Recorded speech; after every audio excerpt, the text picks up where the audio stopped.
morning session today to be followed by a morning and afternoon session tomorrow, when a number of distinguished speakers from home and abroad will be presenting papers. I extend my warm welcome to distinguished speakers, participants, scholars, and students to this webinar. I am sure the experience of participating in this webinar will be both enriching and edifying for us all. Literature from the margins of class, caste, race, and gender is a new horizon for researchers and scholars. Ever since the term subaltern literature was developed by Gramsci, and Gayatri Chakravarti Spivak wrote a seminal essay, Can the Subaltern Speak?, literature from the margins is commanding a great deal of interest among the students of literature.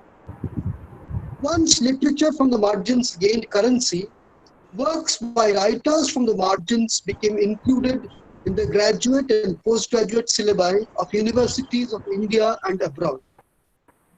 Expectedly, the lives of the people of the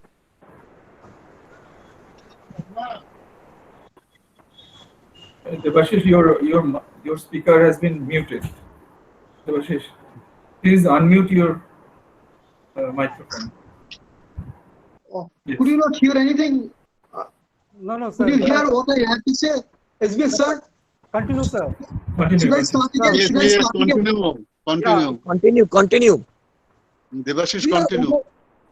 We are overwhelmed continue. by the okay, please. We are overwhelmed by the enthusiastic response we have received from students and scholars across the countries to this webinar. We have received an immense number of papers, and we propose to accommodate them all.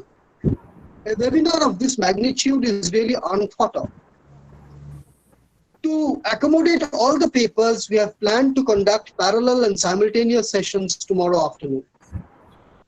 I eagerly look forward to the publication of the commemorative volume of this webinar, which should have all its papers and proceedings. With these words, I welcome you once again to this webinar and hope that you will enjoy attending it. Thank you. Thank you, Dr. Debashish Sengupta. Now I request our Honorable Principal, Dr. Debashish Bhowmick, to deliver his inaugural speech. Thank you, Chandranath, to give me the scope to speak something in your webinar. Good morning. On behalf of Rishi Bankim Evening College and the organizing committee of this international webinar, I welcome all the participants, namely Dr. Sanjib Saha, my friend and principal RBC College, all the dignified speakers, including Professor Sipra Mukherjee, for presenters, teachers, students, and research scholars. The topic is very potential one, today's scenario. Literature from the margin of class, caste, gender, and race. Our constitution wrote many things for the empowerment of the backward class, for the subaltern people. But actually what is happening, what is done, we now find in our society, in our surroundings. So this seminar is very important, how this situation, how this spirit really gives the scope to the subalterns. I wish all the success to this webinar so that the laborious effort of the organizing committee, particularly that of Dr. Shubhobroto Sarkar, may be properly. So I wish for the success of this. Please, Chandra. Thank you, sir. Dr. Debashish Bhowmick is the principal of our RBC Evening College. Now I invite Dr. Sanjib Saha, Honorable Principal of Rishi Bankim Chandra College.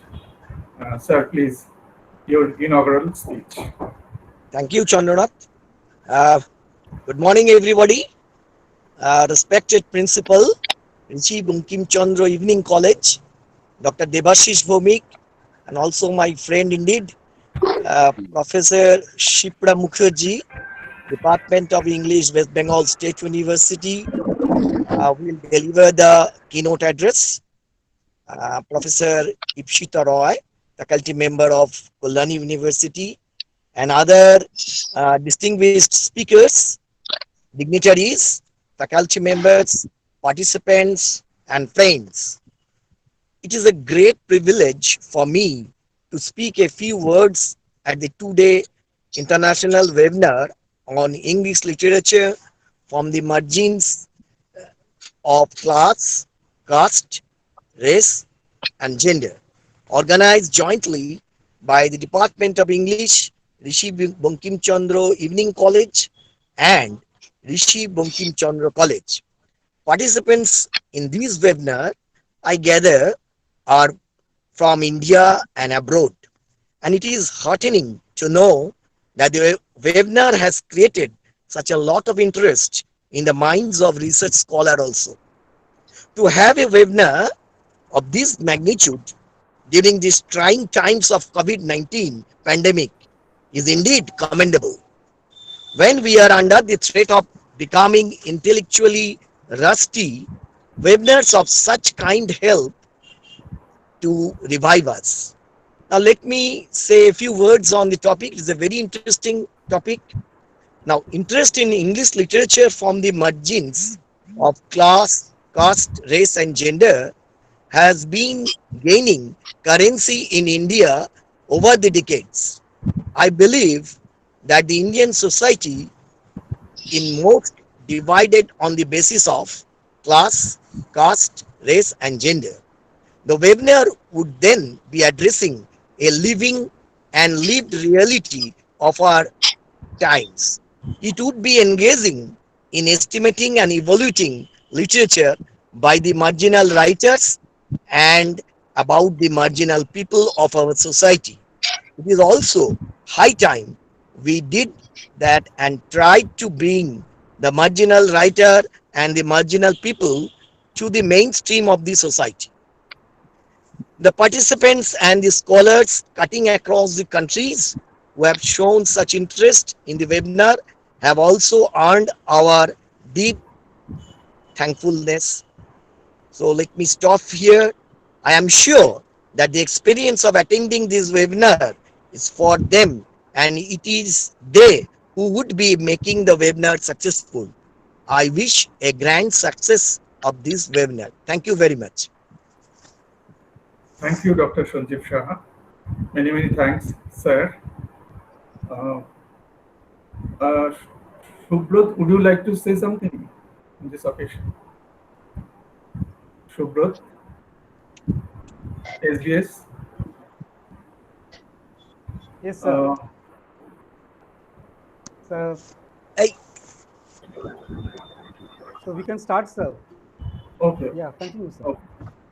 So I request Professor Sipra Mukherjee to make the keynote address of today's program. Sipra Mukherjee, please. Yeah, Professor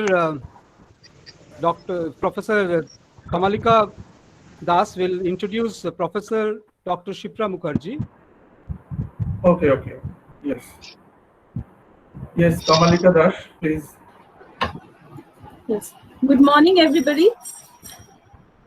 Good to see you, ma'am, after so many days. Professor Dr. Sipra Mukherjee is the professor of the Department of English at the West Bengal State University. She was a research fellow at the Department of English, Jadavpur University. She has done her PhD and MPhil from the Jadavpur University. She has completed her post-graduation from the Jadavpur University. Her research interests are in religion, caste, folklore, oral literatures, modern European literature, critical theory. She has been a visiting faculty to the Department of English at the University of Hyderabad, Jadavpur University, and the University of Calcutta from 2012 to 15. She has been one of the founding members of the Board of Studies PG curriculum in the Department of English, Rishi Bankim Chandra College.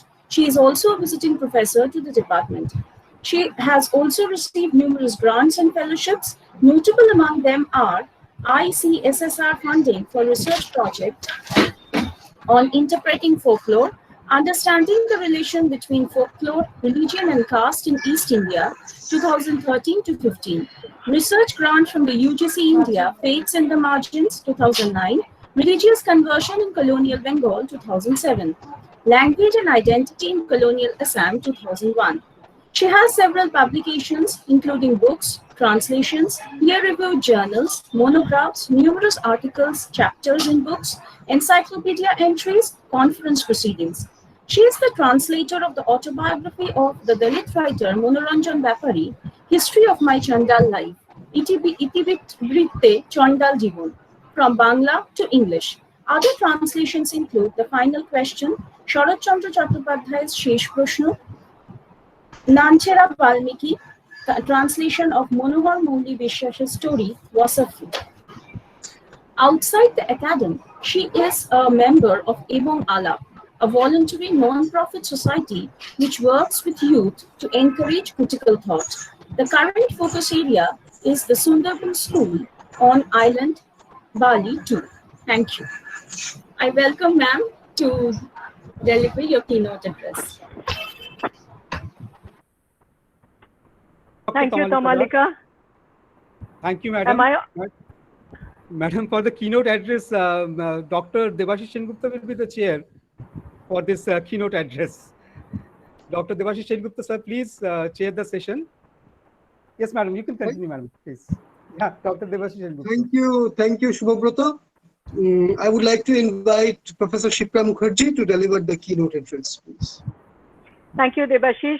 Nobody can introduce you better, a person better than a student, and Tamalika happens to be my student come colleagues, and hence that very, very generous introduction. Thank you, Tamalika. I would like to thank Rishi Bankim Chandra College for hosting this very, very relevant webinar. My gratitude to Principal Professor Sanjib Saha, to Principal Professor Debashish Bhowmick, and my thanks to my very dear colleagues of RBC, Professor Debashish Sengupta, Professor Chandranath Adhikari, Professor Shubhabrato Sarkar, with whom I have struggled for the last decade, for the last 10 years, with these literatures from the margins, which are a part of our syllabus. To begin with the keynote, then, in my Gmail inbox about 2 weeks ago, I received a mail with the subject line, "Join the fight against casteism in the diaspora."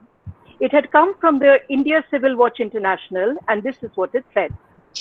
On June 30th, 2020, a landmark case was filed by the California Fair Housing and Employment Office in the federal court in San Jose against the IT giant Cisco Incorporated.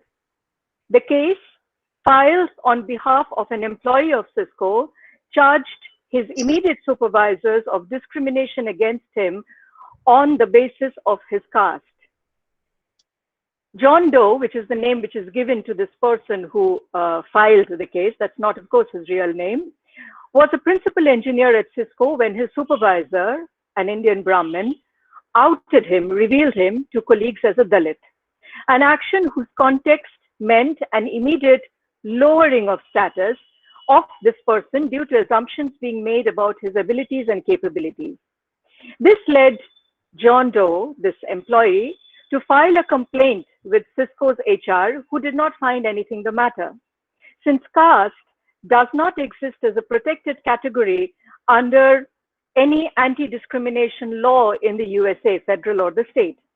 The US federal law makes it illegal to discriminate against an employee on account of his or her race, color, religion, sex, including pregnancy, national origin, age, 40 years or older, disability, or genetic information. But there was no clause for caste. So no punitive action could be taken on the basis of the complaint. Consequently, a series of retaliatory actions against this employee who had lodged the case followed. Two of John Doe's, this employee's supervisors, both from dominant castes of India, acted in ways that created a hostile workplace for this man, that included denial of raises, promotion, and leadership positions. On following up the links after I received this mail, I found the background story of the case to be this. About 20 years ago, when both the accused and the accuser were young students at IIT Mumbai, one student figured that this classmate was a Dalit.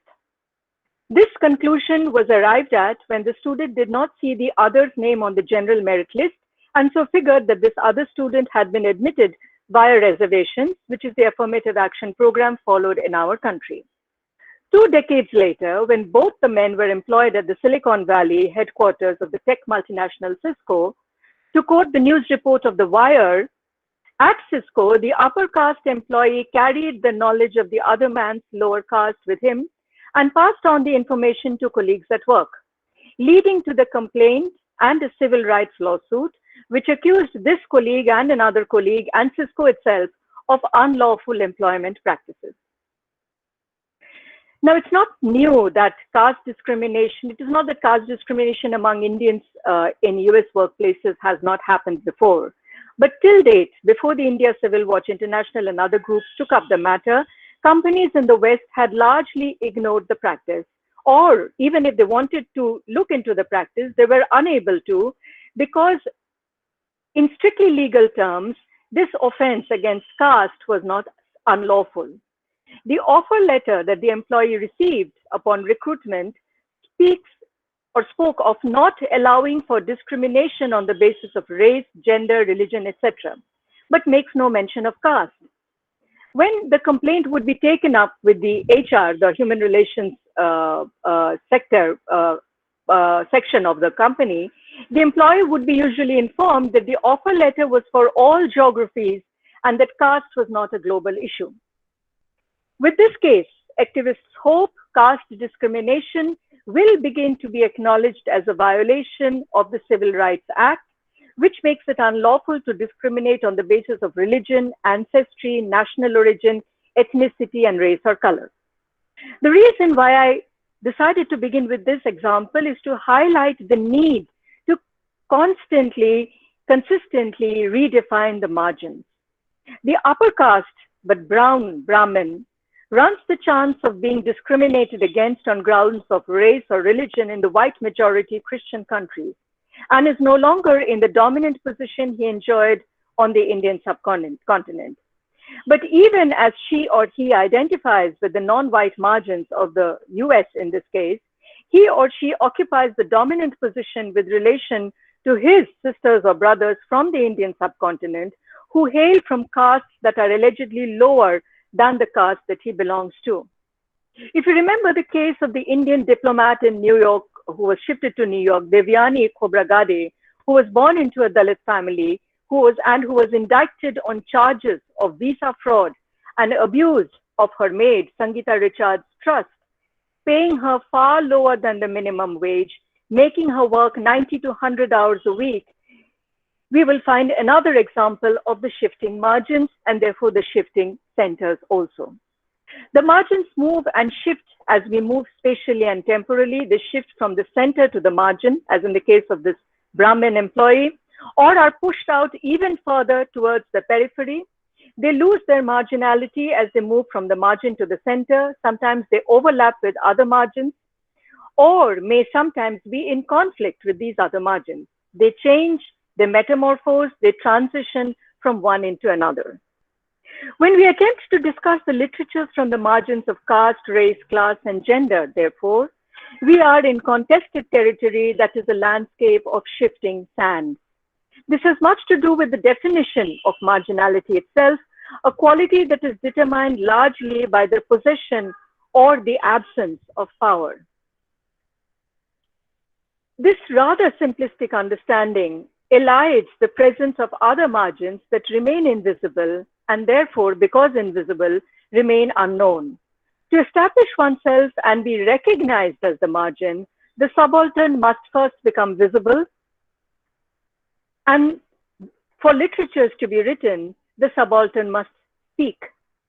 Gradations within the margins and arbitrary parameters that are consequences of institutions of publication, distribution, various forms of censorship and neglect, all of these render some layers, usually the top layers, visible and identifiable as margins, while the unseen layers, further marginalized, remain unknown, unheard, and consequently unidentifiable as the margins.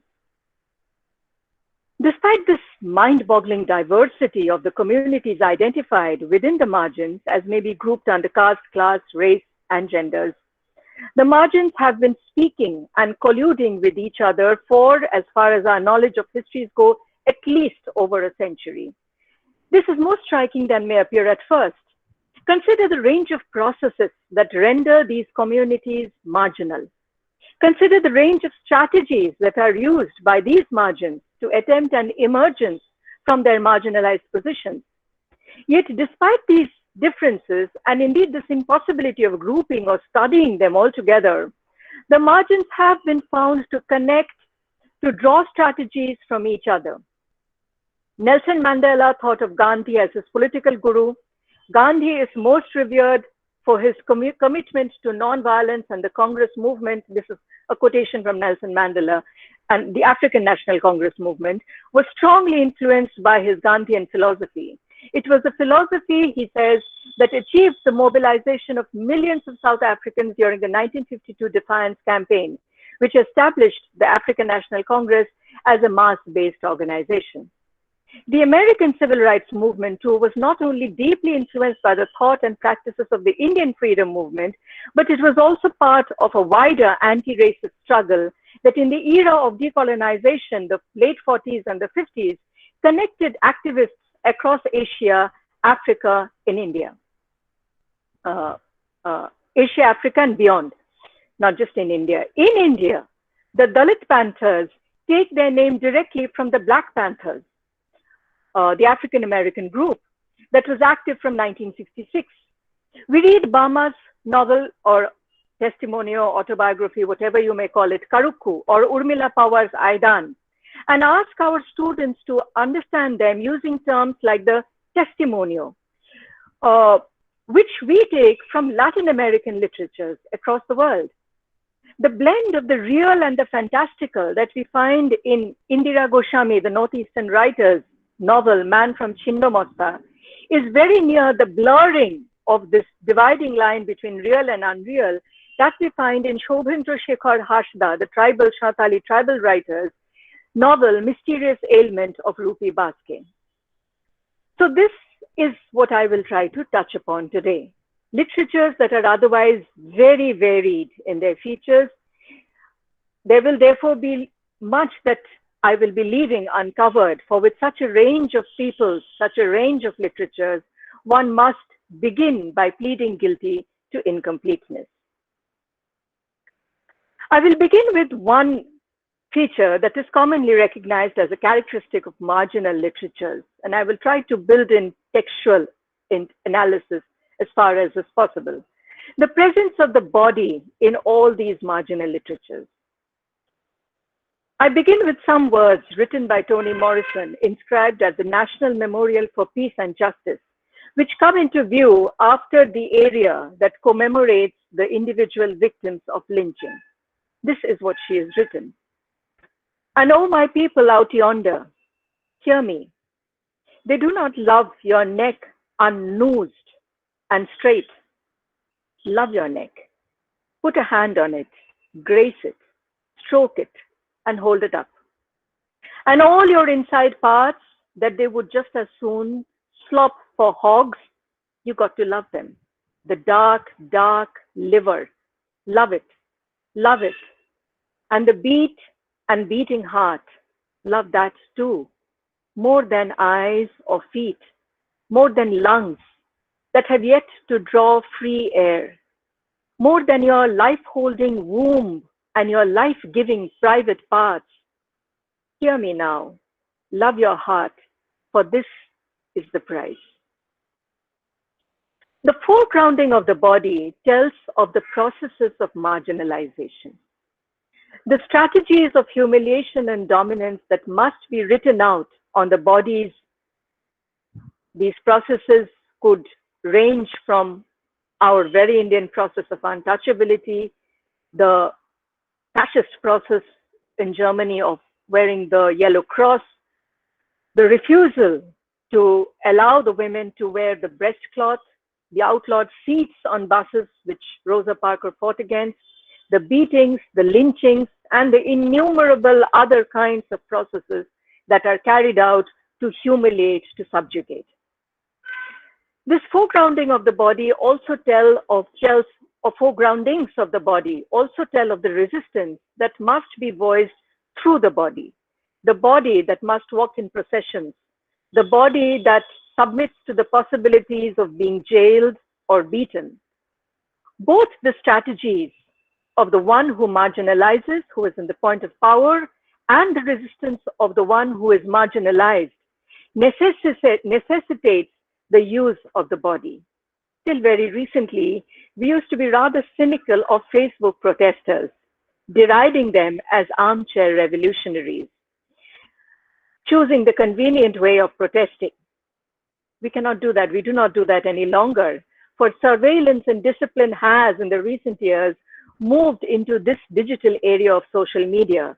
And posts on social media, as we have seen in the past years, submit your body to the same possibilities, cynics would call this risks, to the same possibilities or risks, therefore, that you may have been exposed to if you were in a physical procession walking down the street.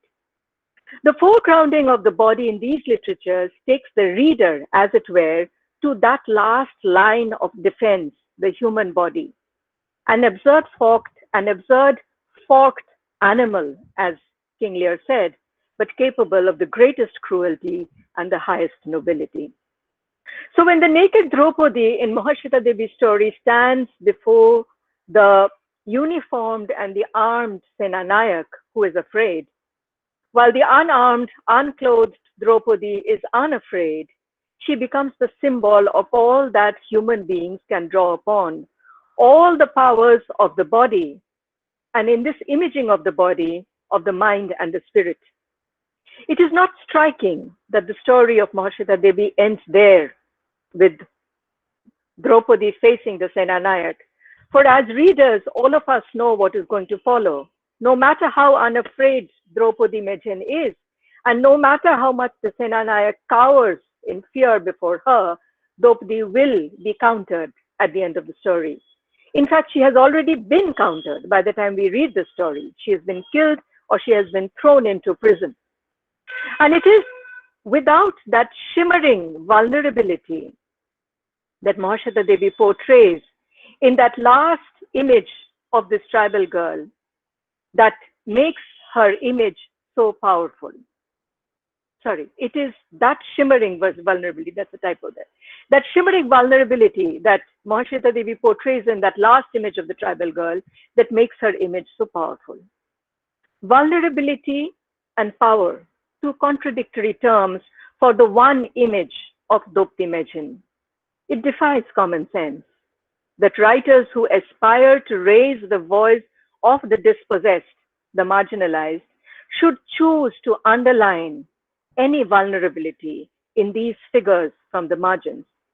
And it is indeed vulnerability that is repeatedly projected by the foreground of the body. In Toni Morrison's words, in Mahashweta Devi, the one non-marginal writer that I take in this talk today, and in the other hundreds of marginal writers, it is the vulnerability that is projected by the foregrounding of the body. So then, from whence comes the power in this vulnerability? I'm going to use here a poem from Pakistan over here, a poem by Fahmida Riaz, who gained popularity, who gained fame in our Indian subcontinent when she wrote after the demolition of the Babri Masjid, Tum bhi bilkul hum jaise nikle, speaking of how India was beginning to resemble Pakistan repeatedly in the rise of communalism and religious bigotry. Fahmida Riaz's poem that I'm going to use today is something that our students are familiar with. It's called She is a Woman Impure. It's a translation.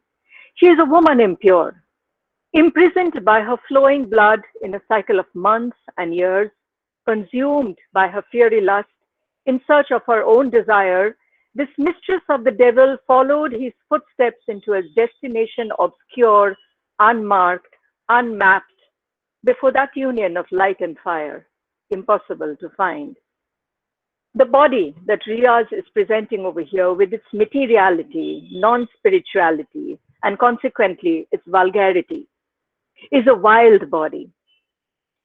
Being nearer the devil than civilization, this body inhabits a space that is uncharted and unmapped by all that is male, all that is rational, all that is masculine in what we take as our civilization. The mistress of the devil, as Riaz writes, followed his footsteps into a destination obscure, unmarked, unmapped, impossible to find. This wild body, therefore, cannot be controlled because it is beyond the pale of human civilization, because it is material, non-spiritual, vulgar, something which has been derided and pushed out of civilization. The body is placed in a sphere which is beyond the mapped out, chartered sphere of humanity, of human civilization.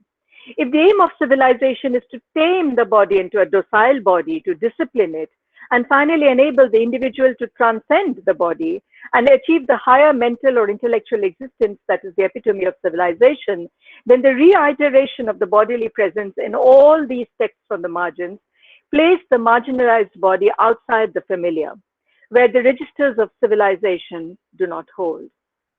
Imaged as the extreme in Mahashweta Devi's Draupadi story, the bodily presence is marked in all the other texts too, and differently. Harshta's story, which created a huge furor leading to him being trolled on social media, suspended from his job for some time. The story, November is the month of migration, narrates how the troublesome body must be fed, even if it is at the cost of what established society calls chastity or honor or what have you.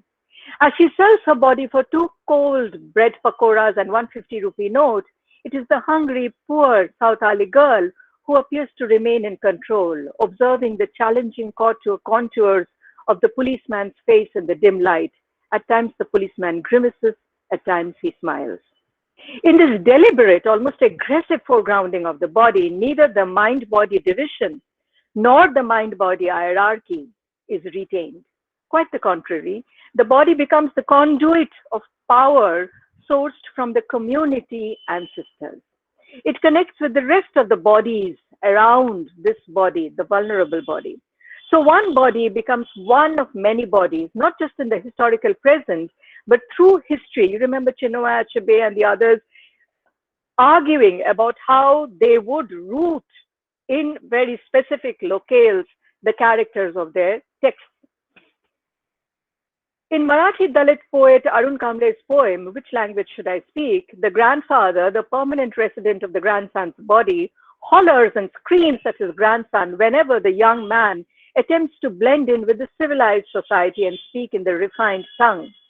In the Pakistani poet Ishrat Afreen's poem Liberation, the spirits of the grandmothers who crowd the stairwell, looking up, reaching for the light through their granddaughter's body. I'm quoting, in the prisons of our bodies, countless restless bodies and grieving souls sob. They wander round from stairway to stairway, asking when we shall free them.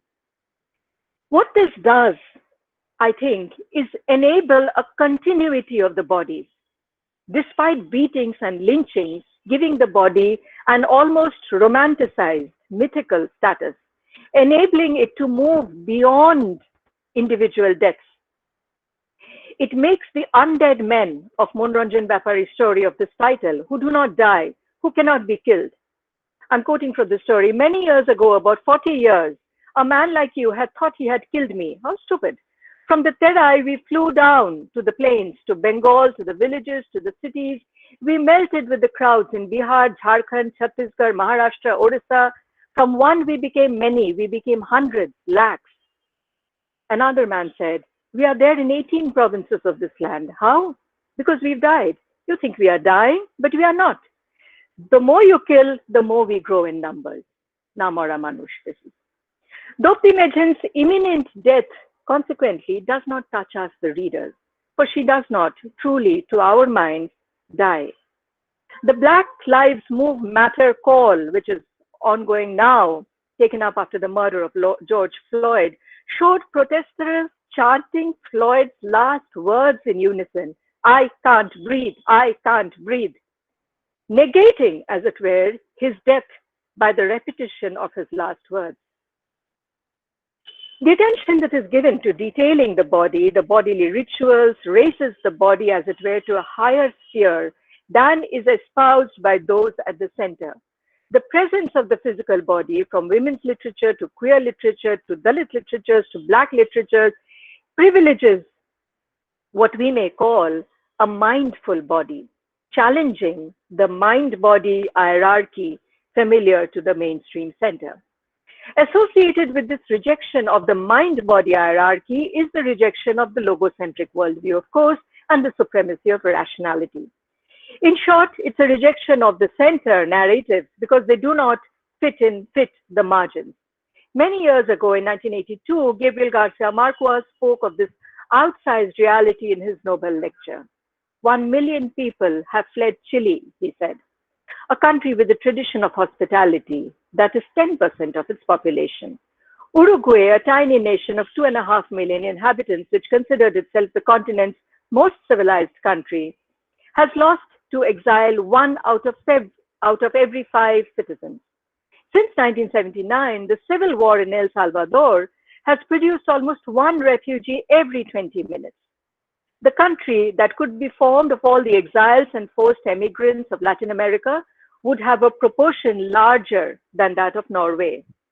I dare to think, he says, that it is this outsized reality and not just its literary expression that has deserved the attention of the Swedish Academy of Letters, a reality not of paper, but one that lives within us and determines each instant of our countless daily deaths. Poets and beggars, musicians and prophets, warriors and scoundrels, all creatures of that unbridled reality. We have had to ask but little of imagination, for our crucial problem has been a lack of conventional means to render our lives believable. This, my friends, is the crux of our solitude. End of quote. The different reality of the margins, or the different realities of the margins, embody a different philosophy, and therefore different languages, different philosophies. For attempts to pour the different realities into alien bowls make things fall apart and consequently create people who are no longer at ease. As Ashibi says of the Igbo language when trying to justify why he writes in English, he speaks of the Igbo language as one that was rendered unalive by the tampering of the white men. This was a 1994 interview with the Paris Review. There's a problem with the Igbo language, he said. It suffers from a very serious inheritance which it received at the beginning of the century from the Anglican mission. They sent out a missionary by the name of Dennis. He was a scholar. He had this notion that the Igbo language, which had very many different dialects, should somehow manufacture a uniform dialect that would be used in writing to avoid all these different dialects. Because the missionaries were powerful, what they wanted to do, they did. This became the law, but the standard version cannot sing. There's nothing you can do with it to make it sing. It's heavy, it's wooden. It doesn't go anywhere. End of quote. This may suggest that the literatures from the margins create different genres and different narratives to reflect their very, very different realities. The truth, however, is that this is only partially true. It is almost as if the margins play a game with the center. If the word play suggests a lightheartedness, then let me rephrase that. The margins are, as it were, locked in a struggle with the center. They must submit in part to partake of the power that flows out of the center and which cannot be denied. Yet the submission of the margins can never be such as to bow their heads to enable the center to put, as Toni Morrison says, their noose around their necks. It is, as Ghassan Kanafani says of the aspects of resistance in the literature of occupied Palestine, that to find the resistance, one has to look sometimes at the language itself and speech of the Arabs of occupied Palestine. For the resistance, I'm quoting from Kanafani, the resistance springs from these linguistic initiatives, working together with the rigidity of the conditions of the situation. These rigidities that Kanafani talks about of the current situations cannot be wished away by the margins. When in 2019, the India's Supreme Court ordered the eviction of over 1.1 million tribal and other traditional forest dwellers from their community lands, after it rejected their ancient ownership claims on jungle land, many among the tribals organized themselves to demand their rights as the establishment saw fit. So they played or tried to play according to the rules of the center. They asked for the scheduled tribe status and for patta lands on the basis of the center's formulated 2006 Forest Rights Act that bestowed native tribal people with special rights on forest. We have been born and brought up inside the forest. The forest is our home, and we are now being asked to leave the hills. This far is their language, their genre. But then the speaker moves into the narrative of the mainstream center. We should be given 5 acres of patta land for cultivation as per the Forest Rights Act. This is a quotation from Suruli Nathan, who is the president of the Palani Hills Adivasi Freedom Movement, quoted in the newspaper, The Hindu. The resisting literatures of the margins too must pay obeisance to the powers of the dominant language, English, French, Spanish, whatever it may be, to the press, to the publishing houses, above all, to take everything within one word, to paper. This is what Hugo Blanco, the author of Land or Death, The Peasant Struggle in Peru, writes of this fetish of the paper, which places the subaltern in a vulnerable position. It is necessary, Blanco writes, to understand that for centuries, the oppressors of the peasants made them regard paper as God. Paper became a fetish. Arrest orders are made of paper. By means of paper, they crush the Indian in the courts. This Indian is, of course, not our Indian, the American Indian. All the reckonings you have made, all your logical arguments, they refute by showing you a paper. The paper supersedes logic. It defeats it. To counter this tyranny of papers, Ambedkar pushes Dalits towards education. Closer home in Bengal, Horichand, the religious leader of the Namushudros, educates his son Guru Chand in the Persian language, the language of the courts, and makes education one of the commandments of the new faith, Dharma, which he begins. And this is what Guru Chand says. My father Horichand, this is a rough translation, my father Horichand has thus instructed me to bring education to every home of my community. It is because of this game that is played between the margins and the center, not just, when I say center, not just the nation state, but also the deep state, that entrenched elite, whom no matter who you elect, you cannot wish away. It is this game which is played between the margins and the center, a game whose rules are set by that powerful, deep state or the center. And the persistent efforts of the margins to upset them, not always directly, but sidestepping them, evading them, coming into attack and then moving away again, dodging the attacks. That who remain as the margins and who emerge from the margins, therefore, is dependent on both the parties, how this game is played between both the margins and the center or the centers.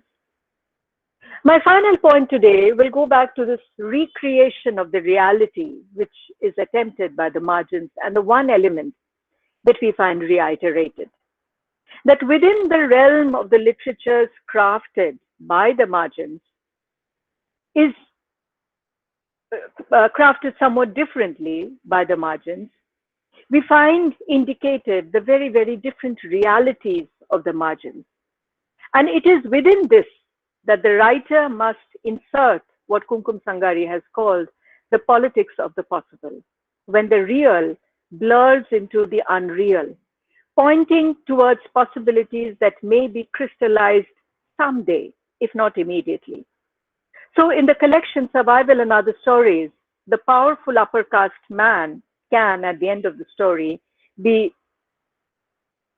ordered by the Dalit to be yoked to the plow and be made to drag the heavy plow over the field in much the same way as the Dalit had once been. Legends and folklore and myths come alive as the writers turn to pools of knowledge distinct from the logos-ruled world of the center, stranding the modern reader in a dilemma regarding the truth or the untruth of the narrative, because the so-called real truth or untruth of the narrative cease to matter in the minds of the readers.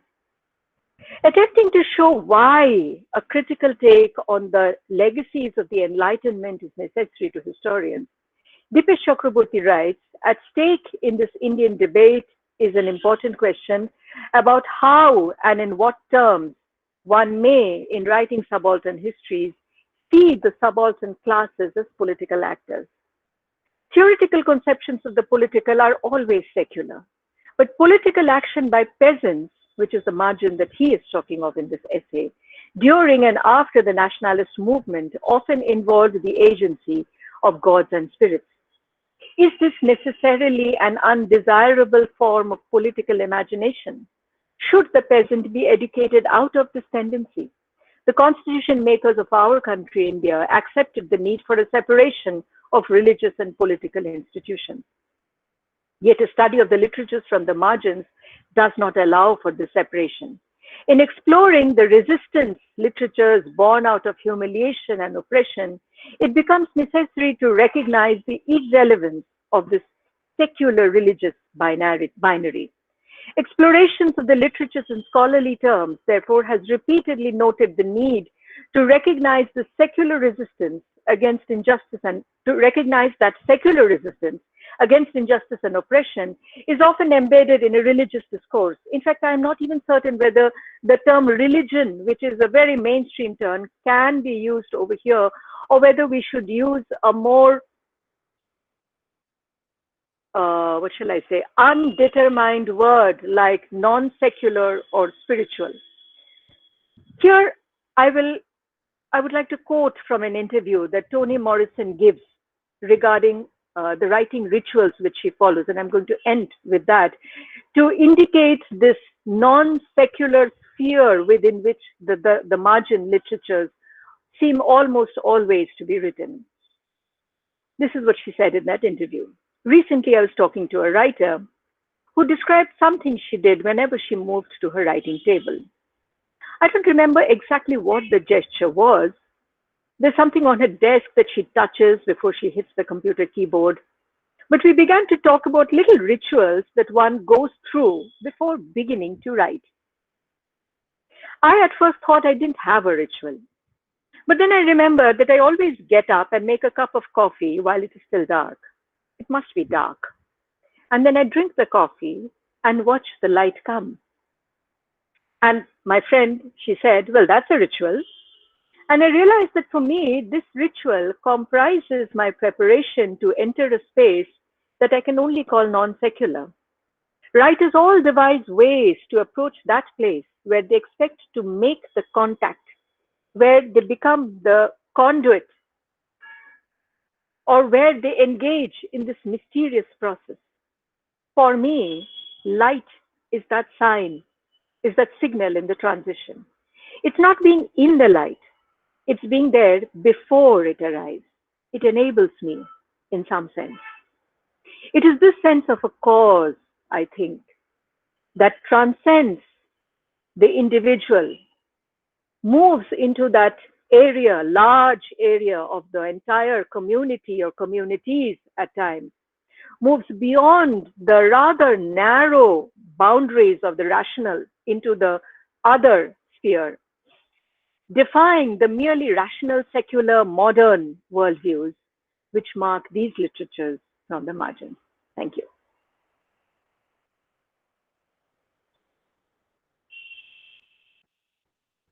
Thank you, Dr. Professor Sipra Mukherjee, for this wonderful and comprehensive keynote address on the literature of the margins of class, caste, gender, and race. I believe we have talked on so many different things, and firstly, probably you talked of the need to redefine the margins, which are always fluid, and the shifting of the margins that complicate our understanding of the literature of the margins. The diversity, as you have rightly said, is indeed quite baffling. You have also talked about the importance and the centrality of the body in marginal literature, and you have talked of vulnerability and power, and the vulnerability of the people who are oppressed, and the power which resides with the oppressor. While referring to different, while talking on this topic, you have talked of Mahashweta Devi, Marathi literature, Black American voice, etc. And eventually you have talked of resistance, which probably guarantees the worth of marginal literature, though of course there is that need for the margins to ultimately submit to the center.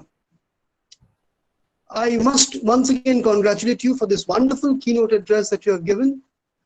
And with these words, I would like to hand over the microphone to Chandranath, Professor Chandranath Adhikari. Thank you. Thank you, Debashish. Now I would request Professor Aninda Chakraborty to introduce Professor Ishita Roy. Aninda, are you there?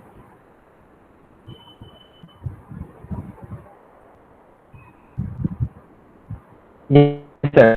There may be Aninda. Yes, sir. Yes. Would you please introduce Professor Ishita Roy? Aninda, unmute your mic. Unmute your microphone. I think Aninda has some problem. Aninda? Yes, sir. Yes. Please introduce Professor Ishita Roy. Again, unmute the microphone, please, Aninda. Are you ready with it? Yes. Yes, sir. Please. Sir, am I audible, sir? You are. Yes. Audible. Thank you, sir. Thank you, sir. It's an opportunity to have the privilege to introduce Honorable Professor Ishita Roy, Madam. Presently she is an assistant professor in the Department of English, Kolkata University. She has completed her graduation and post-graduation from Jadavpur University. In 2015, she has completed her PhD from Jawaharlal University, New Delhi. Her thesis is on a critique of post-colonial theory from the perspective of the experience of the by teaching Shakespeare and 20th century literary criticism and theory in Kolkata University. She also teaches a special paper on Dalit studies in the Department of English, Kolkata University. Students and researchers of various fields get her guidance.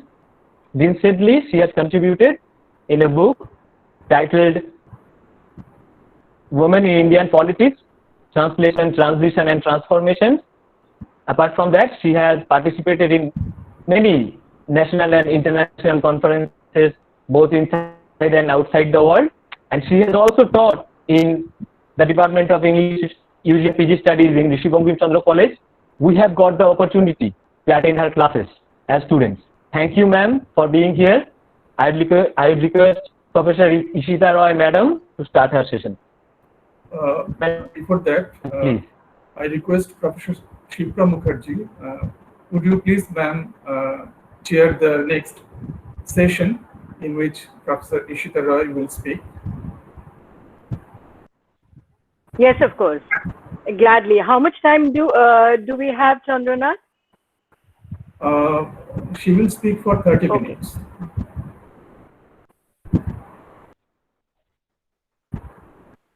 Invite you to begin your talk.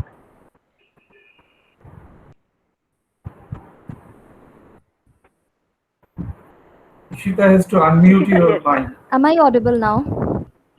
Yes, you are. Yes. Okay. Yes, yes.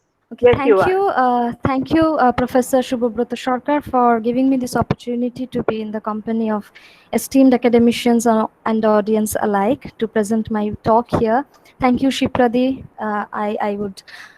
I'm really grateful to be presenting a talk before all of you, and thank you, Anindo, for that introduction. With a slight mistake, that's MPhil, not PhD. All right, so I'll start with my paper. I have titled it as Dalit Notes for a Methodological Enterprise. Now, the term Dalit, etymologically, which would mean to stand as fractured, crushed down, was first made into a political and cultural expression of self-dignity and self-empowerment by the Dalit Panthers in 1970 for lending the people relegated into a subjugated servile class by caste system with a political identity.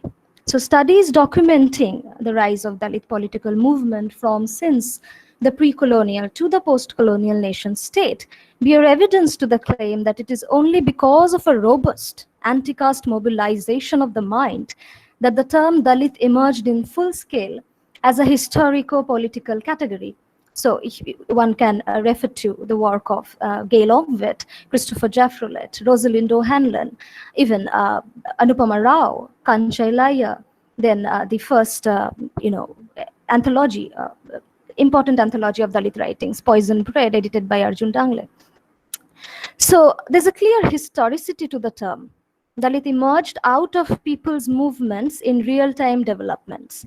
The Dalit Panthers, formed in 1970, contributed to the general popularity of the term, but it is a term that has grown out of people's active struggles against caste. In other words, it is born out of direct political action. This is a phrase from Arundhati Roy. So for a simple overview of the contradictions that are involved in the term, one may refer to Felix Wilfred's work, Dalits, Their Experience and Contradiction, in the book Dalit Empowerment. Also, one can refer to The Exercise of Freedom and Introduction to Dalit Writing. So I begin the paper with a quote from Professor Soumyabrata Chaudhury's work, Ambedkar and Other Immortals, the Untouchable Research Program, which is the Ambedkarite method is to divide the natural consensus that there exists as such a national social totality called India. So the paper is an attempt to initiate the beginnings of a project that largely concerns itself with conceptualizing Dalit as a method that can be activated in our inquiry into the nature, origin, complexity, and outcomes of caste, the South Asian social system.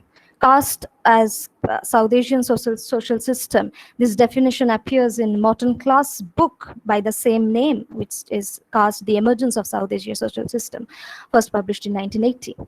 So caste is a complex institution, and yet ample scholarship exists towards understanding castes. Social and anthropological studies have long involved themselves into the study of caste, making it an object of scientific inquiry, and have doubtless made advances in the knowledge or knowledges of caste, its origin, evolution, definition, nature, characteristics, identifying marks, cultural specificity, and so on.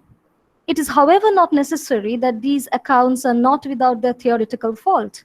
Morton Class, in addressing the question of evolution of caste system in South Asia, holds that much of the assumptions on which the older explanations of the origin of caste rest are fraught with dubious history, ethnocentrism, and obsolete theory. You can refer to Class's book, The Emergence of South Asian Social System. So in a word, there is no agreement on questions of the evolution, character, or nature of caste. However, two common features that are agreeable to the scholars on caste may be: One, the observation of the practice of endogamy and the argument of common descent, each reinforcing the other. Endogamy, which could have stayed as a practice owing to maintenance of exclusivity, underwent a massive transformation and no longer remain just an exclusive practice and instead attained an inhibitory nature over time, chiefly via religious injunction.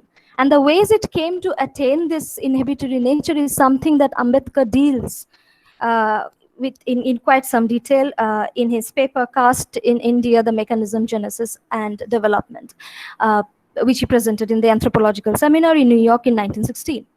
So the hypothesis that one of the foremost underlying reasons for a Varna system to be fossilized as a result of a political motive of the Brahmin class may be initiated by revisiting the historical political emergence of the term Dalit.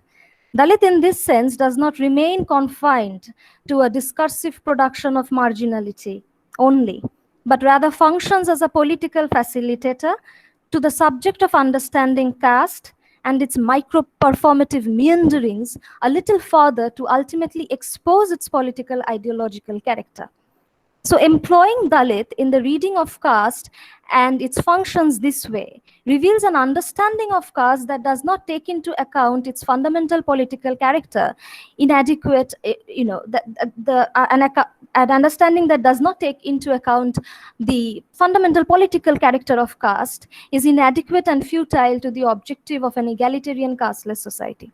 For a moment, hypothetically, if we can imagine the prehistoric, the unstratified, egalitarian communities before they had transformed into societies featuring social inequality features.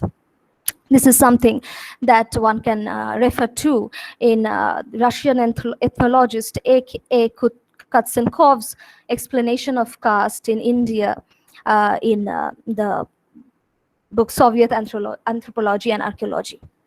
So Dalit, a consolidated formation of political consciousness of the lower caste, again the ideology of caste, if one were to refer to Anupama Rao's book, The Caste Question, offers itself as a methodological apparatus to the study of caste that brings forth its political character.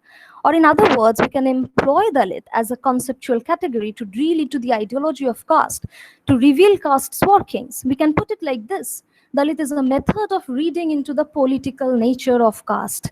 To work out this argument in its entirety is beyond the scope of this talk today. So what I will do instead is sketch an outline of the methodological promise Dalit holds for our probe into caste dynamics. So the moot idea is to read some repercussions around the term Dalit in contemporary socio-political space as substantial evidence to political as well as cultural anxiety of the majoritarian/Hindu politico-cultural ethos.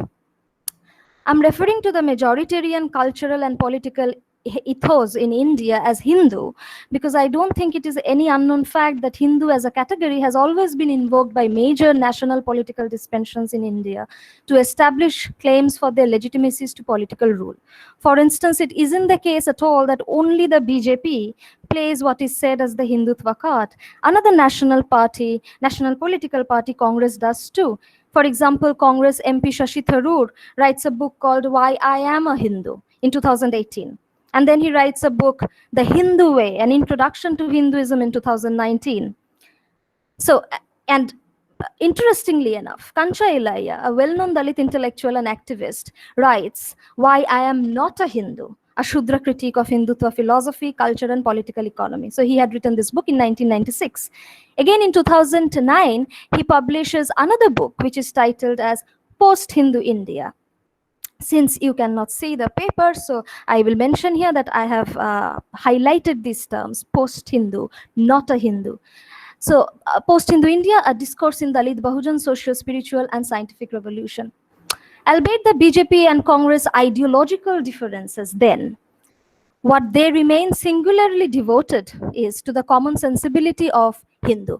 So this cultivation of the Hindu has less to do with extremist religious ideas which are summarily associated with the BJP, for example, than spiritual habitual ethos that permeates through the body politic of India. And it is to this majoritarian, dominant, pervasive spiritual habitual thesis of the Hindu that Dalit serves as an antithesis.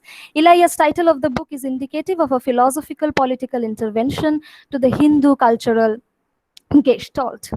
This is a German term that means configuration, term developed from the German psychologist theory developed in 1920s, a principle or mechanism or law that organizes several parts into perceiving those as a unified whole. So I therefore understand Dalit as an as an alternate method of perception that unfolds before us an ethos which at its most fundamental level is counter-Hindu.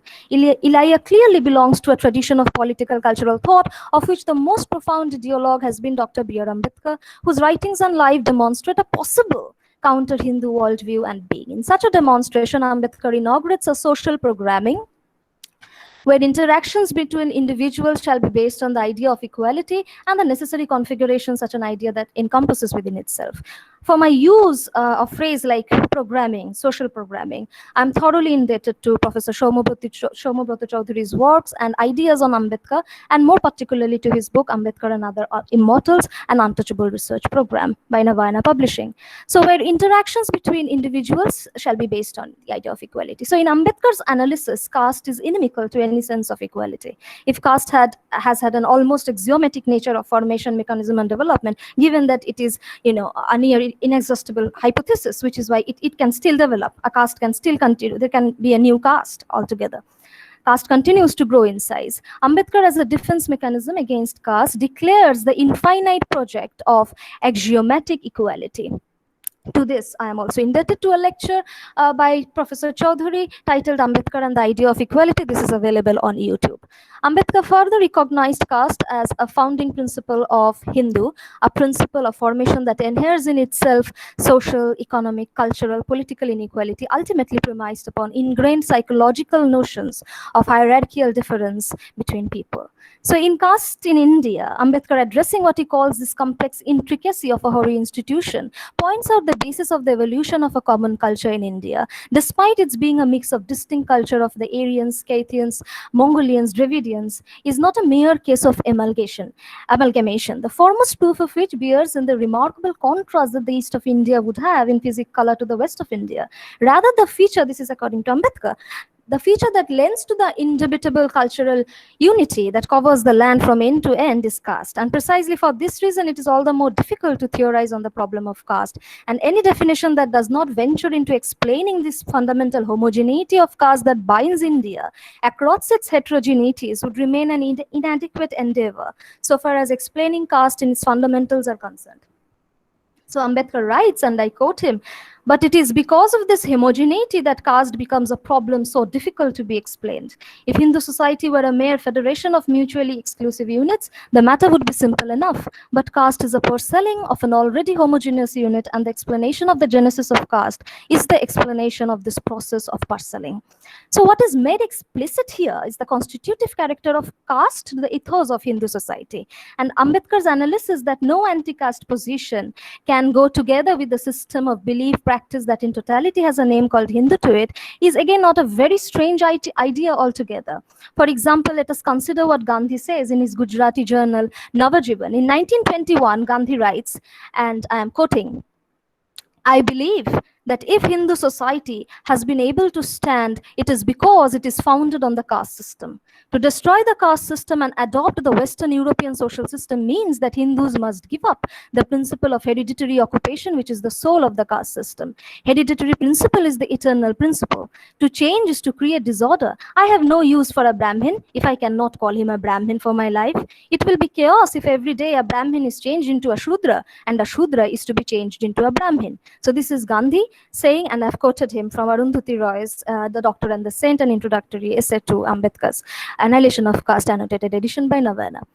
Therefore, towards any philosophizing against caste, any reformation of the caste question, the intimacy between caste and Hindu cannot be overlooked. So according to Ambedkar, you cannot declare yourself a Hindu and yet pose as a social reformer working against caste at the same time. The two just don't go together. The two cannot go together. To claim or make it appear otherwise is either an act of political social ignorance or a violent appropriation. To revolt against caste, according to Ambedkar, is to revolt in the true sense of the term would involve a politico-ontological stake and would call for a resolution to that end. You cannot be a Hindu and proclaim yourself as anti-caste. So Ambedkar's resolution to this contradictory self, that he is born a Hindu at the same time and he is also somebody who is against the defining feature of Hindu, that is caste, came through a decision of conversion, an assertion of will to change, will to claim difference, will to refuse to be part of the Hindu fold. And this is a defiant moment of assertion as well as action. It spells the right to differ. In fact, this act of converting to Buddhism becomes a politically significant act and therefore a socially programmatic move, as it sets in motion the basics of a political philosophy, the question of rights, the elements of freedom, the scope for choice, the birth of the individual, the beginning of an episteme. One can recall here what Foucault says on episteme. He says, for instance, episteme provides man's everyday perception with theoretical powers. So precisely for this epistemological power of Dalit as an alternate perceptual mode is politically disturbing to the Hindu majoritarian orientation that I just outlined above. This may be understood by exploring into the intimate, inalienable relation between the political and the socio-cultural, because there are far-reaching implications of the political on the socio-cultural that Dalit becomes such a touchy phenomenon altogether, to an extent that Dalit on an everyday basis across diverse spheres of pedagogy, politics and aesthetics is subjected to a range of operation or tendencies, which I am terming as appropriation, minoritization, dehistoricization. It will not be possible for me to cover all the terms. So there is considerable disagreement over what the term Dalit stands for, what is genealogical descent is, what it ought to mean, what it ought not. So in the present contemporary times, a contested debate over the true singular proper meaning of Dalit arose, whether Dalit should be understood as an adjective or whether it should stand for a noun. In an interview given to NewsClick, political theorist Gopal Guru points out at some of the challenges involved with the category Dalit, challenges that are political, existential, social and intellectual. One of the intellectual challenges involved is to rescue the category from a free-falling dispersal, an appropriated use that reduces it to a term with no particular historico-political content, except perhaps for a ready association of the term with a general sense of disempowerment and disposition. An association that is minus any popular understanding of the term as a concrete product of political, historical, and cultural struggles against the ideology of caste. Let me briefly make a reference here with respect to Eleanor Zeliot's consideration on the term Dalit. According to Zeliot, not all Dalits are Buddhist, and that the term Dalit was not only to be interpreted as the oppressed, but also as the proud, the defiant. So any association of the term that refuses to attach to it both the realities of oppression as well as representative of a collective political consciousness against caste could be seen as an incomplete understanding and reception of the term Dalit, and in some case a deliberate tactical move against its political consolidations in the everyday socio-cultural space. This is what is being suggested here as reflexive of the anxiety or the political disturbance that Dalit as a perceptual mode, or in other words, as a term, awakens in the overall project of the national social totality called India, or the Hindu political cultural imagination. Two examples from contemporary time socio-political domain may be mentioned here to shed light on the mainstream symptoms of anxiety over the consolidation of a socio-political and cultural identity that is Dalit. Anyone interested in the active functioning of anti-caste spirit in the country ought not to overlook these symptoms of anxiety. So the Nagpur bench of Bombay High Court, following a hearing of a PIL seeking removal of the word Dalit from all official documents and communication in the state of Maharashtra, had asked the Union Minister of Information and Broadcasting to consider issuance of similar directive to the media. This was in June 6, 2018. And in a meeting by Delhi University Standing Committee on Academic Matters, the university recommended that Dalit writer activist Kancha Ilaiah's books be removed from its political science syllabus for its controversial content, quote-unquote controversial content. As a matter of fact, this was in October 25, 2018. As a matter of fact, the committee had also suggested to discontinue the use of the term Dalit in academic matters. These indicate towards a program of neutralizing the political in the Dalit and consequently dehistoricize Dalit in popular cultural memory, so that what we remain with is an identification of the term Dalit in its minoritized, victimized sense. This helps, you see, in creating another weapon in the cultural, political, social arsenal of the dominant. For now, as a consequence, the Dalit can be an object of pity, represented with sympathy, but represented nevertheless by the non-Dalit academic, intellectual, politician. It is not that one is questioning such attempts on the assumption that every such attempt is inherently a falsification, but what is being indicated here is the non-Dalit's power of representation, power of narrativization. Anyone familiar with the basics of working of power will know that representative acts, narrativizing or historicizing acts, allocative acts are nothing but exercises in power. And again, anyone familiar with the question of rights will also know that right to self-representation is basic to freedom. We are familiar with Mahatma Gandhi's call for political self-rule or Swaraj against the British colonial forces. Gandhi was absolutely valid in claiming for the Indians their moral right to self-representation. But equally do we remember, or maybe we don't, Ambedkar's claim for separate electorate for the untouchables at the Round Table Conference, which Gandhi fiercely opposed.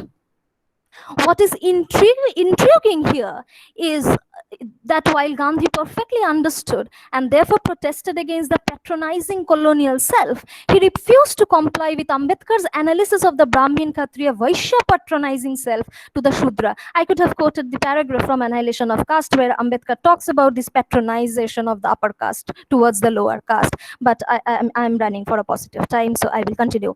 So while Gandhi openly declared a political position, quote-unquote political position, in his call for Swaraj against the British rule, he played the trope of universal, or let's say politically neutral position when it came to claiming for himself the legitimate representative of the demands of the untouchable community and defying Ambedkar's claim to the same.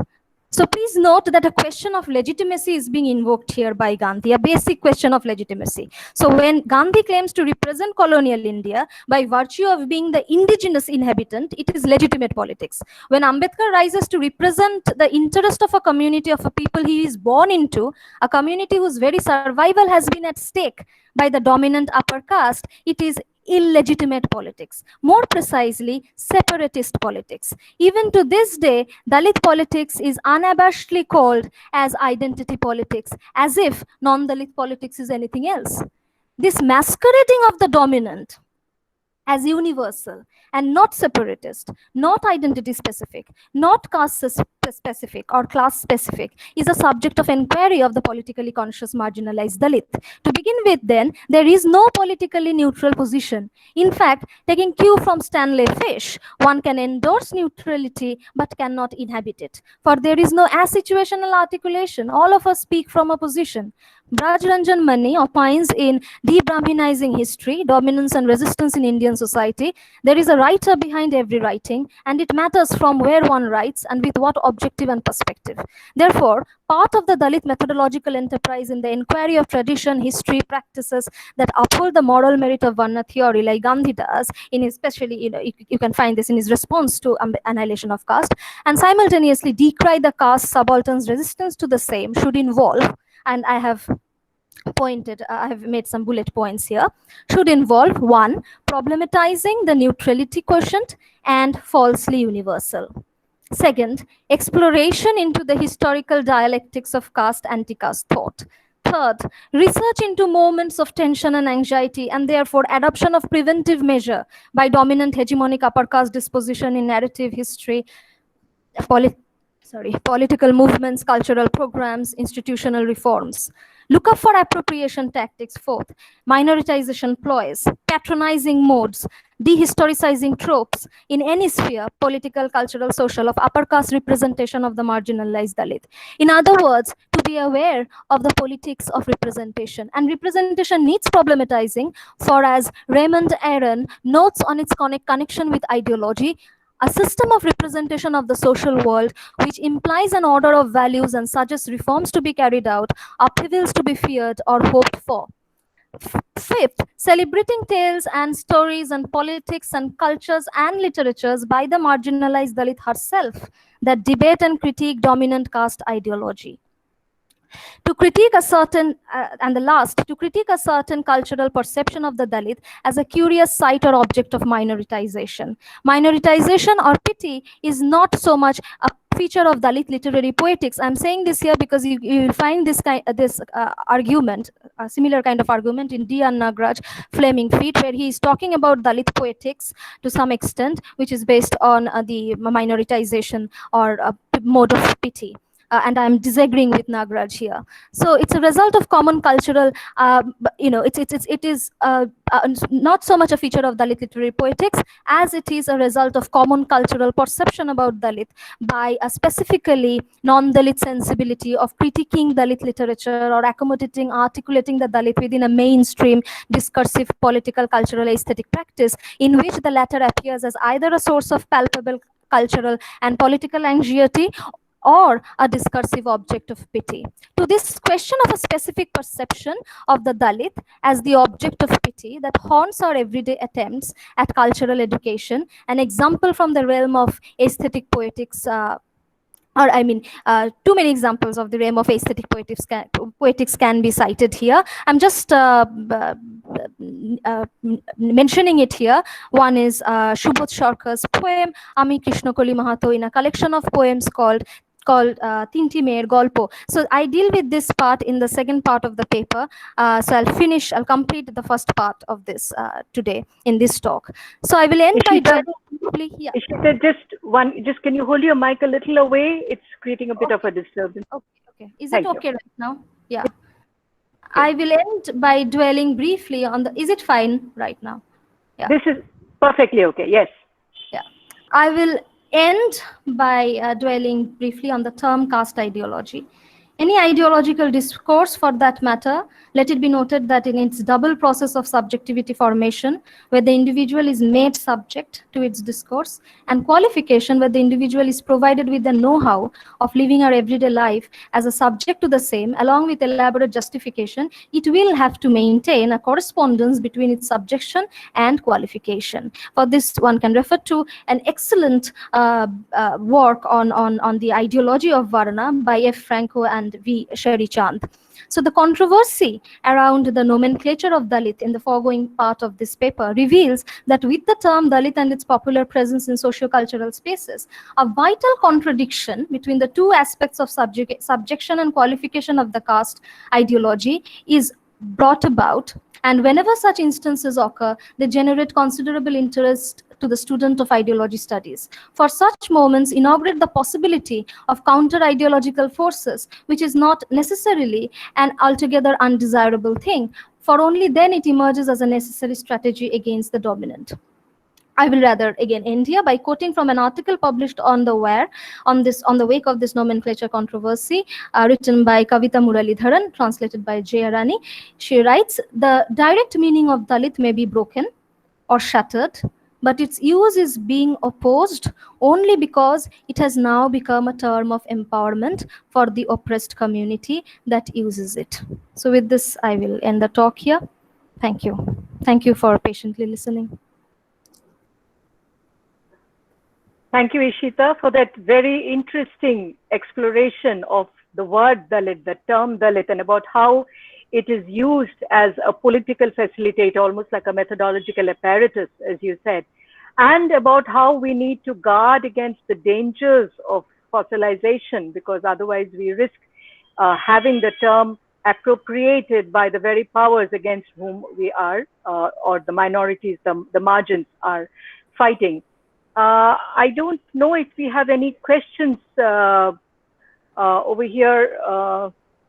Do we have any questions, to Brother Chandranath? Can you see any questions? Or are there any other sites where questions have been put up? I think there is one from Debdatta Saha. Yes. So let me begin with that. It's always a pleasure, she says, to hear Ishita Roy ma'am's lectures on Dalit literature. I would like to ask her this question. We are talking of Dalit literature and Bengali Dalit literature. Is there any specific reason for this separate categorization? Okay, so should I answer that? Yes, please do, Ishita. Okay, if you ask me, then there is no specific reason for separate categorization of Dalit literature and Bengali Dalit literature. But if you want to look at the history of Dalit literature and especially the kind of prominence that it has gained, it is likely, it would be probably a historical correctness if we begin by charting the development from, if and also if you're talking about 20th century modern Dalit literature and not going back, then from Maharashtra's, the Dalit Panthers movement. Otherwise, the common term that is operative in both the Dalit literature and Bangla Dalit literature is the term Dalit, and therefore one needs to understand about these, that which I just said, the imperatives that are involved with the term Dalit. As long as those imperatives are common, I don't think there is any other reason for categorizing it as Dalit literature and Bengali Dalit literature. Of course, if you're not taking into taking other translation into account and so on and so forth, whether Bangla Dalit literature would be that which is written in Bangla, or whether that which is translated, and so on and so forth. But otherwise there is not. But yes, I would want to say something here, since you raised the question. Debesh Rai's translation of Poison Bread, that is a work which I will not say should be included as part of Bengali Dalit literature. It's Dalit literature, but it's not Bangla Dalit literature. It's the works are translated into English to give a greater audience. So in that sense, these things are there, whether you consider Bangla Dalit literature, because Debesh Rai's Dalit is a translation of the Poison Bread, of the work Poison Bread. So in that way, we don't, I mean, I will not count it as Bangla Dalit literature the way I will count, say, for example, Manoranjan Bapari's work, or Manohar Mauli Bishwa's work, or Kalyani Thakur Charal's work, or Jatin Bala's work, and even going back to Mutua literature. Yeah, thank you. Thank you. Thank you, Ishita. There is a comment over here from Debushmita Deb. Let me read that out, since we don't have any other questions in this chat box, at least. Debushmita has pointed out how Sharmila Rege uses the theoretical framework of the testimonial to recover Dalit women's narratives which are lost to history. And she writes about how through this use, Rege argues that in a testimonial, the intention is to communicate the situation of a group's oppression and struggle. Narrator calls upon the reader to respond actively, and their involvement in the Dalit movement, the experience of caste and gender shape their writings. Since there are no other questions that I can see, and we still have about 3 minutes left, let me ask a small question of my own to you, Ishita, just what your feelings are or what your thoughts are on this. We are increasingly seeing the far right use, not just in India, but in various other parts of the world, use the kind of political apparatus that is used by the margins to construct their discourse. They're placing themselves in the position of people who have been exploited, who have been abused, and to the extent that religion or the non-secular arena also becomes one of their chosen idioms through which they speak. There is definitely no similarity between the grassroots literature that you have spoken about and about the far right discourses, which we are finding all over the world today. But we are being unable to deny the similarities which we find in the discourses, in the idioms which are being used. What would be your thoughts on this? All right. Okay, I'll just respond first to what Debashmita Deb has written or has pointed out. Now, this is a pertinent point. The need for intersectionality of gender and caste is particularly relevant with the context of feminism in the context of feminism in India. And Sharmila Rege's Sharmila Rege indicates or points to again Ambedkar's one of Ambedkar's fascinating thesis that he develops in Caste is Genesis, Mechanism and Development, where he tried to interlink patriarchy with caste, and in a way almost tried to give or lend patriarchy its source, its practical source, the way it is lived out in practical life, its practical source in caste. So I repeat once again here, Ambedkar in that paper lends a practical source to the working or unfolding of patriarchy in the context of India by his thesis of, I keep saying this to students also, thesis of supplant man and supplant woman, and his reading of the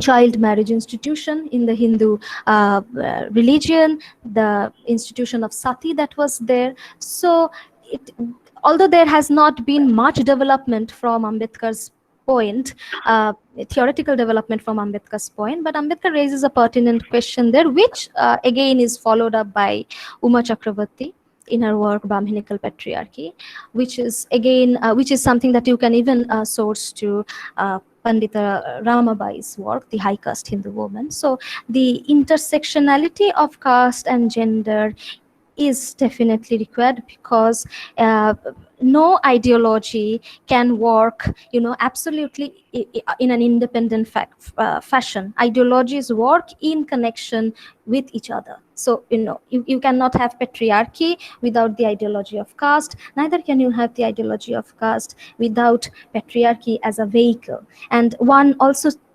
seeks the help of another to foreground itself as a working mechanism. So I think I don't know, I've tried to address to you in this time. And Shipradi's question, I said in the paper that I mentioned appropriation, I mentioned dehistoricization, I mentioned minoritization, and one term that I did not mention here was accommodation. And so I would like to say that what you are pointing at is a working of two ideological concepts, if I may put it like that. Where I am talking about how ideology subjects individuals to its particular ideology in a way that the subject will not be able to understand that she is a subject to it. And then how will the subject respond, or how does the subject respond to this kind of to the ideological influence? There are a range of responses that are available to the subject. Unless it is a response of conflict, it is most likely to be a response of accommodation. It will also be a response of pity, of minoritization. So what you are saying can be seen as a combined working of two factors. One is accommodation and another is minoritization, where a particular discourse is intended to be generated around the axis of minoritization. Something that D.N. Nagaraj puts brilliantly in Flaming Feet and other essays. Yeah, I hope that suffices. I don't know. Yes. Thank you, Ishita. There is one comment over here that you may want to respond to. It takes off from the tail of the earlier question. This is by Autrik Banerjee. He writes that to get a deeper understanding and knowledge about Dalit literature, the language does also play a pivotal role. And so he says that possibly Dalit literature as a whole would create something, or Dalit literature would create something as a whole, while Bengali Dalit literature would emphasize certain deeper specific contents within it. So maybe you would like to respond to this. Yes, of course. I mean, we are talking against any kind of totalitarian influence, any kind of totalitarian bent. So, of course, we have to pay attention, and that is the whole purpose of doing these things. That is, we pay attention to the specificity of a situation, to the particularity of a situation, to the location of a particular situation. Then the situations can be compared, but one can still retain the specificity of it. Yeah. Actually, we don't have time to deal much with it, but again, if you given those specificities, again, a commonality can still be drawn as far as Dalit and the political valence that I was talking about is concerned. Even, you can compare situations in Maharashtra, you can compare situations in South India, and you can compare situations in West Bengal. And one common source of comparison is the political. So for example, here we don't have time to elaborate, but I'll just give an example. So if you, there is a book by M.S.S. Pandian, Brahmin, non-Brahmin, where he is talking about the emergence of non-Brahmin as a category of mobilization against the ideology of Brahmin. And the kind of arguments that he, that Pandian showcases in that particular work, it is astonishing to find a remarkable similarity between what Pandian talks about the emergence of non-Brahmin and the kind of problems that such an emergence faced. And on here, if you look at the Nomoshudra movement in West Bengal, the kind of political fading out that we get to witness in Bengal when it comes to the Nomoshudra movement, the Motua Andolan, and today what we have with us is I would say an apolitical Motua movement, which is ready to go with any political party for that matter, without that independent political consciousness. So something which happens to, if you follow the trail of non-Brahmin term, happens the same thing. Also, if you look at Jyotirao Phule's Satyasadhak Samaj, which he created. After the death of Phule, there was seen a considerable, decrease of people from the untouchable community to join the fold of Satyasadhak Samaj, because, again, these problems came. Again, you can compare this with So I gave you three situations: Phule's Satyasadhak Samaj, then Pandian's non-Brahmin, and here in West Bengal, the emergence of Dalit. Right? I could answer whatever I can recall at the moment and with the time given. Yes, thank you, Ishita, for a very thought-provoking paper, and mostly for tying up the patterns that we see which lead us to the theoretical paradigms, for tying these up, locating them in the very real, concrete events of our country. And with that, I thank the speaker, Ishita, and I pass the microphone back to Chandranath. Thank you, Chandranath. Thank you, Sipra. Thank you very much for cooperating with us for so long. Now I request Ishita to chair the next session, and in the next session our speaker is Dr. Shiladitya Sen, and I request Dr. Shubhobroto Sarkar to introduce Dr. Shiladitya Sen. It is over to Dr. Sarkar. Thank you, sir. After such an interesting discussion, our next speaker is Dr. Shiladitya Sen. So the choice of the speakers. So this platform that we have used in this webinar is to include all the voices from the margin, multiplicity of voices from the spaces of race, gender, class, caste. And our next speaker is Shiladitya Sen. Shiladitya Sen is an instructional specialist in writing studies. He was formerly an assistant professor in English at Montclair State University. He completed his PhD on early modern meta-theater from Temple University, Philadelphia. After completing a MA from Virginia Tech, Blacksburg, he had previously obtained a BA and MA from Jadavpur University. Shiladitya's research interests include early modern drama, tragedy, pedagogical theory, rhetoric, popular culture, feminist theory, gender studies, and race theory. He regularly presents conferences in the USA and India. His most recent publications were chapters on playing the performer or the playwright on the early modern stage in literature and society. Challenges and Prospects, published by Author Press, India.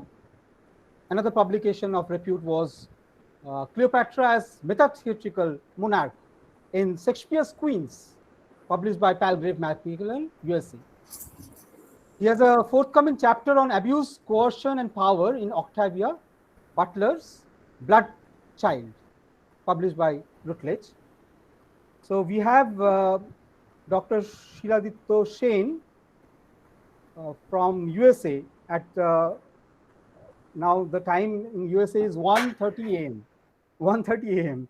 So the entire speech has been provided to me, and I will just relay the entire speech for your audience. So can I take the permission of the chair, madam? Yes, yes, sure, we can start.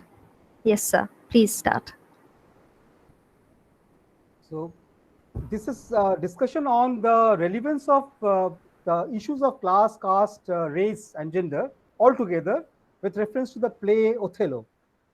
Othello, we know that was written in the Jacobean period, and the play has afterlives, multiple afterlives.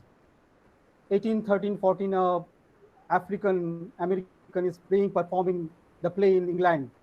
And we have in our Indian context also an Indian performing the role of Othello.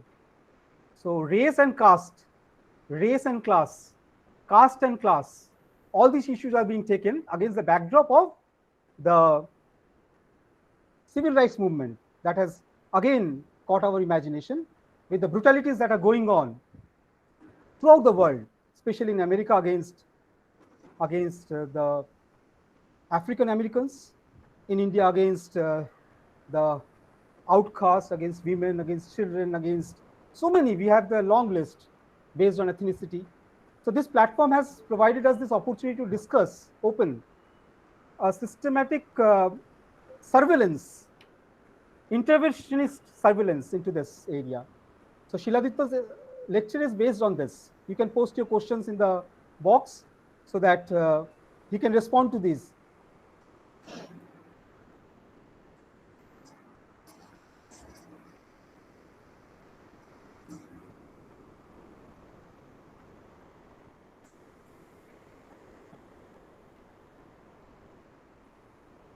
So I'm not very well equipped with the screen sharing and all these. So just give me some time.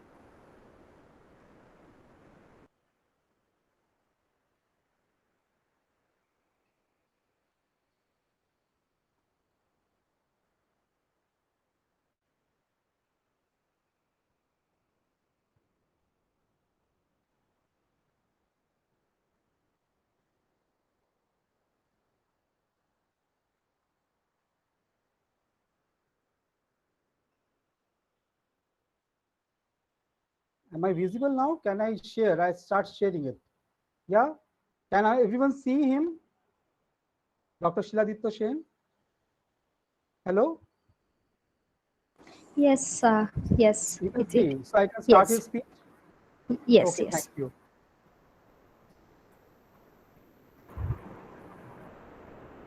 Yes, we can see him. Before I get started, I should say that this is my first time doing something like this. May I interrupt? May I interrupt, yes? Professor Sen? Yes. Yes, I think the voice is, it's a bit low. So, can we increase the volume of? I'm always happy to wax on about Shakespeare, race, these sort of subjects.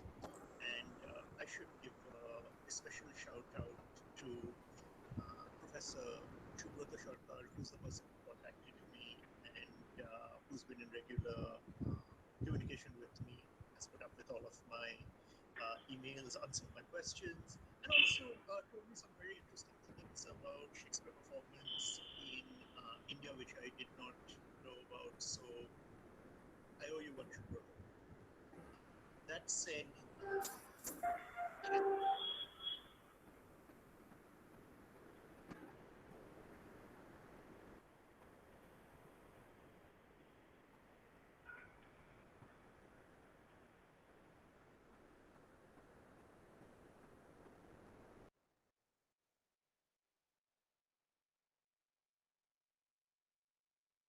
Sir, I don't think he can be heard.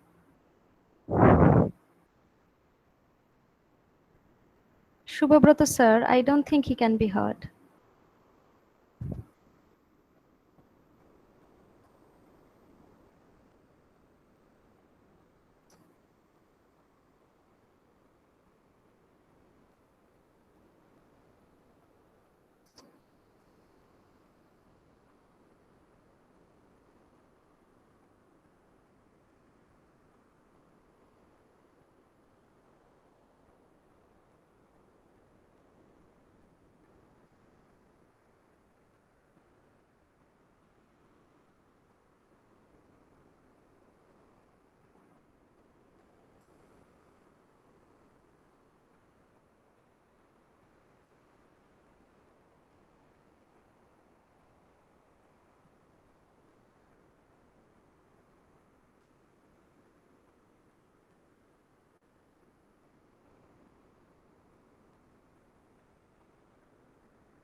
Sir, the lecture is inaudible. He can't be heard actually.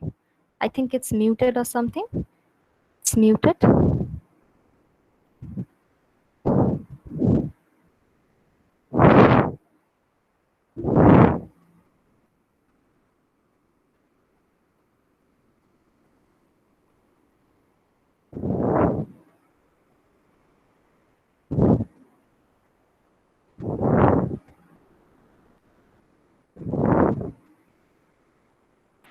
Sir, please unmute yourself, sir.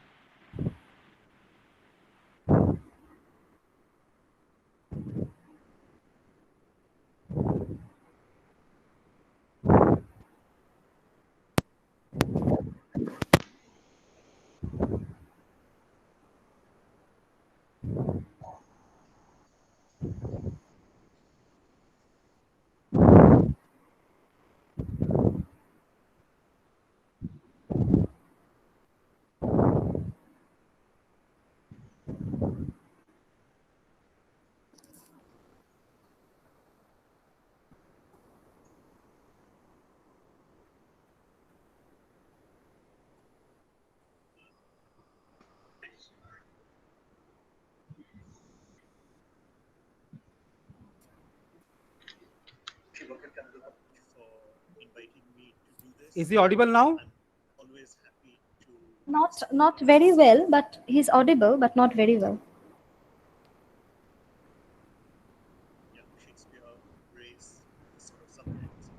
Okay. Now audible? Is he audible? Is he audible now? Can you hear him? Yes, sir, I can hear, but again the sound is very low to actually discern him properly. But here on my, yeah, it's the sound is clear. The sound is very low. Okay. Can you play once again? Yeah, I play it once again, huh? Yeah, Just yeah, play it. Okay, sir.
first time in our time, one of the things which I'm interested in talking about is how we see, contrary to the standard cliche about Shakespeare being our contemporary, Shakespeare as universal.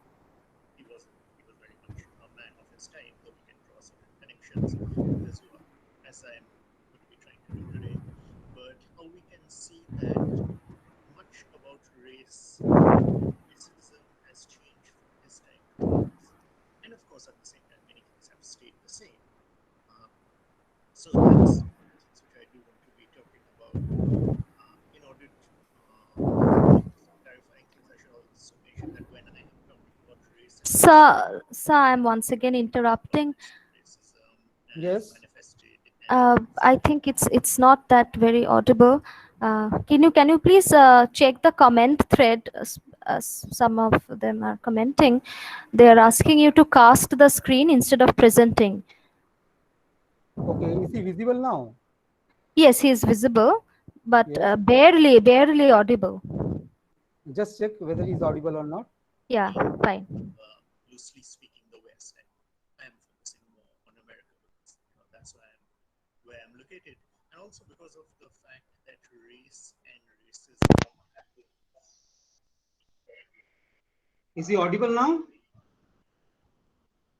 Is he audible now? No, sir, not good. I mean, he can only be barely hard. Yeah. So I've cast the screen. Yeah. You can see him, but not audible. Just play again. Have you cast the screen? Please play the video once again.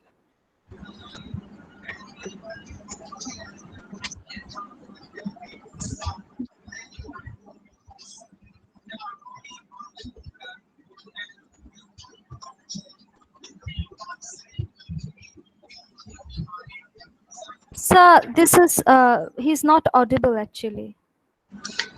Ishita ma'am, can I speak something? Yes. Ishita ma'am? Yes. Sir, you will the presenting screen will not do. There's another process called casting screen.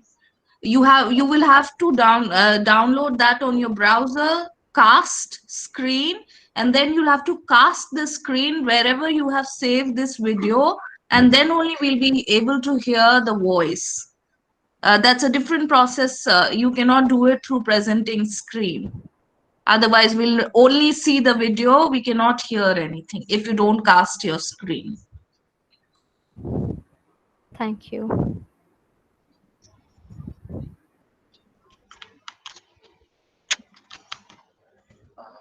Firstly, by modern standards, it's essentially impossible that he did not have certain racist ideas. Secondly, there's no way that we can prove it, however, because all we have are the texts, and I don't think it's particularly important to fixate on whether the author.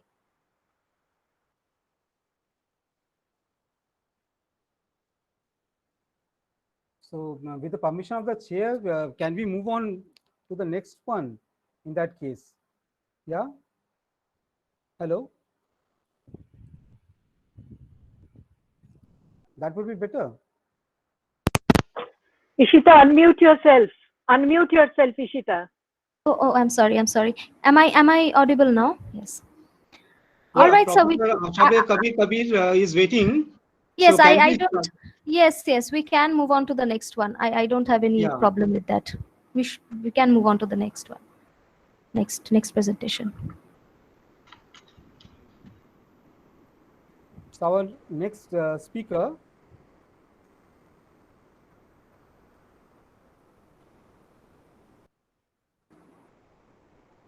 Our next speaker today is Professor Mrs. Asabe Kabir Usman. She is a professor of Oral and African Literatures, Department of Modern European Languages and Linguistics, Usmanu Danfodiyo University, Sokoto, from the Sokoto state of Nigeria. Professor Mrs. Asabe Kabir Usman has been working in the field of oral cultures, especially with reference to Hausa culture. She is a prominent activist in the field of gender empowerment, feminism, African motherhood, and her presentation today will be on motherhood as identity in Hausa culture, examples from the Hausa movie Na Hawa. So for this session, I would like to request Professor Ishita Rai to please chair the session so that Professor Asabe Kamir Usman can deliver her speech.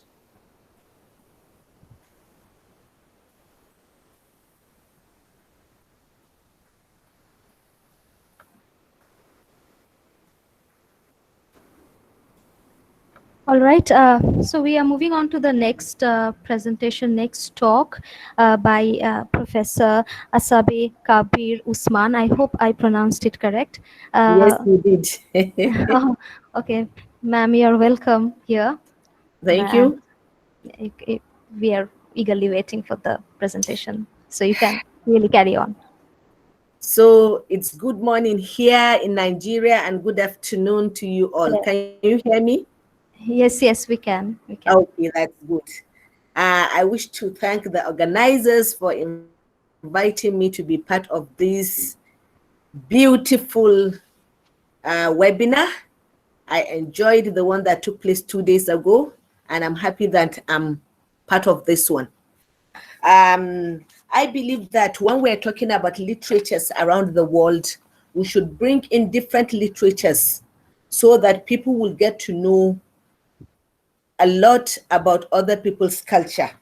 And that is why I dwell so much in the Hausa culture, so that people will really know what constitutes the Hausa culture.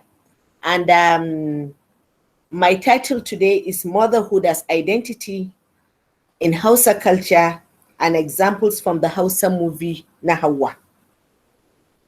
You see, just as in other African countries, the Hausa culture believe that the sole aim of marriage is procreation. And to buttress this point, I'm quoting from Ngobo, who says the basis of marriage among Africans implies the transfer of a woman's fertility to the husband's family group. Marriage among Africans is merely an institution for the control of procreation. Every woman is encouraged to marry and get children in order to express her womanhood. This is also true and the reason behind Hausa marriages. No wonder the society raised eyebrows as soon as a couple spends some time together without having children. A childless marriage is a source of serious disappointment and sooner or later leads to serious troubles between the man and the wife. Unfortunately, the person who is blamed the most for the inability to bear children is the wife. And this brings us to the issue of marginalization. The disgusting and humiliating actions meted out to childless women in our Hausa society is so shocking, so much that one cannot but comment on the repression, humiliation, and dishonor they face culturally in the society, which is patriarchal and dictatorial in nature. Women in the cultural context achieve status through marriage and become fulfilled only through motherhood, according to Helen Chukuma. In fact, childlessness has been a major cause of breakup of many marriages in Hausa society, therefore putting many couples on ending crisis. In Hausa society, childless women not only have to deal with hatred and backlash from their matrimonial families, but also societal scorn, mockery, and isolation. This stigma affects them psychologically, leaving them unhappy, unfulfilled, and hopeless in a situation that is beyond their control. Hausa home movies, known as Kannywood movies, have initially from inception been generally produced and directed by men, and this had an adverse effect on how women are presented or portrayed in the movies. They have at different times portrayed or depicted women in different biased, traditional, sociocultural, and economic spheres in Hausa society. These depictions most times tend to be in line with the social structure of the society, especially as that which benefits and encourages patriarchy. The paper, therefore, looks at how childless women are viewed in Hausa society.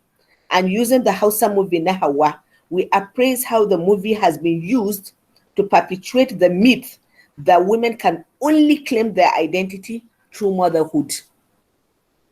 Using the new historicism theory, which advocates the need for critics to take the historical background against which a creative work is written into consideration in critical analysis, the paper explores different reactions of members of the Hausa society towards childlessness in the Hausa movie under review. New historians believe every expressive art is shaped by the time period in which it was written and should be examined and interpreted in the context of the time period.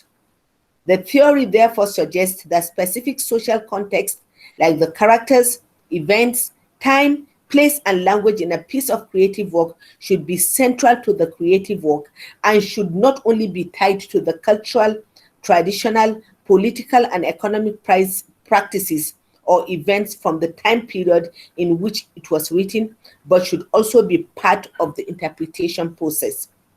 In line with this theory and for the behavioral prototype and reactions of Hausa society towards childless women in the Hausa society, the movie Nahawa is going to be analyzed.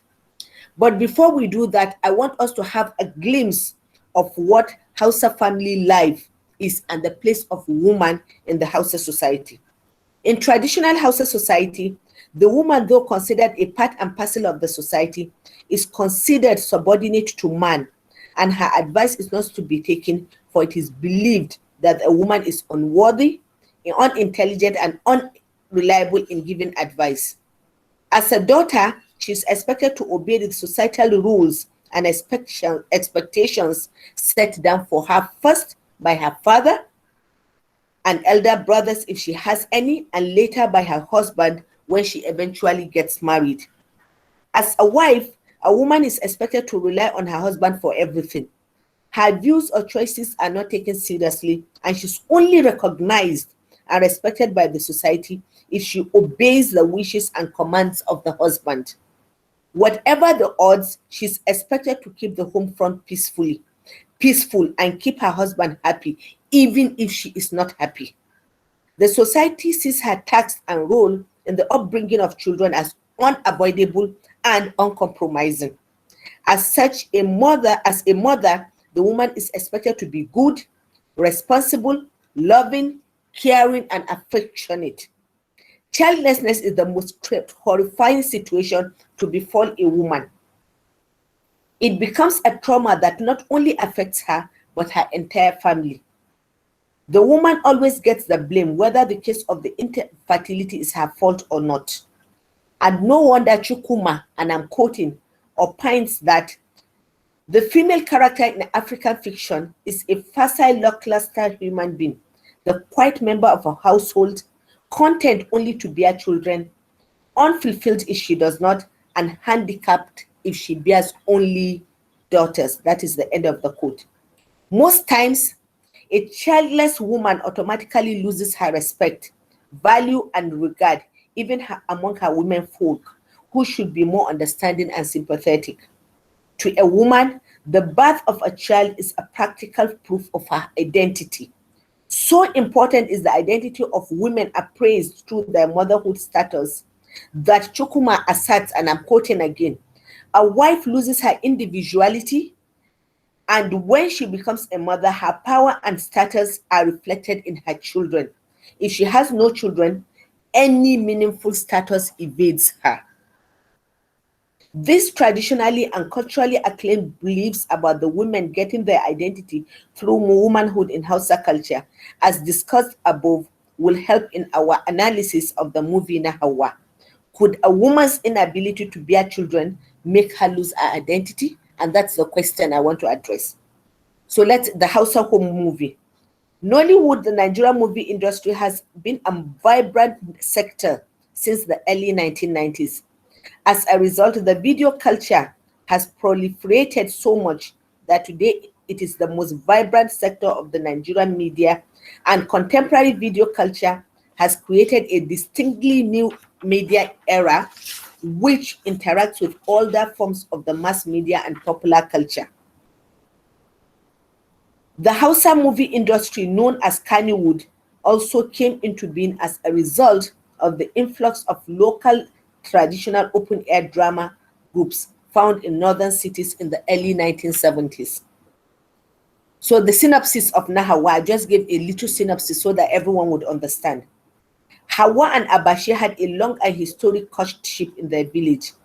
In fact, due to the affection Abashi had for Hawa, his name disappeared and he became known as Nahawa, translated Hawa's very own.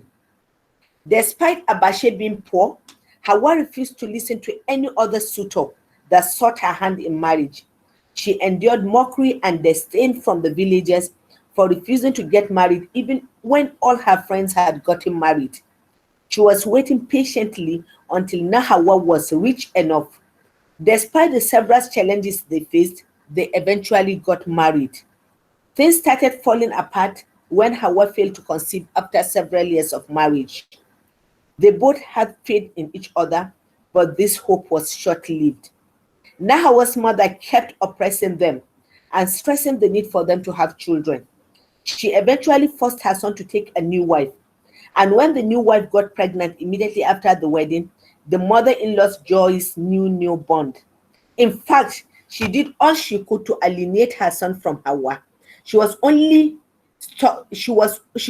stopped him from going to her apartment, but forced him to treat his pregnant wife more favorably than Hawa. Despite his mother's action, Nahawa refused to desert Hawa. He felt no excitement when he was told his wife was expecting, and neither did he mourn when she had a stillbirth. When Hawa eventually got pregnant, his joys knew no bound. The movie ended with Hawa giving birth to triplets. So my discussions go thus. In Nahawa, Hawa's inability to bear a child after several years of marriage caused her serious traumatic stress and mental breakdown. At the beginning, we see Nahawa's mother as loving, considerate, and nice to her mother-in-law. In fact, after the wedding, she warned Nahawa thus, "You have better get it right. I will never allow you to divorce that girl. She has sacrificed a lot for you." But when it took Hawa long to conceive, the mother started becoming impatient. She kept insisting that Nahawa should take a new wife who will bear him children. When Nahawa refused to dance to her dictates, she thought of an alternative plan. That was to take them to the city hospital to have their fertility ascertained. She even threatened them, "Let the whole world insult me. I will not rescind my decision. You must do what I want, or as I say, or else I will curse you." The implication of curses in Hausa society is that the curse of a mother on her offspring spells doom, and no well-brought-up child would want that to happen to him. With no option but to obey, Nahawa allowed his mother to take them to the hospital. And at the hospital, it was confirmed that the infertility problem was from Hawa.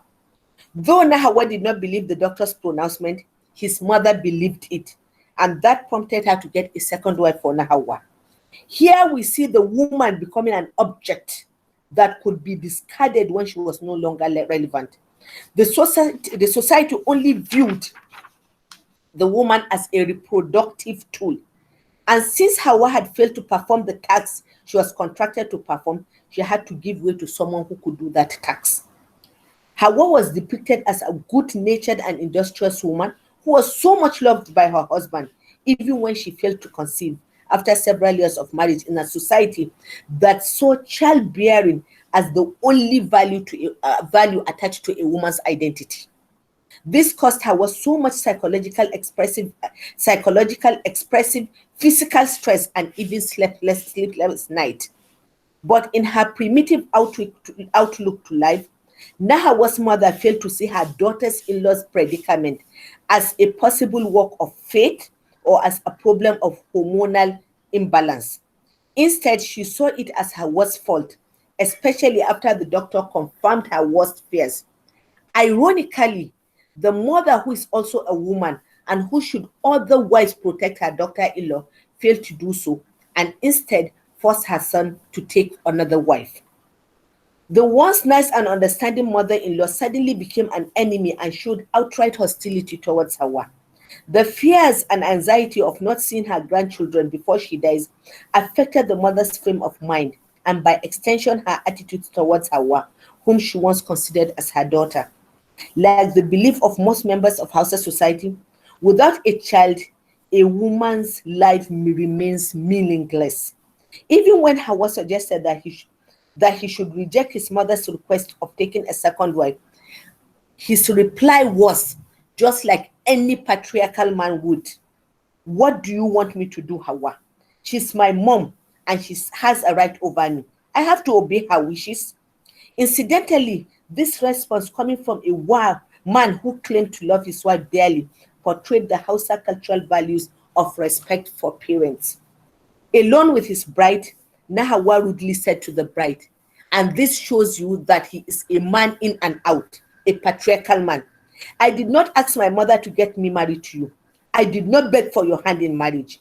I do not know how you intend to cope because my name has always been Nahawa and will always be for Hawa." In utter disbelief, the bride began to lament the fate that awaited her in a loveless marriage. No one bothered to ask the new bride about her views about the marriage because as a woman, her views in such matters did not count. Culturally and traditionally, she was expected to remain in the marriage even if it was loveless. Her consent was not important, and even her appeal to her mother, saying, "Please, mother, bear with me. I do not want to come between two people who love each other this much," fell on deaf ears. When the new bride got pregnant and had a stillbirth, and Hawa later conceived months later, neither the mother or the husband or the society sympathized with the new bride who had lost her child. Because as far as the society was concerned, without a child, she had lost her identity. And instead of sympathy, Nahawa had this to say to her: "I will advise you to be patient. Patience is the key word.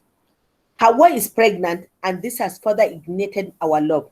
It is left to you to accept this new position. Hawa remains on top." Even the mother-in-law shifted her alliance to Hawa and abandoned the new bride.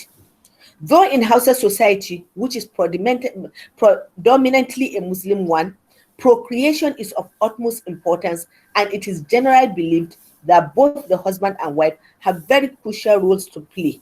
It is the woman who suffers the most if the union fails to produce offsprings. That was why in Nahawa, Hawa faced untold hostility, humiliation, embarrassment, disrespect, and oppression in the hands of her mother-in-law and later her co-wife because she was childless. Though she survived not being sent packing from her matrimonial home, the mother-in-law made the home front a living hell. And despite her husband's support and assumed protection, she remained miserable, especially after her mother-in-law forced her husband to take a new wife.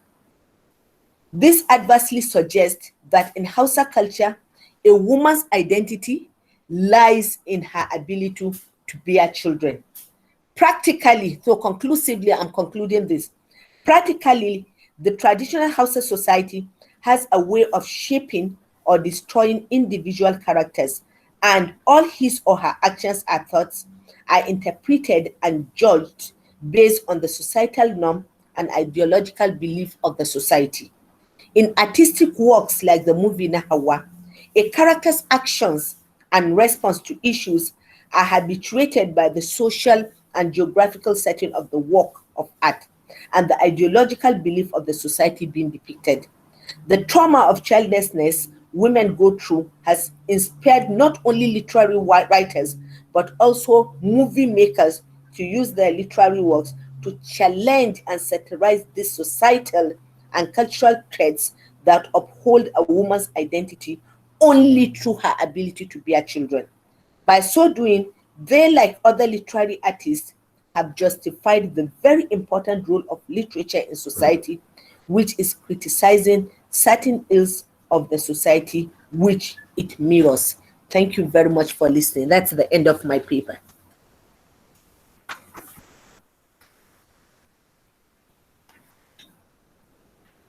Hello? Hello. Okay.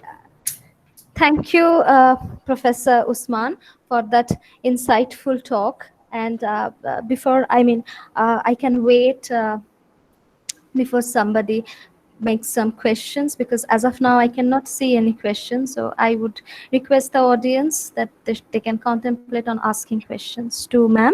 I just wanted to say that your lecture brought back memories of my days at Jadavpur University, where I did a course on literatures in Africa.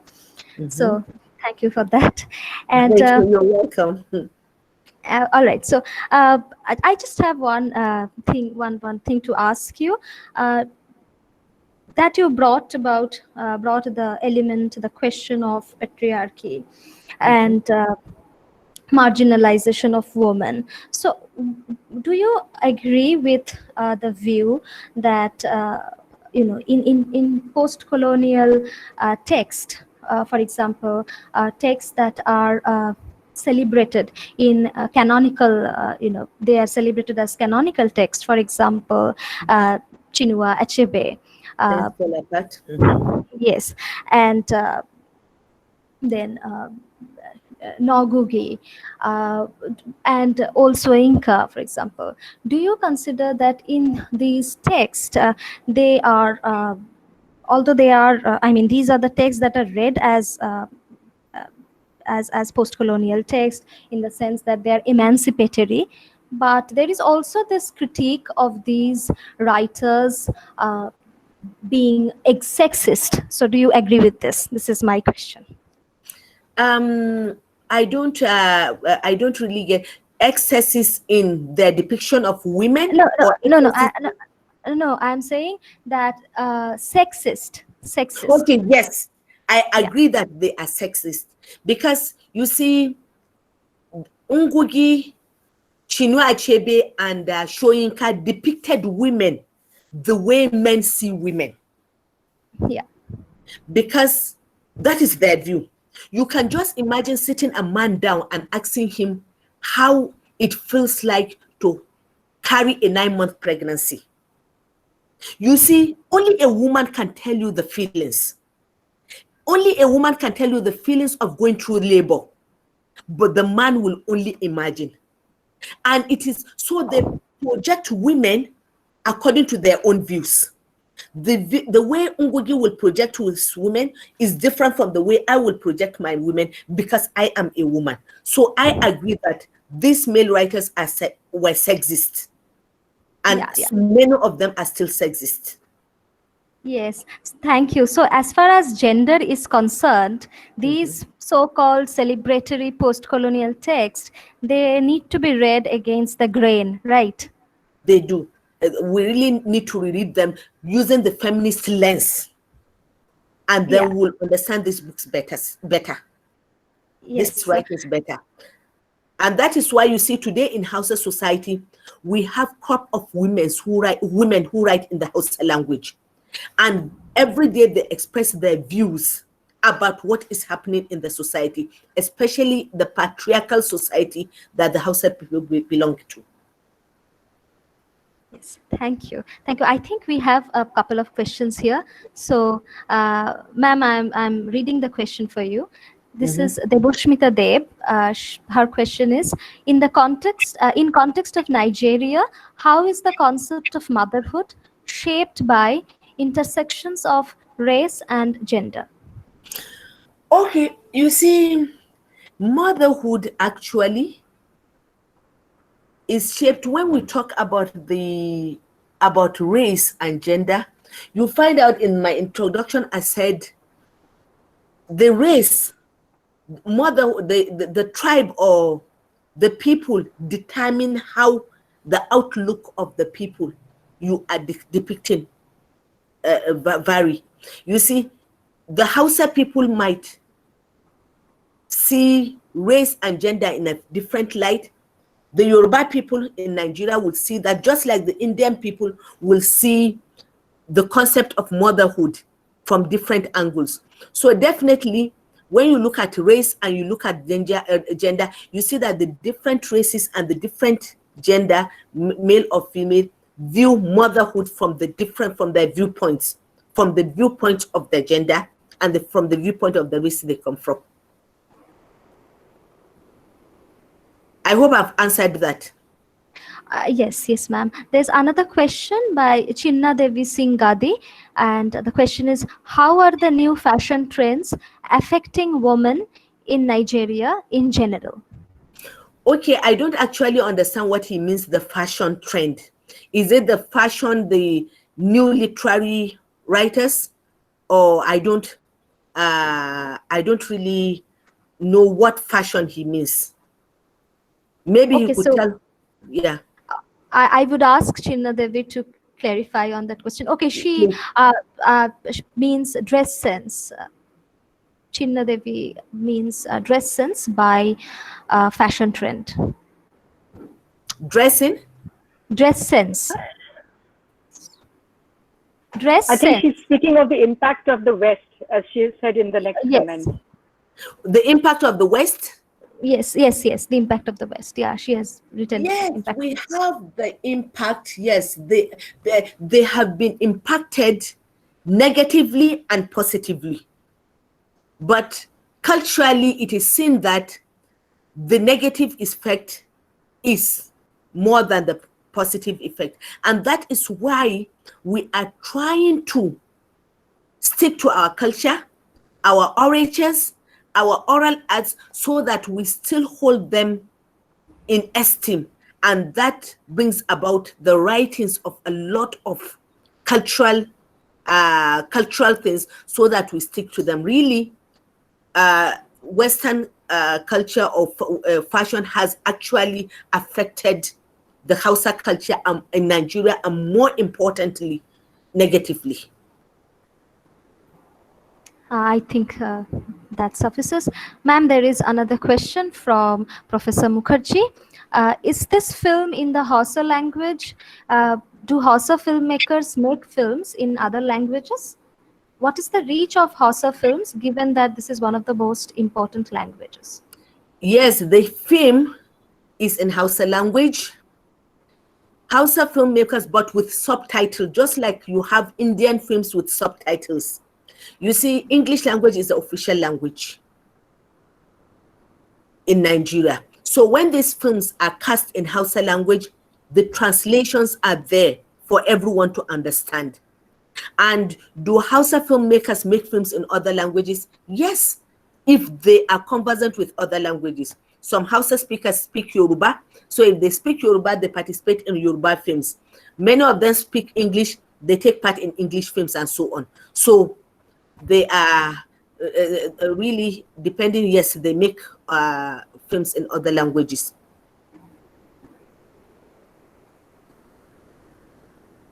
Thank you, ma'am. So I think, thank you once again for your insightful talk, for being here and joining us today. I think there's another question. I would like to take this question, just one more question. This is a question by Lopamudra Banerjee. You told that a woman's experience is best expressed by woman. Does this not restrict woman's experience to a kind of essentialism? I don't want to agree with that. There's no restriction to that. I believe that there are certain things that only a woman can say it well. You see, let me just give you an example. In Hausa society, we have this culture of taking kids aged 5 years, 6 years, and taking them away from their female mothers, from their mothers, to unknown places where they spend the better part of their adult life, their childhood and adult life there. The man sees nothing wrong in that. As far as he's concerned, he has sent them on educational endeavor.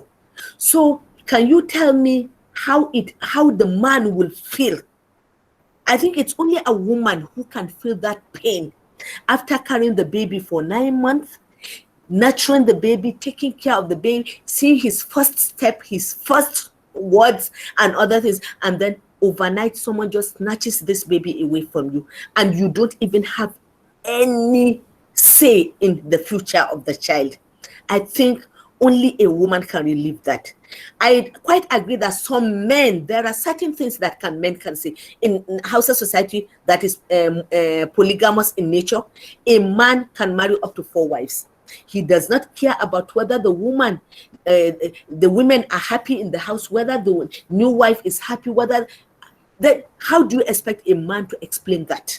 Only a woman who goes through this trauma can explain this. I agree that there are certain things that men can imagine and talk about women. The same thing, women can talk about certain things about men, but I believe that the woman best tells her story. And I don't believe that there's a restriction to that.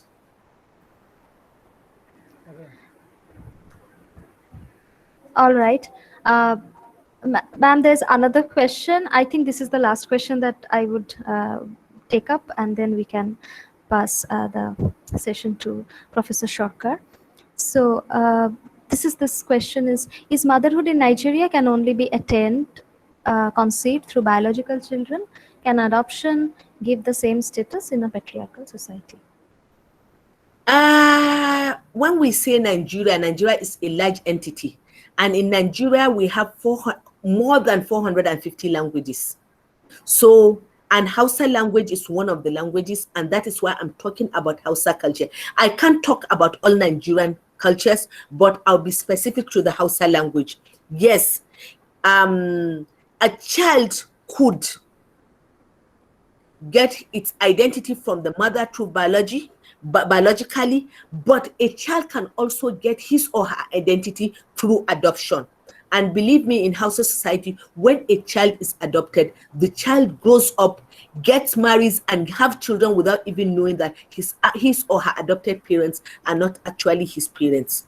So in the patriarchal society, the status of adopted children could also be the same as the children who have been born in the homes. All right. I think the answers have satisfied the PIP students and the audience who have asked the question. I will now like to pass. Thank you very much for listening to me, and it's my pleasure to share my views with you all. Thank you so much. Thank you, ma'am, for your one insightful talk. I will now pass the mic to Professor Sarkar for continuing with the session. Thank you. Thank you, Professor Asabe Kabir Usman, for this excellent presentation. I have the opportunity to see the movie Naihati, and so participants can also see the movie in the YouTube channel. So thank you, madam, for taking out time. I know it's raining in Nigeria today because of the network issues. You had faced some problems since the morning. Thank you very much for responding to our request and being here. As the questions reveal, the discussion was very energetic and thought-provoking. Thank you. Thank you very much. My pleasure. Nice to be here.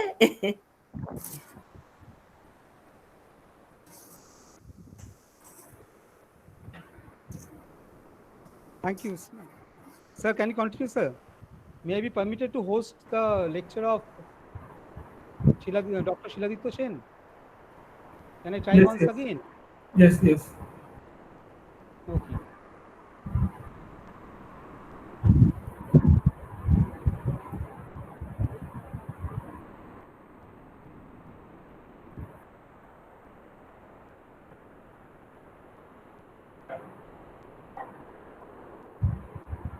Please keep giving me feedback whether this is audible or not.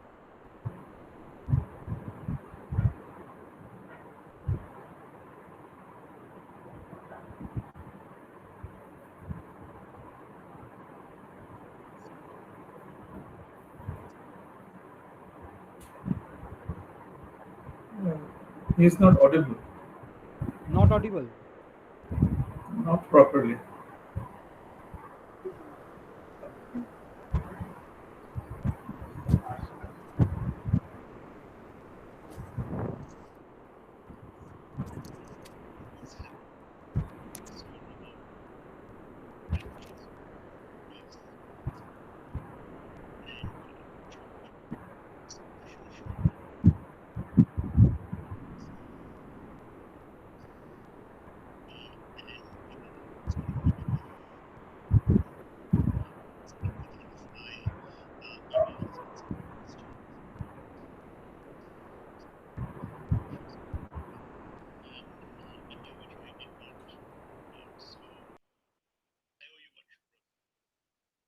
That said, I guess I should clarify before I go any further what the topic of this talk will be. As I think you've already been informed, I am going to be talking about Othello, yes, Shakespeare all over again. But this will not be, this will not be a literary analysis or anything of that. About Othello as a sort of cultural artifact, which helps us, in some sense, understand the way concepts of race, and of course, by extension, racism, function. In Shakespeare's time, in our time, one of the things which I'm interested in talking about is how we see, contrary to the standard cliche about Shakespeare being our contemporary, Shakespeare as universal. He was very much a man of his time, though we can draw certain connections to his work, as I'm going to be trying to do today. But how we can see that much about race and racism has changed from his time to ours. And of course, at the same time, many things have stayed the same. So that's one of the things which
শুভ কিছু দেখা যাচ্ছে না।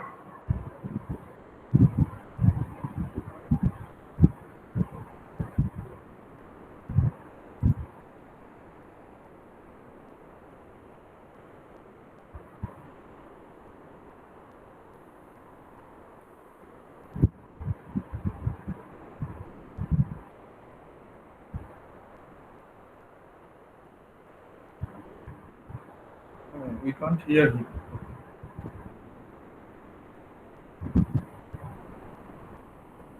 Sir, I think there is a technical issue. We can't hear anything from the presentation.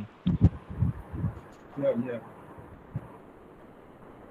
Sir, it's better to skip the presentation because it's wasting the time and we are not able to go ahead through all the programs that we are having ahead. So we better postpone it tomorrow so that we can have all the clear version of this scenario.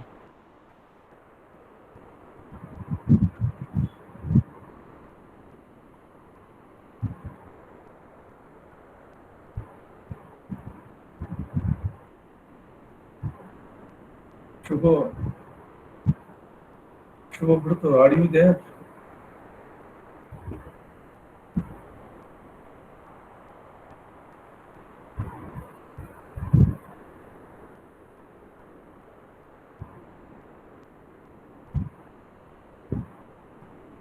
Shubhabrata. Actually, he is not audible.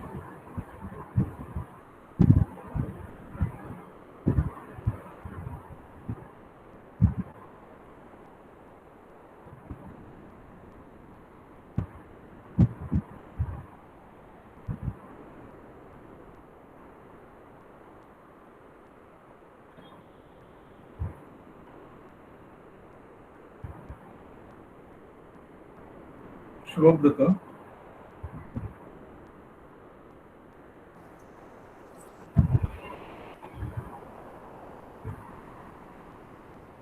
SBS sir, I think this is inaudible. This is actually inaudible.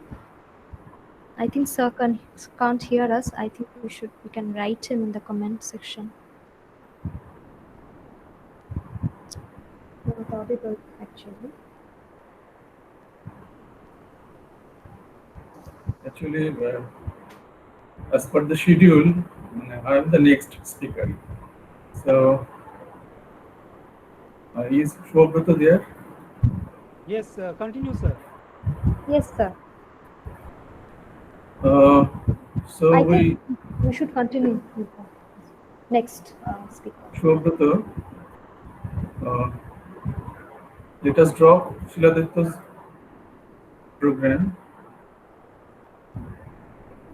And you please make the next announcement. Yeah, our next speaker for the day. Our next speaker for the day. Am I audible? Yes, you are. Yes. Our next speaker for the day is Professor Chandra Odhikari. He would be speaking on Bangla Dalit writing in English translation.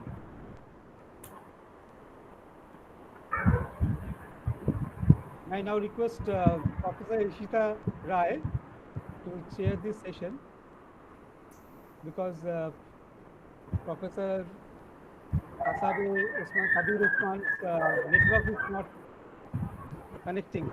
She was supposed to chair this session for Professor Chandra Odhikari.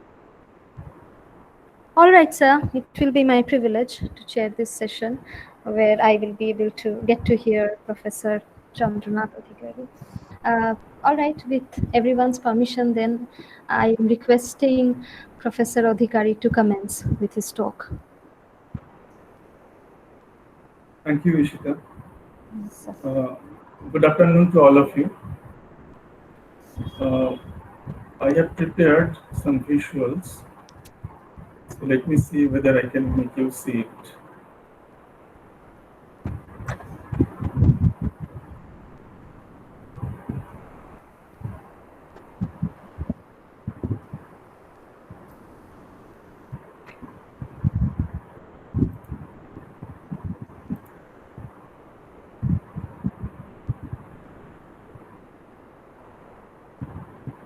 Can you see it? Yes, we can. Yes. Today my topic is Bangla Dalit stories in English translation. Well, Bangla Dalit stories are very much a part of Indian Dalit literature. Now, English translation of these Dalit writings has provided them a greater visibility and has opened up a dialogue between the mainstream and Dalit literature. Now, in this postmodern era, we feel that the meta-narrative of the dominant class needs to be supplemented by the counter-narrative of the marginalized class.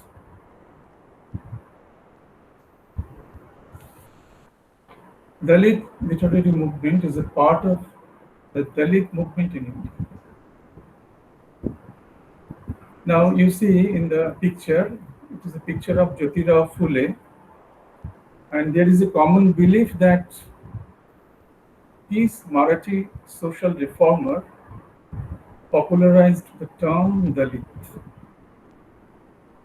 Now I just mentioned a few, he was also a writer, incidentally.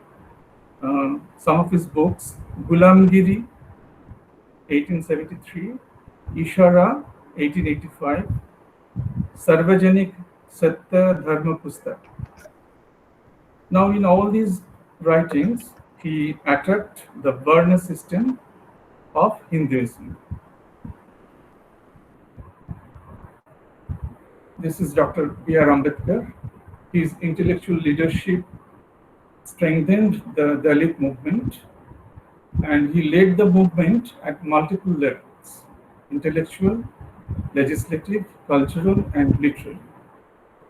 I also mentioned some of his books, some of his writings: Castes in India, Riddles in Hinduism, The Annihilation of Caste, etc.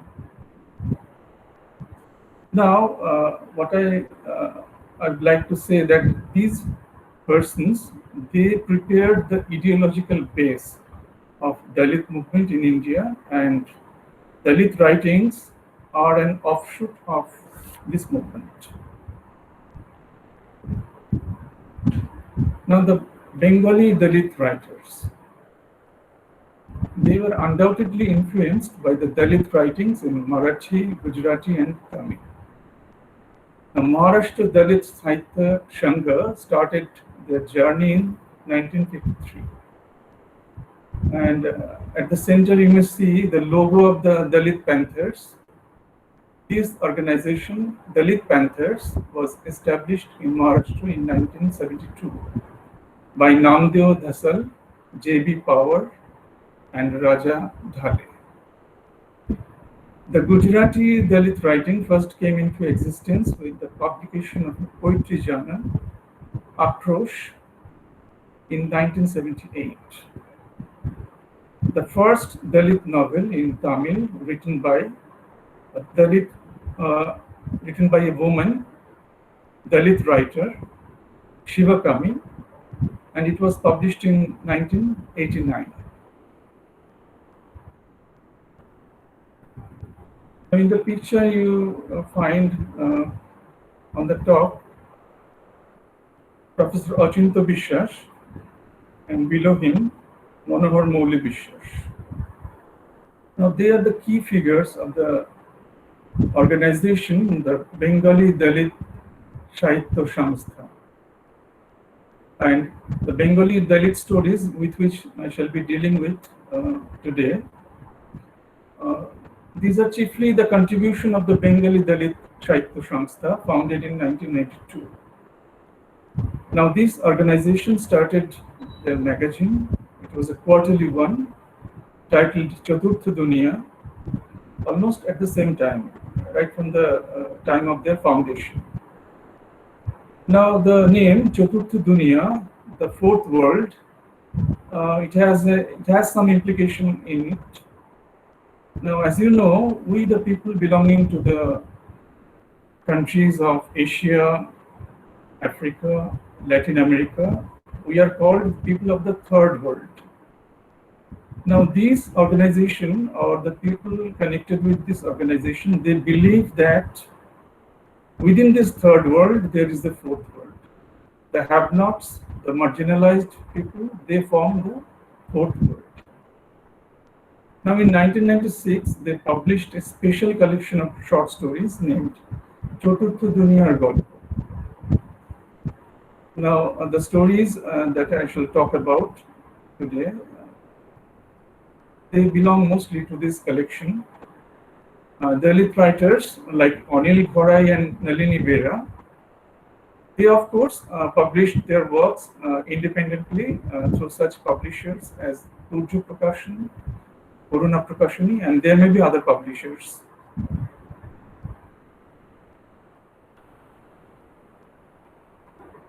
Now in the picture you find the particular book, Survival and Other Stories. It was published by Orient Black Swan. And I show you this book because the stories I shall talk about, they belong to this book. And the book is edited by Professor Shankar Prasad Singh and Professor Indranil Acharya. Both of them are reputed faculty members of the Department of English in the Vidyasagar University. Now, the collection contains translated stories of such eminent Bengali Dalit writers like Achinto Biswas, Anil Bharai, Gautam Ali, Jatin Bala, Kapil Krishna Thakur, and many others. Now, Achinto Biswas is a known figure in the circle of Bengali literary activity of our generation. And he was the founder president of Bengali Dalit Sahitya Samstha that was established in 1992. The organization had also a manifesto of its own, and in which it was stated that the organization will work for the prosperity of Dalit literature and culture. Now, Sir Biswas taught in the Jadavpur University as a professor in Bengal. And Manohar Mouli Biswas is also a known figure of this organization. I think he is at present the president of Bengali Dalit Sahitya Samstha. And the translation work has been done by such reputed academicians and scholars as Tajuddin Ahmed, Joyjit Ghosh, Shubhajit Sen, Ashok Sengupta, Amrit Sen, Anuradha Sen, and many others.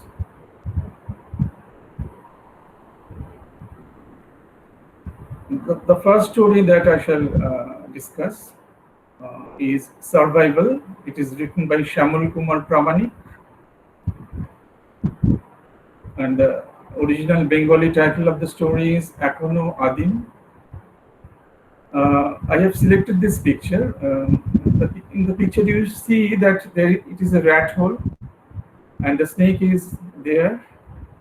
Actually, the snake has displaced the rats from that place, and if you are aware of it, you know that in agricultural fields there are many such rat holes, and the rats in the harvesting season they accumulate grains there, and this particular hole doesn't belong to the snake, it belongs to the rats. And there are some people who are poorest of the poor, they just collect food grains from these rat holes. So in this story we find an unique situation in which the main characters, Raju, Rajavan, Matia, Sonu. Now Matia is Raju's wife and Sonu is his son. Now in this story we find that they are out in the field to collect grains from rat holes, but this particular snake disturbs them and prevents them from doing so. The story Survival has a symbolic implication since the snake stands for the dominant class that frightens and deprives the poor of their minimum right to survive in the society. Now Raju, Matia and their son, they represent the marginalized class. And they, being poorest of the poor, they survive on the corns left over by the farmers in the paddy fields during the harvesting season. Now the snake imagery has been rather deliberately selected by the author, since in literary tradition, snake is a symbol of crudity, cruelty, aggression, and mercilessness. However, what is noticeable is Raju's adamant, persistent, and retaliating attitude. The story, within its small ambit, highlights the theme of protest, revolt, and the overthrow of the oppressive forces. The author shows that the undaunted protest of the marginalized class may work wonders. The snake was guarding a rat hole full of grain, and it was a question of life and death for Raju. And so he tried his best to remove the serpent from the hole in order to establish his right on the grains. Literally, a physical battle took place between Raju and the cobra. And finally, Raju won the combat. Now, the story hints at the fact that revolution is, after all, a physical struggle for the marginalized people. The original Bengali name is Ekhono Adim, and it was published in Choturtho Duniyar Golpo in 1996. And the translation has been done by Amrit Sen.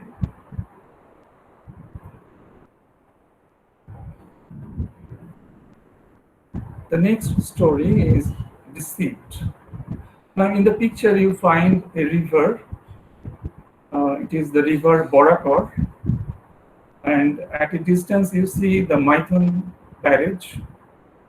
The Maithon dam is there at a distance. So I have selected this picture because the human drama presented in this story takes place on both the banks of this particular river. Now in the story Deceit, the conflict between the upper class and lower classes is not just a simple one.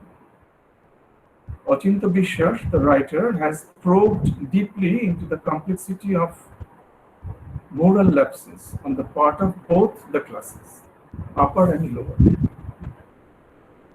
Now the main characters are Gopal Thakur, Maya, Dhananjay. Now Gopal Thakur is a pseudonym. His actual name was Manohar Shadukha. And Manohar Shadukha, he is a low-caste man who wanted to survive by swindling others. He was a laborer in a factory in Kulti, but was always neglectful in rendering his service. Rather, he was more interested in cheating people in the name of religion. Even while working in the factory, he used to sell amulets, amulets, stones, and other charms to the fellow workers. And in the story, we find another character, Maya. She is a low-caste girl, a daughter of a prostitute, and she came almost suddenly in the life of Manohar. Since her mother Kajol submitted this girl to the custody of Manohar. Now, in her early teens, one day Maya burst into a fit of uproarious laughter and proclaimed herself to be Devi Kullaneshwar. And Manohar, or Gopal Thakur, he did not miss the opportunity of projecting Maya as the new avatar of Kullaneshwari or Mahamaya. Now, in this connection, Achinta Biswas shows that business in the name of religion also becomes an issue of conflict between the upper caste and the lower caste people. Now, there is another character, Rakhaburi Deoghariya. He is a Brahmin of a place named Shapunpur, and Rakhaburi could not tolerate, or rather he could not digest the incident that Maya was being possessed by Devi Kullaneshwar. Actually, Rakhaburi observed in Gopal Thakur and Maya potential rivals to the religious business of the Deoghariyas. The author draws our attention to a strange drama of rivalry over the issue of business in the name of religion on both the banks of the river Borakor. On one bank of the river, there was a temple of Mother Kullaneshwari, to which the Deoghariyas played the role of priests by turn throughout the year. And now, with Maya being the new avatar of Kullaneshwari, Gopal Thakur took the initiative to set up a new temple of the goddess on the other side of the river. In this way, a conflict arose. And here we find another character. His name is Nanu Mondal. Now he is a very interesting character. His original name is Niranjan Mondal. He was originally a low-caste man, but he sides with the hegemonic forces in the story. The author points out that even among the low-caste people, there are variations, there are subsections, in view of their wealth, influence, and political nexus. Now, Nanu is a Muslim come politician, but he has foresight enough how to manipulate and handle the industrial locality, the low-caste people that include such communities as Bauris, the Bagdis, the Domes, the Keots, the Bashforts, the Kurmis, the Kairis, the Chamars, the Pashis, etc. Now, initially, Nanu made a pact with Gopalta to run the temple business, with Maya being the new attraction. Now, anticipating a huge gathering in the new temple at Burning Hut, Nanu opened up a hotel named Mohamaya Pai's Hotel, rather close to the temple. Now, Achinta Bishash hints at the fact that the interest of power mongering brings the high caste and the low caste people together. Now, Nanu Mandal was friendly to Anomoy Banerjee. Now, Anomoy Banerjee is a caste Brahmin, and because both of these characters understood the language of power, their involvement in trade union politics in the name of socialism and communism was just a hoax, since deep in their hearts they could not rise above casteism. Now, though himself a low caste man, Nanu considered the Bauris further lower, and like Anomoy Banerjee, he would not allow them to enter his house.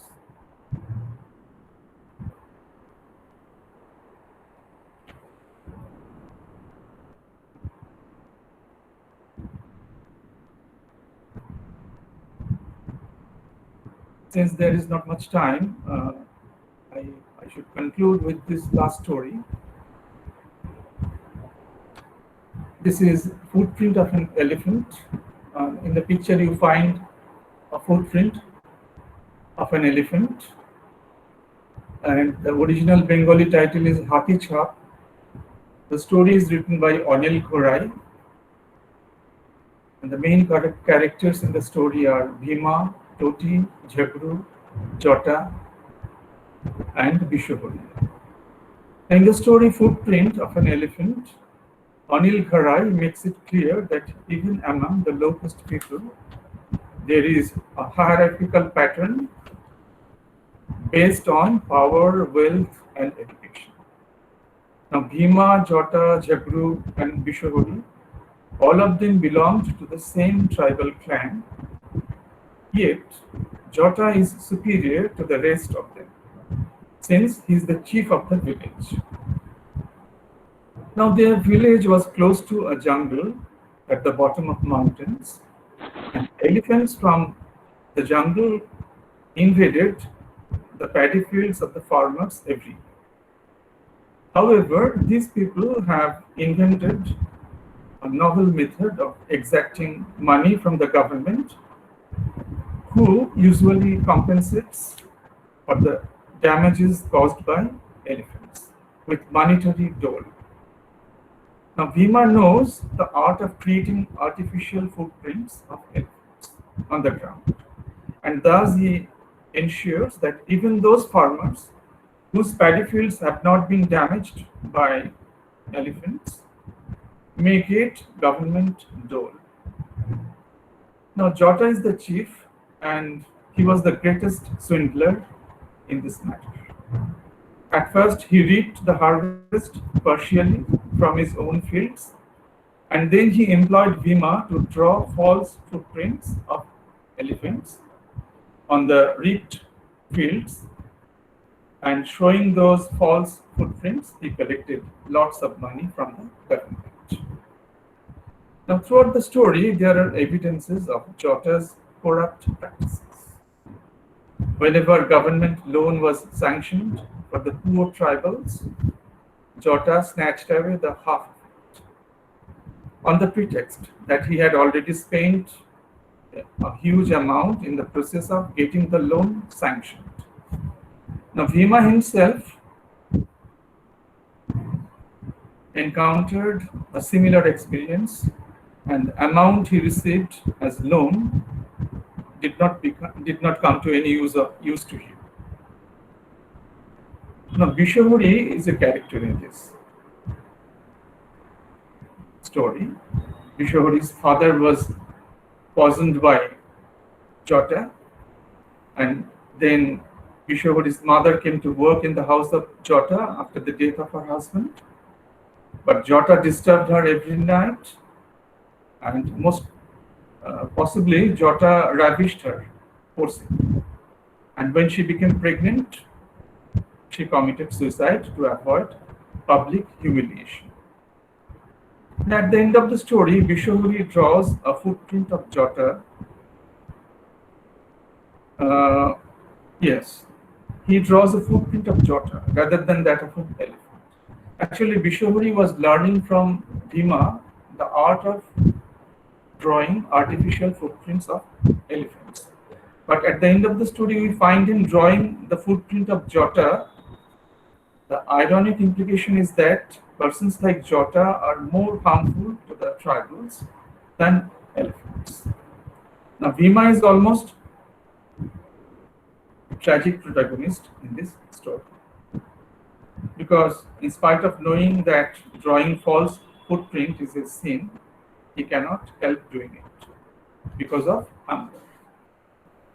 So in all these stories, we find, on one hand, class conflict between the upper and the lower, and on the other hand, we also find that there are layers even within the low caste people, and there too some kind of exploitation continues, and because of, on the basis of power, sometimes it is money power, sometimes it is muscle power, and in some cases we also find that education too plays a role, because in this story we find Jota is the only person in the village who is literate. He can read and write, so he fills up the forms of loan, but he takes advantage of his literacy, and he cheats the other villagers and takes away the major part of the loans granted to them. So with this, I conclude my speech. I don't know whether you have enjoyed it or not, so I stop here. Thank you. Thank you, sir. You brought in the icons of Dalit movement who are indispensable to Dalit thought, whether political or aesthetic. I hope I can be heard.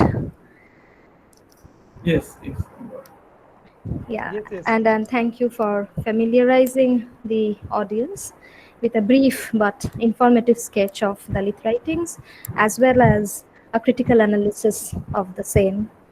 And I also noted that you brought in the very important dimension of caste distinctions followed even among the lower castes themselves. Now, as far as I can recall, this is something that Ambedkar had conceptualized as graded inequality. And graded inequality is a principle of the Varna Shram, the Chaturvarna itself. A reason why perhaps lower caste people still remain divided on the question of caste and fail to put up an opposition to the upper caste hegemonic presence everywhere. So I would request the audience to ask their questions, and then we can wrap up, and I can wrap up this session and pass the mic to Professor Sarkar. Thank you, Professor Adhikari, once again for that brief but informative and insightful talk. Thank you. Thank you, Professor Ishita Rai, for conducting this session. In spite of the glitches that we had. Yes. So somehow we could make up. So we continue the session. Thank you, Professor Chandra Adhikari, for this excellent deliberation on the writings of the major Dalit writers of Bengal? Well, Subrata, I find a question in the chat box. Someone, Debushmita Dev, she asks, can you please comment on the role of translation in Dalit literature movement? I have just a simple answer that translation makes the Dalit writings in Indian regional languages more visible, more helpful in bringing them in the dialogue between the dominant meta-narrative and that of the Dalit classes.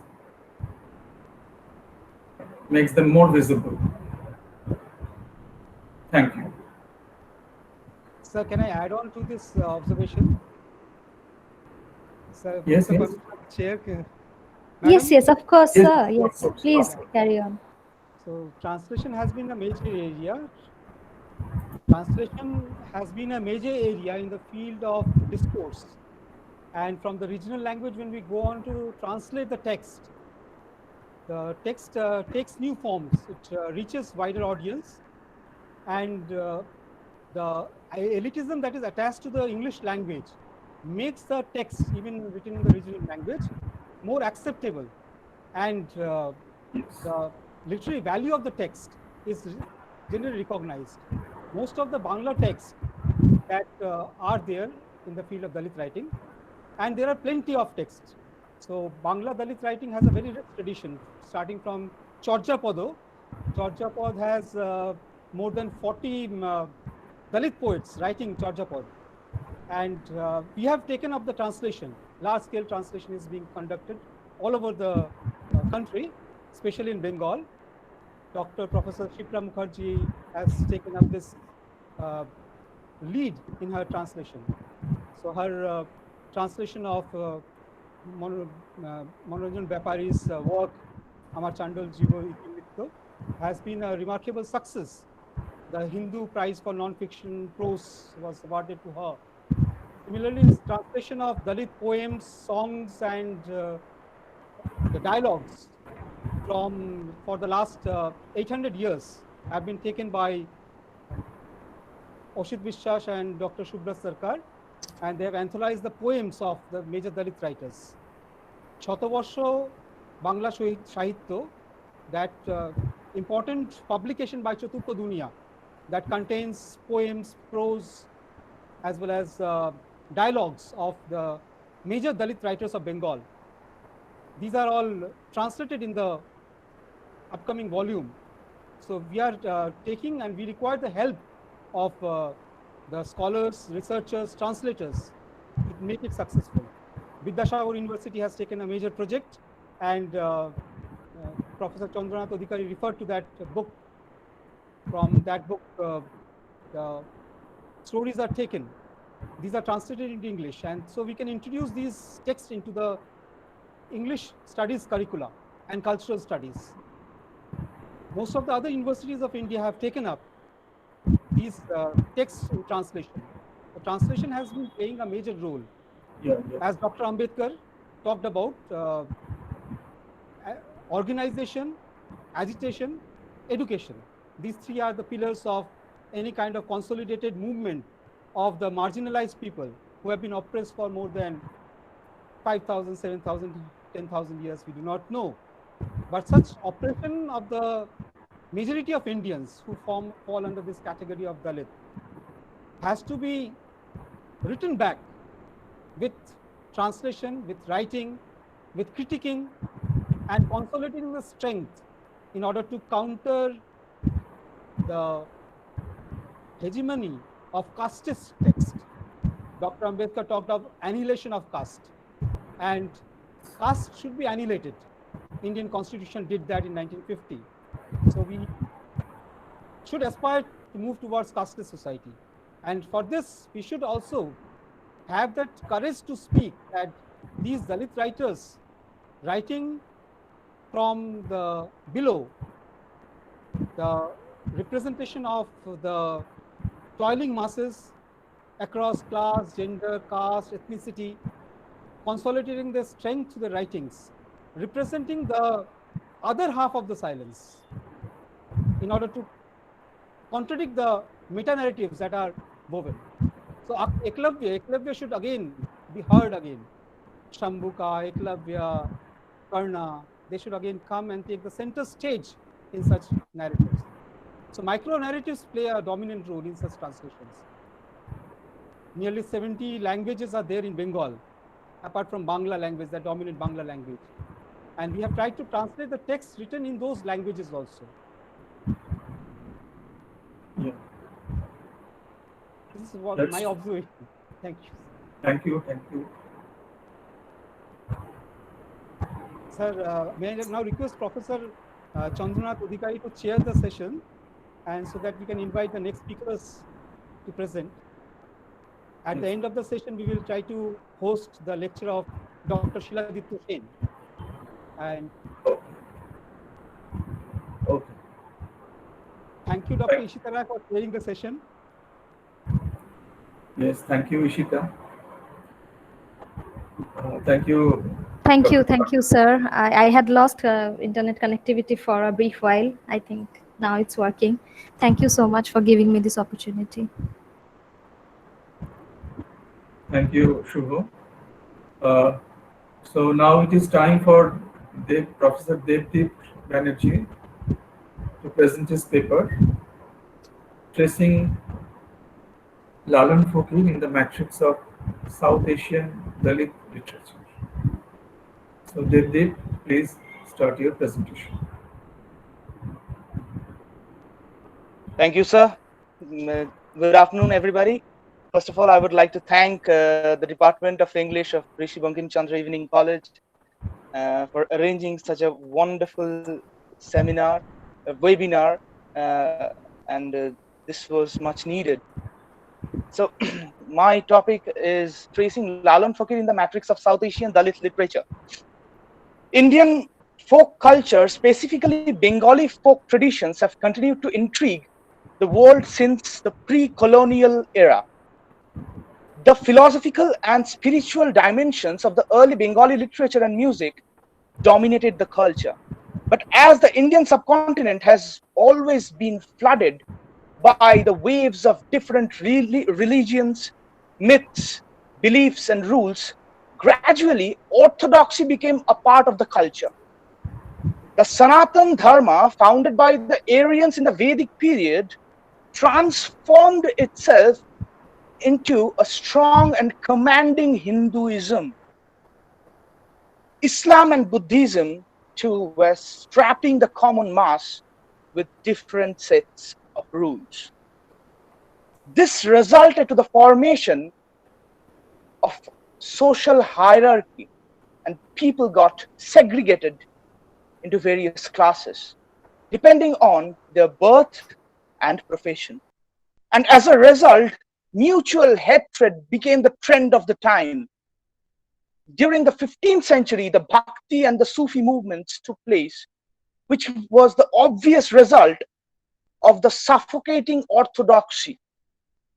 When the entire society was enchained by the self-proclaimed uplifted class, when the dehumanization of the poor working class became as normal as the rising of the sun, many people who had the courage to stand against the rules of the society came out of their traditional religious beliefs and converged into a new oppositional culture in state of cultural hegemony, which was far beyond the stereotype definition, norm, and parameters of the known culture.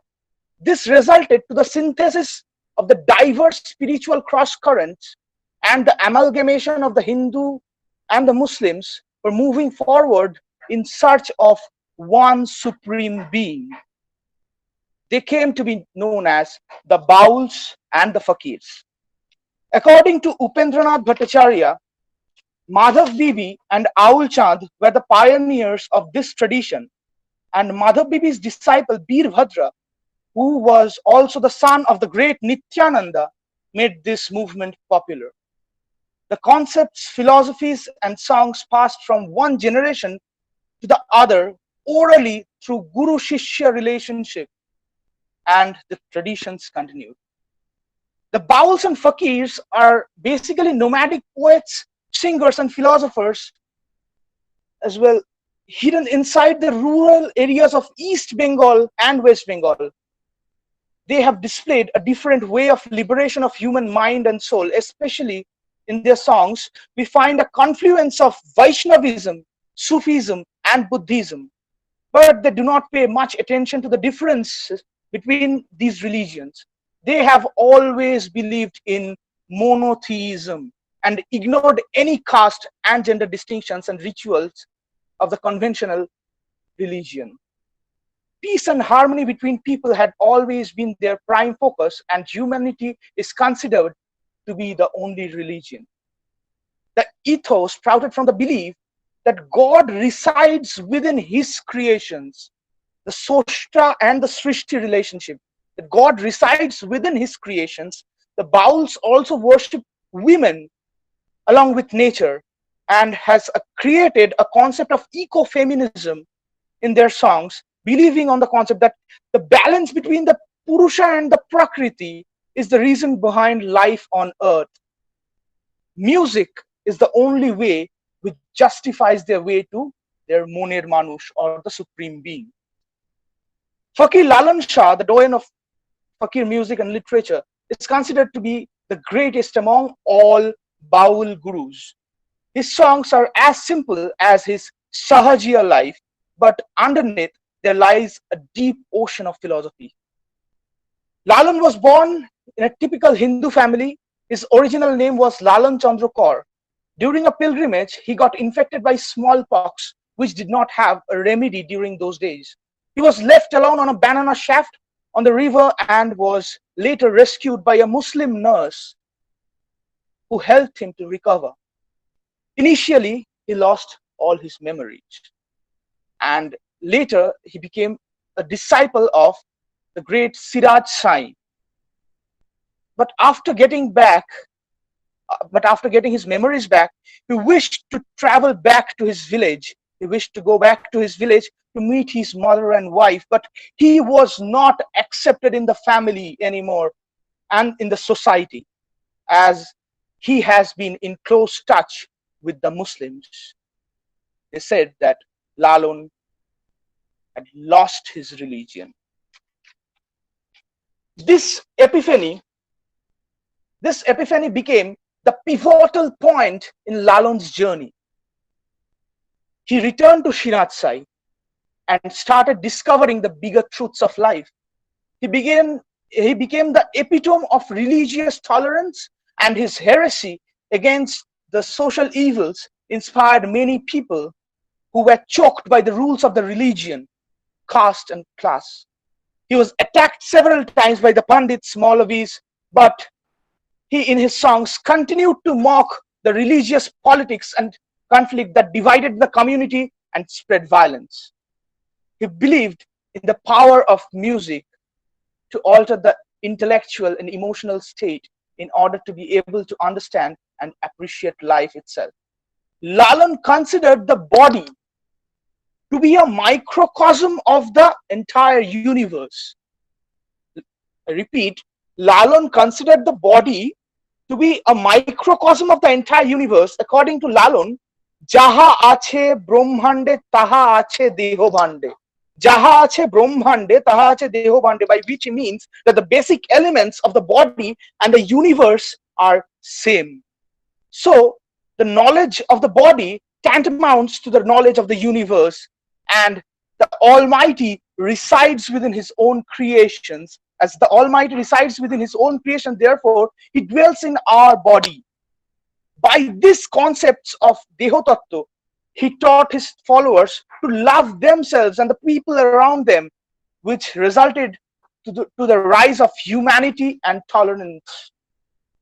Throughout his life, Lalan satirized the class and the caste system in his songs.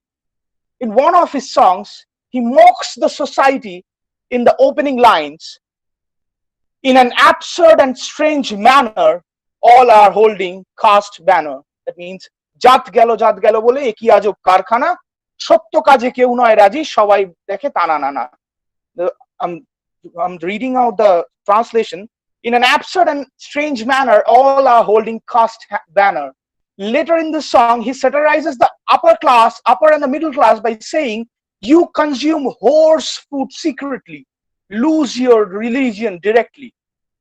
Lalan questions caste wittily. Caste is full of intoxicity. Finally, in the song, he compares the caste system to an intoxicating drug sold by the elites for their personal benefits. Lalan questions the society about the physical image of a religion in his song, Shob Loke Koy Lalon Ki Jat Songshare. I'm reading the English translation of the song, translated by Dr. Subrat Sarkar. Lalan is asked by everyone about caste. Lalan says, how caste looks, never in his eyes did caste. Some wear garland, some talisman. Such marks of difference one can scan. At entry or exit, none can have any marker of their caste. In this line, Lalan mocks the religion by throwing a question on the society about the physical appearance of religion and caste. I personally find a similarity between these lines and the movie PK, in which the alien searches for the true definition of religion and ultimately comes to the conclusion that religion is all about fashion and outfits. In the next part of the song, he continues his question. Musalman by circumcision, for women there's no prescription. Sacred thread adorns a Brahmin, but for woman wears such mark of caste.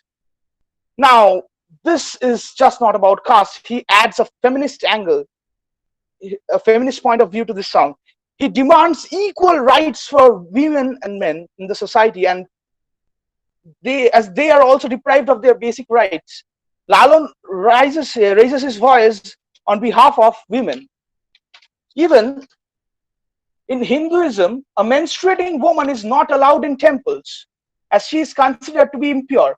But the Bauls and Fakirs consider menstruation to be a very, very pure phenomena. It connects them to the Almighty or the Shohoj Manush.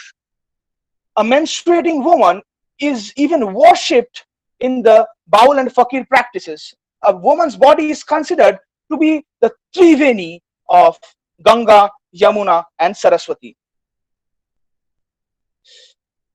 Again quoting Lalan, worlds scattered with their views on races, people gossip at all places. Lalan says castes floating traces he has drowned in market at last. Finally, he disapproves the need of any caste or religion and considers it to be a merchandise. Lalan's use of metaphor makes his song more interesting. According to Dr. Subrat Sarkar, Lalan's art of comparison has been quite similar to John Donne's metaphysical conceits. Lalan sometimes compares his body to a house, a factory, a river, a cage, or even an office. Lalan dreams of an utopian society in his song, Amon Shomaj Kobego Srijon Hobe. When will be created a human society? When Hindu, Musalman, Buddhist, Christian, caste and Gotra will not be there.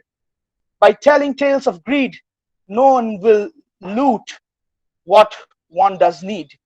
None be marked as of low breed, none's kicked out of society. Rich and poor all together, each as per their credit will share. Greatness of birth-based future, that's thought won't a respite be. Dharma, clan, gotra, and caste would then become issues of past. With tears, Lalan cried and asked, who is the one who can show me? In The Religion of Man,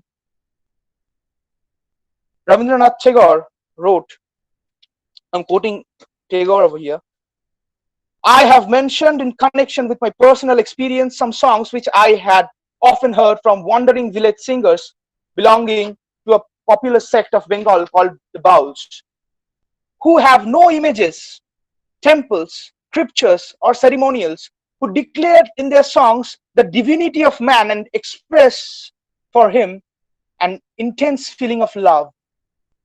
Rabindranath Tagore's Chandalika somehow portrays the mirror image of Lalan's songs, where the saint, the protagonist saint, says, "Je manobo ami shei manobo tumi konna," which means I am the same human like you. Lalan's strong call for liberty, equality, and fraternity somehow unites his concept with the French Revolution.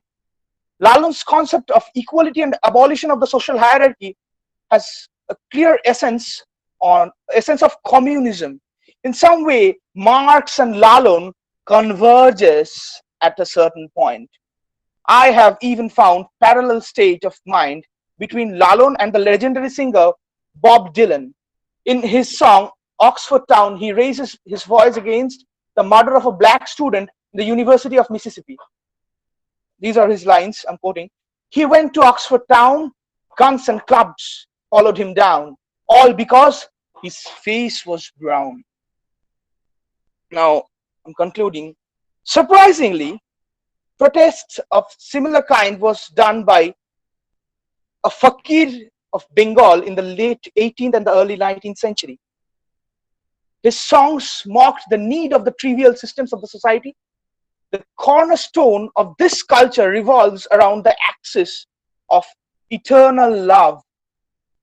Love for humanity, love for nature, and even love for the eternal one.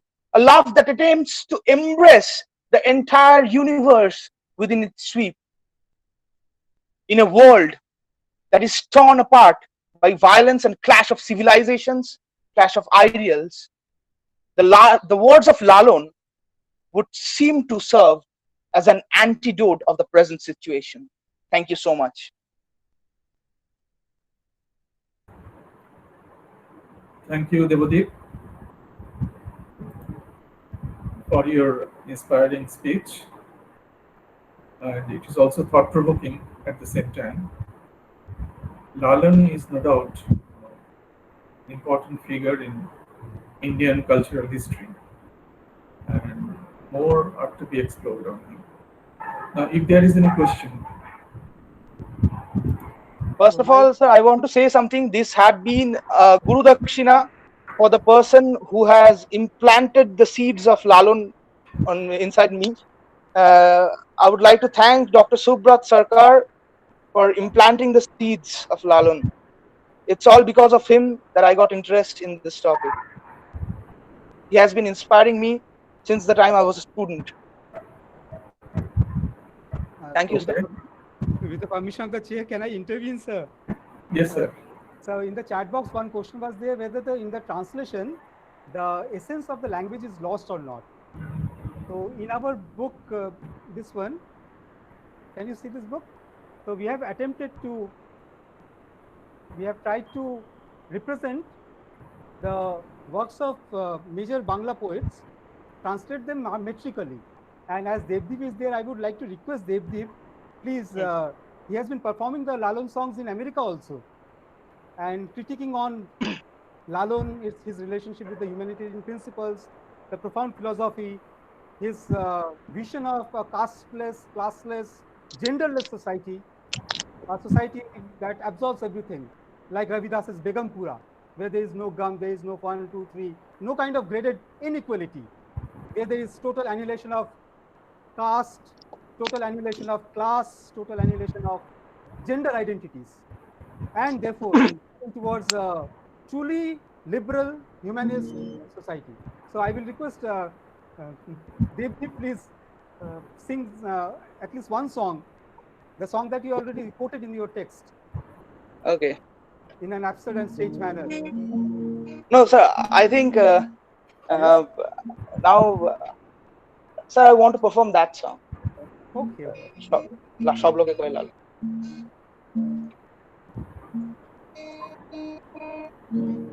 Lalan bole,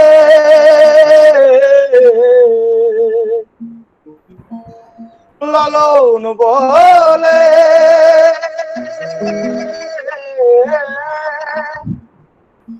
লালন বলে জাতের কি রূপ দেখলাম নাই নজরে, সব লোকে কয় লালন কি জাত সংসারে, সব লোকে কয় লালন কি জাত সংসারে। কেউ মালা কেউ তাসবি গলে, তাই তোরে জাত ভিন্ন বলে। ও কেউ মালা কেউ তাসবি গলে, তাই তোরে জাত ভিন্ন বলে গো। যাওয়া কিংবা আসার বেলায়, যাওয়া কিংবা আসার বেলায় জাতের চিহ্ন রয় কারে, সব লোকে কয় লালন কি জাত সংসারে, সব লোকে কয় লালন কি জাত সংসারে। সুন্নত দিলে হয় মুসলমান, নারীর তবে কি হয় বিধান। সুন্নত দিলে হয় মুসলমান, নারীর তবে কি হয় বিধান। বামুন চিনি পইতে প্রমাণ, বামুন চিনি পইতে প্রমাণ, বামনি চিনি কি করে, সব লোকে কয় লালন কি জাত সংসারে। লালন বলে জাতের কি রূপ দেখলাম নাই নজরে, সব লোকে কয় লালন কি জাত সংসারে। জয় গুরু। Thank you so much.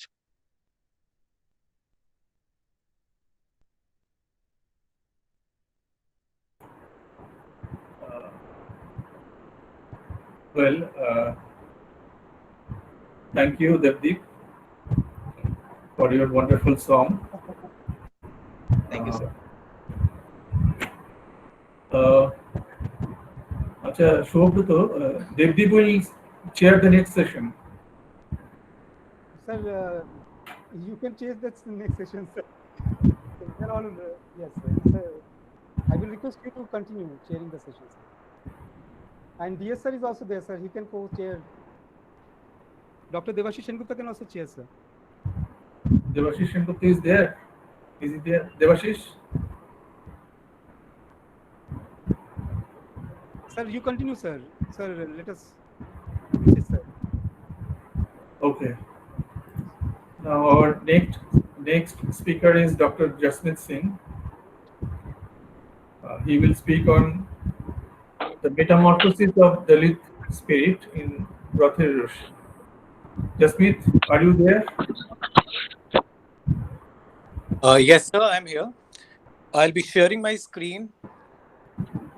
Okay. Okay, please start. Jasmeet Singh will speak on the metamorphosis of Dalit spirit in Rathir Rishi. My screen, sir? Yes. Okay. So, very good afternoon, teachers. My topic for presentation is the metamorphosis of the Dalit spirit in Rathir Rishi by Rabindranath Tagore. I am Dr. Jasmeet Singh from Rishi Bankim Chandra College for Women. The title of my paper is taken from Friedrich Nietzsche's book, Thus Spoke Zarathustra.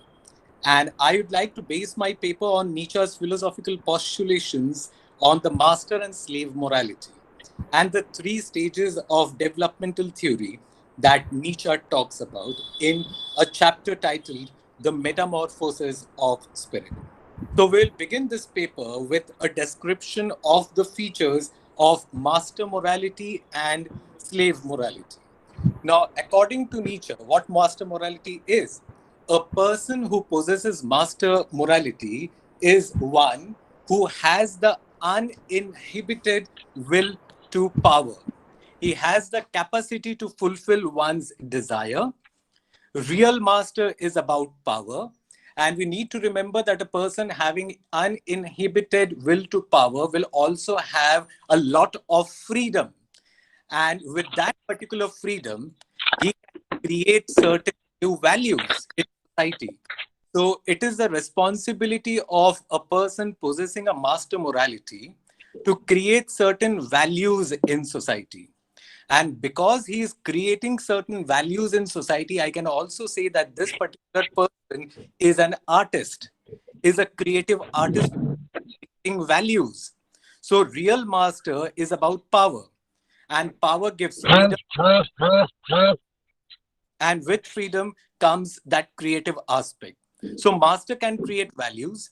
Even a poor man, poor or a needy man can also possess this master morality. One of the famous examples of this particular master morality is APJ Abdul Kalam, our ex-president. He too possessed that master morality. And this state of master morality is a subjective state. Now, when we come to slave morality, we need to remember that our culture is actually dominated by people who possess the slave morality. Now, slave morality, a person possessing slave morality is one of those persons who does not have that uninhibited will to power. And since he does not have that uninhibited will to power, he puts on masks. And you can see from the very slide itself, the theme of mask. Masking one's deficiency, the mask of chastity, the mask of frugality, the mask of religion, the mask of meekness. In fact, there is this Bible saying that the meek shall inherit the world and the meek shall inherit heaven. Now, what happens when someone slaps on your cheek? You are supposed to put forward the other cheek. That is the answer provided by Bible and all the religious texts, including Gandhi itself. What happens is, when we are not answering someone, we actually internalize our anger. We are internalizing our anger because Bible tells us that by being meek, we will inherit heaven one day. And this is what Buddhist philosophy or Buddhist religion also talks about. When they say that Dukh Sang Vedana Aibe, Mai Chaitanya Samahitang. Dukh Sang Vedana Aibe, Mai Chaitanya Samahitang. Thou hast given me consciousness to suffer.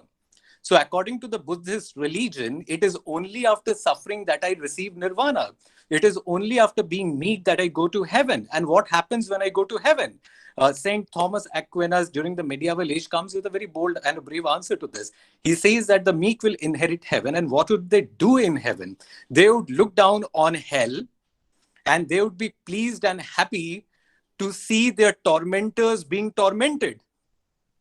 The meek would be pleased and happy to see their tormentors being tormented. That means the Christian concept of love and love thy neighbor is actually a mask to disguise your resentment towards the master morality. So slave morality is about that mask and about resentment that we feel for the master morality. Culture is dominated by slave morality. Resentment of people whose will to power is unblocked. Pride from master's point of view is natural and goes with power. Slave morality takes pride as a negative thing. They invert the cycle of morality. Now, this is the difference between master morality and slave morality. Now we come to the metamorphosis of spirit, where Nietzsche actually talks about the 3 stages of development. The first stage of development concerns with the camel. The second stage is the lion. And the third is actually a child. We start our life from the first stage, that is characterized by a camel. Now, camel stands for morality. Camel stands for obedience. Camel symbolizes the bearing of burden, and this is our life when we are growing up. We are a beast of burden. We actually go by what our parents and society actually tell us to do. We do that. We are loaded by other people's thoughts. We are obedient. Society tells us how to think, what is good or bad or evil. Our early life is like that. So these are the characteristics of the first stage of life that we have been through. Now, the second one is the lion stage. Now, the lion is characterized by immorality in a certain way. Now, lion is not a beast of burden, definitely not. He is a predator, a hunter. He creates freedom for oneself. This is the teenage that we have from 13 to 19, where we are not that obedient as we were once. A sacred no to the duties, and there we have a rebellious spirit. So we create a lot of freedom in this particular stage, but herein comes the rebel's paradox. If I make rebellion a primary way of defining myself, in a way, I am still being defined by what I am rebelling against. That means if my father is a conservative and I a liberal and I am rebelling against my father, my identity will always be defined by that particular other. I am just a photographic negative of my father. So this is the paradox that is inherent in this particular stage. That means our development is not complete. Though we have ample freedom, we haven't created new values. We need to create values. Okay, that is why we move to the last stage of our development, which is characterized by a child. And I have written amoral beside it. Now, amoral in a sense, because he is beyond the small talks of the slave morality. No talks can actually touch him. Whatever we say about Alia Bhatt or someone like that, we cannot touch them. In fact, the number of dislikes that they get on YouTube is actually they are earning money. We are doing that. So child is about amorality. He is creating one's own values with the freedom generated. So it is in this particular stage that we are creating certain values with the freedom that was generated at the lion stage. It is not about conformity. It is not about non-conformity. It is about what you are. The child possesses the master morality. Now, this child can be a 40-year-old man or a 60-year-old man picturing himself with a peacock. It does not matter, but he is creating certain values. The child possesses the master morality. He, she, or other is the artist of life. A child is about being one's self, beyond good and evil. So this is the base. This is the philosophical postulation on which I will be basing Rabindranath's Rother Rashi. Now, when we come to Rother Rashi is actually a play about a series of statements. Rather than being a play, it is a series of statements. We see a society faced with crisis. The wheels of the chariot do not move. The sanctity and truth of human relationship have been violated. The chariot will move only when all high and low pull together. Not revolution, but mutual aid willingly undertaken. And ultimately, if you go through this one-act play written by Rabindranath Tagore, you will find that ultimately it is the Shudras who actually help in pulling the rope of the chariot, and they succeed in that particular thing. But this is, in short, a brief summary of what Rother Rashi is. Now, Rother Rashi, the first stage in the development of man, as I told you, was the camel stage. The Shudras are still not present on the stage. The speeches of the common citizens give us an indication of what the condition of the Shudra was. Now, there is this third woman, and I have written Tritiya here, and she says, Baba, সাত জন্মে শুনিনি এমন কথা চিরদিনই তো উঁচুর মান রেখেছেন নিচু মাথা হেট করে উঁচু নিচুর সাকরে ওপর দিয়েই তো রথ চলে. Now, this third woman, this is third common woman who is speaking, and she says that it is because of the hierarchy. The Shudras should maintain that hierarchy. They should always kneel down. They should always bow down before the high caste people. And it is very implicit in the statement what they think of the Shudras. They think of Shudras as a camel, as a beast of burden. Now, we also quote another speech by a particular soldier standing there, and he says, ও যে আমাদের কাজ নয় তাই ক্ষত্রিয় আমরা শূদ্র নই নই গরু চিরদিনই আমরা চড়ে এসেছি রথে চিরদিন রথ টানে এই ওরা যাদের নাম করতে নেই দ্বিতীয় নাগরিক সেই শূদ্ররা শাস্ত্র করছেন আজকাল জন্মেছি. So this is the soldier that is speaking. He says that the task or the work of pulling the rope is of the Shudras, and he even does not name them because he might get polluted if he names them. So this is the kind of perception that society has towards the Shudras, the camel stage as a beast of burden. Now, when we go to the lion stage, we find that again, the Shudras are not on stage. They haven't yet entered the scene. And we find a second common citizen belonging to the higher caste. He says, সেই শূদ্ররা শাস্ত্র পড়ছেন আজকাল, হাত থেকে কাটতে গেলে বলেন আমরা কি মানুষ নই? Now the second citizen says that Shudras have started reading scriptures nowadays, and as we know, scriptures are an exclusive domain of the higher or upper caste people. Now we find that the leader of the Shudras enter the scene, and he is called Dalapati. He enters the scene and he says, he retaliates. This is the rebel stage where the leader says, Amrai to jogai onno, tai tomra beche. Amrai buni bostro, tati tomade lojja rokha. So the Dalapati rebels against the upper caste people. He has created an ample amount of freedom in this particular stage, but he hasn't created any value as such as of now. So we move on to the third stage where we will see whether he creates certain values or not. Now, we find that in the third stage, if you go through the play, you will find that the Shudras try to pull the rope of the chariot, and interestingly, they succeed in doing that. Before the Shudras, the capitalist class merchants, the king, the ministers, the soldiers, and the common higher caste people, they have all tried their hand at the pulling of the rope. No one succeeded.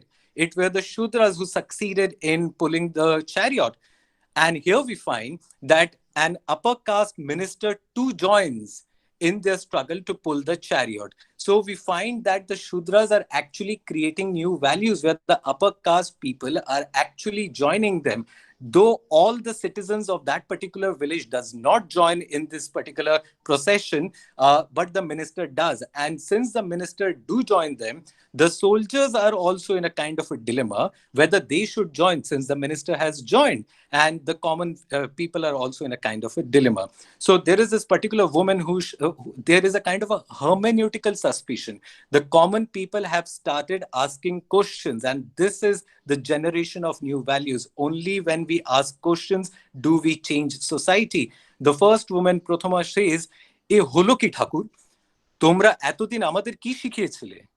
দেবতা না মানলো পুজো, ভক্তি হলো মিছে, মানলে কিনা সুদূরের টান, মিলচ্ছরে ছোঁয়া, ছি ছি কি ঘেন্না."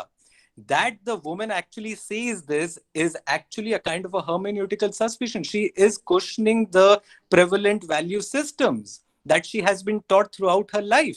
Even the minister joins the attempt. So concluding this, I would like to say that the Shudras create a kind of a master morality, though they partially succeed in doing that, because at the end of the play, we do not find each and every character helping them out with the pulling of the chariot, but the minister does, and others are in a kind of a dilemma.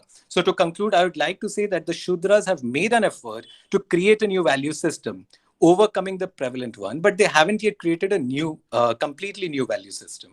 And the people of the society are indulged in hermeneutical suspicion, questioning the prevalent values in society. So this is where I end my discussion. Thank you once again.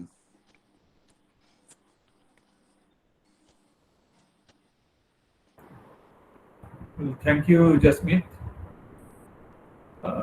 for a really very enjoyable speech and connecting it with Rabindranath's Ratharishi, a known poem to all.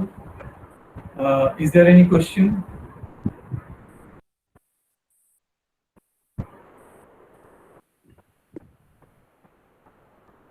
Sir, can we move on to next speaker, sir? The chat box does not show any question. Yes, yes. Well, I request Dr. Sengupta Sarkar to chair the next session. Dr. Sarkar, please chair the next session. Thank you, Professor Chandra, sir. Thank you, sir, for Welcome. giving me this time. So, actually, Jasmeet Singh should have chaired this session. On his behalf, I'm chairing the session. Jasmeet, you don't have any problem? No, sir. No problem. Okay, okay. So on his behalf, I'm chairing the session. So our next speaker is Dr. Srijani Rai of the Department of English. He is serving as an assistant professor in English, Rishi College. A Fulbright scholar, an intellectual in her own right. She has done her doctoral thesis on Sikh literature, Indian Sikh literature. Very promising and very critically insightful works are her forte.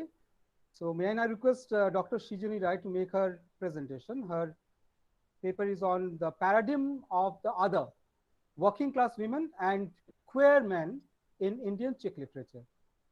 Dr. Srijani Rai, please. Thanks, sir. Hello, everyone. Once again, Professor Shawkar, as always, has been very kind with his praises. And today, as he has already mentioned, the title of my paper is The Paradigm of the Other, Working Class Women and Queer Men in Indian Sikh. The present paper is not about literatures from the margins per se. Rather, it is about the politics of representation. That is how class and gender margins are denoted in mainstream popular literature, here specifically in Indian Sikh. Since many are unfamiliar with this term chicklet, let us first define it. Now, the term sounds very phonetically close to the brand name of a particular chewing gum, but it is basically a kind of popular genre of literature which comprises two parts, as you can see. One is chick, that is a derogatory term for a fashionable young woman, and fashionable and sexually attractive young woman, and lit, which is a diminutive for literature. Chick lit is essentially a class of paperback popular novels, sometimes even short stories or essays, focusing on young women for love, but not essentially for marriage. Now, I must say that this was the initial definition that Chick lit was on. Later, various subcategories developed of the genre comprising bright lit, mommy lit, and hen lit. Of course, the chick basically grows into a hen in that sense. So initially, it was about these young women who looked for love and marriage. It differs from quintessential popular romances in its penchant for first-person narration and often humorous, self-depreciating tones. This predominantly Western genre is often severely censured as being elitist and classist literature, catering to the niche leadership demands of the white, heterosexual, upper-class women, severely overlooking the wider context, namely the presence of class and gender concerns. Now, I quote Stefani Harzuski here. Stefani Harzuski is one of the major theorists who have worked on chick lit and the effects of post-feminism. And she says that, I quote her, chick lit is oblivious to social concerns beyond the protagonist's rather narrow world. Unquote. The chick lit heroine, more often than not, is said to be much too engrossed in the consumer ethos of fashion and lifestyle products and much too involved in the individualist personal or professional concerns, and she blatantly overlooks the pressing socio-cultural political issues of her times. Now, it is in this context that this paper intends to investigate the position of working women as against the predominantly elitist chick lit heroine and individuals subscribing to alternative sexualities, once again in contrast to the predominantly heteronormatively inclined chick lit heroine in the Indian perspective. The two major novels which ushered in the publication frenzy for the Western genre of chick lit were Bridget Jones's Diary and Sex and the City, which were both published in 1996 in United Kingdom and United States of America, respectively. It took another decade for the genre to travel to India and be adapted into a prolific publishing industry. The economic liberation, the infiltration into the urban space, the autonomy and aptitude that were developed by women in Europe and the United States by the mid-1990s took a decade more to reach the cosmopolitan cities of India. Initially, Indian chick lit were little more than copy-paste versions of the Western counterparts, often repetitive and unrelatable to the everyday experiences of thousands of Indian women. But as time passed by, Indian chick lit became more nuanced, bearing close resemblance to the variety and uniqueness of experience that Indian urban women undertake. Since chick lit, be it in India or the West, was so centered on the moneyed class, it was forever said to turn a blind eye to the predicament of the working class women. Indian chick lit with time came out of this overwhelming shadow of its Western counterparts and started making amends to this contention with more and more Indian-centric novels, bringing the working class woman to the front. For instance, in Dhumur Bose's book, Confessionally Yours, which was published in 2012, the protagonist Polly struggles to balance a demanding work life with a failing marriage that she is a part of. But with Polly, the narrative is mindful to the plight of her domestic help, Minnie. Minnie was given to marriage when she was 16 to a man 15 years older to her. Underage marriage not only destabilizes the claims of women's rights, but also threatens the very equilibrium of the social structure as a whole. Minnie's marriage was more of a business exchange where the groom had offered to pay off the debt incurred by the bride's father. With an alcoholic and serial abuser of her husband, Minnie had been subjected to physical fashion from the very beginning of her conjugal life. The repeated birth of girls proved to be a further justification for the maltreatment meted out to her, since in this predominantly patriarchal setup, only male heirs are demanded and valued. Minnie, on her own part, persistently worked towards educating her daughters in pursuit of a better future for them, which once again is a pervasive reality of Indian society where working class women struggle fervently to ensure education and betterment for her children, especially the girl child, so that she doesn't really share her own mother's destiny. Minnie gets brutally beaten for refusing to kill her unborn child, and the eldest daughter is forced for marriage under the pretext that one girl must be got rid of in order to accommodate the other who is about to be born. The contention that spousal abuse is extended towards women irrespective of their socio-economic status is proven true when Polly, that is the protagonist, the urban middle-class protagonist, when Polly's husband tries to trick her into aborting their unborn child, since he intends to divorce Polly and return to his earlier girlfriend, and the appearance of the child has a strong potential of frustrating his plans. When Polly refuses to undergo the medical termination of pregnancy, he resorts to administering physical violence. Polly's refusal to comply with her husband's visibly unfair demands is again read as her attempt to violate his male authority and thereby incurs further wrath. Both not only effectively highlights the detrimental effect of domestic abuse, both physical and psychological, across class strata, but also by drawing parallel between Polly's and Minnie's experiences, bind them into a sisterhood which goes beyond class differentiation. I discussed very briefly, two more novels. In Rupa Gulab's book, The Great Depression of the 40s, published in 2010, though the narrative centers around two upper-class urban women called Anjali and Mantra, another woman who claims the spotlight. It is Reshma, Mantra's 27-year-old cook, who has a brief disastrous affair with Mantra's already married and highly chauvinistic chauffeur called Mukherjee. Reshma is the working-class girl who, despite being educated, has to take resort to the menial job of a cook in order to earn a living. Her story reveals the burning social reality of a country divided by caste barriers, even in the 21st century.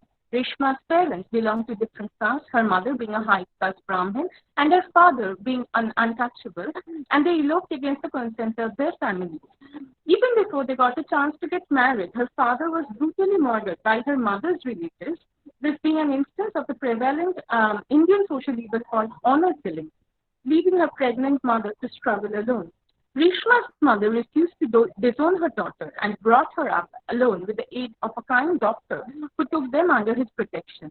Despite being lucky to receive the best of education, Reshma was cruelly renounced by her benefactor's son after his death and had to forego her dream of becoming a trained caregiver due to the lack of financial support. When her history gets revealed to Mantra, she decides to finance Reshma's training, despite the fact that her funds are fast dwindling due to her discontinuation of work and her failing health. She has cancer at this point. Gulab, that is the author, subtly hints that chick-lit heroines are not always as insulated and self-obsessed as they often are claimed to be. Their sense of social responsibility is not completely absent, and they can be compassionate individuals thinking beyond their personal well-being. In another novel, Lakshmi Narayan's Bonsai Kitten, published in 2013, the narrative space extends beyond India to Singapore. The protagonist, Divya, struggles to hold her own in a racially categorized urban society. But another point of focus of the narrative is the plight of the working class Indian woman who migrate to the first world countries in search of employment. Now, a different vision of resistance is exposed with the subplot where Divya's domestic help, Saroja, who stands her ground against her murderous husband and after years of crouching fear, decides to counterattack in order to save herself and her loved ones. So basically, the inclusivity that Narayan brings into her narrative is indeed a way of breaking the constrictive definition of chicklet and the worldview which subscribes to. The projection of the working class woman in Indian chicklet therefore forms a discourse not only on subjugation and marginalization, but also on resistance and resilience. Now, the other part of my paper, this is a very brief part, I'll conclude soon. The presentation of gay men in early Indian chicklet novels like Rupa Gulab's Girl Alone, published in 2005, or Advaita Kala's Almost Single, published in 2007, mirrors the treatment of gay characters in so many pioneer Western chicklet novels. He is an appendage to the female protagonist, a part of a quote-unquote urban family, that is a close-knit group of women with one or two homosexual men thrown in, to which the lady can turn to for fashion suggestions or emotional support. Like Tom in Bridget Jones's Diary, Arsha in Almost Single has two gay friends tagging along with her. The gay friend is of the utmost necessity for the chicklet protagonist. He resides in the intermittent space between feminine and masculine sensibilities and acts both as a confidant and caregiver when the heroine is in dire need. Aarti in Girl Alone too finds finds comfort in her gay friend, who though male, shares all trappings of femininity that she identifies with. The gay friend stands in stark contrast to the alpha male hero, very much like in popular romances, and the bond that the chicklet protagonist shares with him is reflective of a distrust in anyone totally androgenic. In order to be a friend to the protagonist, one must be feminine in a certain sense. The alpha male classifies only as a partner. This stereotypical presentation of the gay man is nothing new to Indian popular culture, where until very recently, the gay man was always the locus of crude jokes and wordplay, thereby continuously highlighting his marginalized position due to his apparently aberrant sexual choices. In contrast, one may look at later chicklet novels like Meenakshi Reddy Madhavan's Cold Feet, published in 2012, to understand how the reading of alternative sexualities was undergoing a change in the Indian context. In this novel, with multiple parallel narratives, the reader encounters Sonali, who wakes up to acknowledge her intense passion for a girl she hardly knows. Her position as a homosexual woman in the Indian setup makes her box up her feelings, which leads to violent mental upheavals. The way Reddy portrays this episode speaks of a certain sensitivity and inclusiveness that Indian chicklet was aiming towards eventually. This was a space where, with its earlier trope of the ineffectual gay man and the absent lesbian woman, it had never ventured to. I conclude. As one looks into these changes that Indian chicklet was undertaking, one must remember how feminism and LGBTQ movements were shaping Indian social history. One of the most prominent aspects of Indian feminist movement had been the various women's rights groups operating since the 1970s, locally as well as nationally, the Mahila Morchas, who addressed the plight of working class women struggling on the professional or domestic spheres, with issues like organized violence, rape, family disputes, and lack of employment. Once again, an age-long legal battle has eventually led to the abolition of Section 377 of the Indian Penal Code in 2018, after much rise and fall in the entire period, making homosexuality legal in India and thereby initiating the process of breaking the taboo against people subscribing to alternative sexuality. Though popular literature is often belittled as being too frothy, ineffectual, and unworthy, it indeed holds mirror to popular taste and the changing social dynamics at a given historical juncture. Indian chiclet writers' efforts to practice inclusion and understanding with these hitherto ostracized subjects is thereby indeed worthy of acknowledgement, if not of applause and appreciation. Thank you.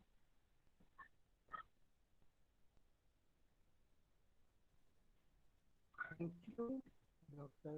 Sujali Roy, for this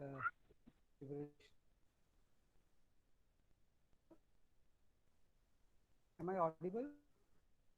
Dr. Debashish Sengupta is also there on the chair. So together we can make the comment, or shall we proceed with question and answer? Am I audible? Yes, you are audible. Yes. Sir, your voice is breaking a bit, but you are audible. Okay. So I thank you. Hello, Shubhabrat, raise your voice.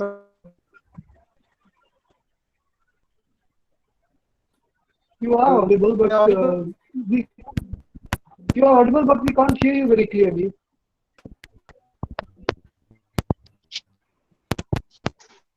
Hello.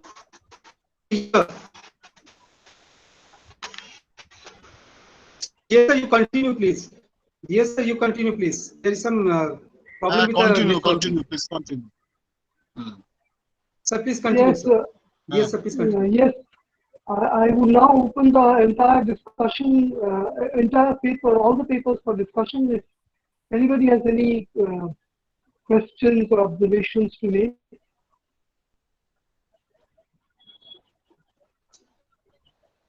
Hello. Am I audible? Hello. Yes, yes, you are audible, sir. Yes, you are. Yes, I would like to open the session to discussions. Any questions? Sir, before the open forum discussion, can I ask, take the permission of hosting the lecture by Dr. Shiladitya Sen? Yes, please go on. Please go. Please go on. Yeah. May I now request? Hello. Yeah. Yes. Please kindly. Are you there on the line? Yes. Yes, sir. I am. Yeah. Please upload. Thank you, Sujay. Okay, sir. Can you see the screen? Yeah, Sujay. Yeah. Can you see my screen, sir? Yes, we can see it. Okay, so let's see how this goes. Hi. Before I get started, I should say that this is my first. Am I audible, sir? Yes. Is the video you are audible. Audible. Thank you. Carry on, please. Time doing something like this, a video of this length, so hopefully technology and everything will work for this, but I guess we'll find out. Before we get started, I should just say thank you to Rishi Bankim Chandra College for inviting me to do this. I'm always happy to wax on about Shakespeare, race, these sort of subjects. And I should give a special shout out to Professor Subrata Sharkar, who's the person who contacted me and who's been in regular communication with me, has put up with all of my emails, answered my questions, and also told me some very interesting things about Shakespeare performance in India, which I did not know about. So I owe you one, Subrata. That said, I guess I should clarify before I go any further what the topic of this talk will be. As I think you've already been informed, I am going to be talking about Othello, yes. Shakespeare all over again. But this will not be, or at least I don't intend it to be, we'll see where this goes. This will not be a literary analysis or anything of the kind. I want to talk rather about Othello as a sort of, yes, as a text, but as a sort of cultural artifact, which helps us in some sense understand the way concepts of race and of course by extension racism function. In Shakespeare's time, in our time, one of the things which I'm interested in talking about is how we see, contrary to the standard cliche about Shakespeare being our contemporary, Shakespeare as universal. He wasn't. He was very much a man of his time, though we can draw certain connections to his work, as I'm going to be trying to do today. But how we can see that much about race and racism has changed from his time to ours. And of course, at the same time, many things have stayed the same. So that's one of the things which I do want to be talking about. In order to, in the interest of clarifying things, I should also mention that when I am talking about race and racism, I am primarily talking about race and racism as manifested and conceived in the, loosely speaking, the West. And I am focusing more on America because that's where I'm located, and also because of the fact that race and racism happens differently everywhere. Now, in our time, it manifests differently depending on where you are. Being Black in the United States is not the same as being Black in the UK, which is not the same as being Black in Brazil, which is not the same as being Black in Kenya, which is not the same as being Black in India, and so on and so forth. And of course, it varies over time. Being Black in the United States in 2020 is not the same as being Black in the United States in 1960s. And of course, depending on where you are in your particular context and the other elements of your identity in the United States, being Black will also differ for the individual. And so these are all things which it's worth keeping in mind when I'm talking about this particular subject. So as I said, I will focus primarily on race, especially Blackness, as seen and manifested in the United States, though I will obviously end up gesturing in other directions too.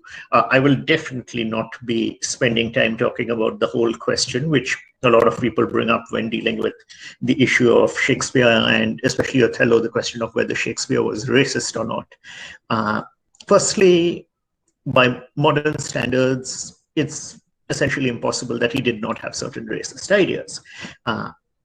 Secondly, there's no way that we can prove it, however, because all we have are the texts. And I don't think it's particularly important to fixate on whether the author himself was racist or not in this particular case, or in most other cases, but rather on what the text tells us. That's what I'm particularly interested in, and that's what I intend to talk about today. And so without further ado, I should probably get to that.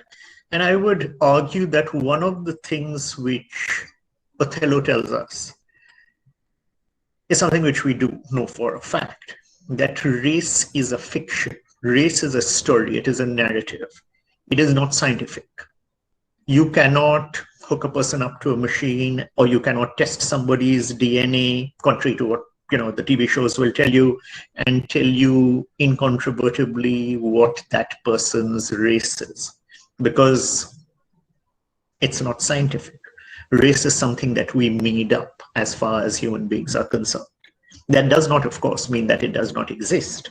Of course, race exists, but it exists because it is a story we have created and we maintain and we believe in.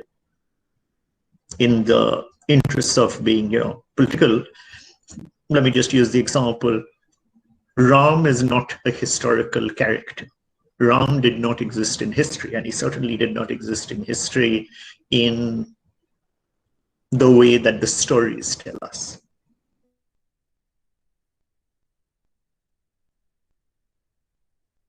It exists and people believe in it. It has absolute concrete effects on our very lives and the lives of people around us. Well, at least in India it does, as we know right now. India is a story. It exists legally, it exists politically, it has particular boundaries to it, but it is a story that we tell. What India is now is not what India was at various points in its history, and what it is now is also open to contention. These are all stories. The fact that something is fictional does not mean that it does not exist. And we absolutely see that as far as race is concerned with regard to Othello, because Othello as a play and as a character, of course, are fictional. But the way in which they manifest tells us how race functions, because race is a story, but it is a story which has power and which affects and creates people's identities. And that is something which we see here. Even the entire theme, even before you get into the details of the play, the theatrical history of Othello tells us about the power of story. I mean, think about this. Right now, I, as an Indian American, am talking about a play written by an Englishman in the early 17th century. And this text, as far as theatrical history is concerned, gives us probably the most influential and the most recognized fictional character who is a Black. There have been brilliant Black writers since Shakespeare's time. There are incredible plays.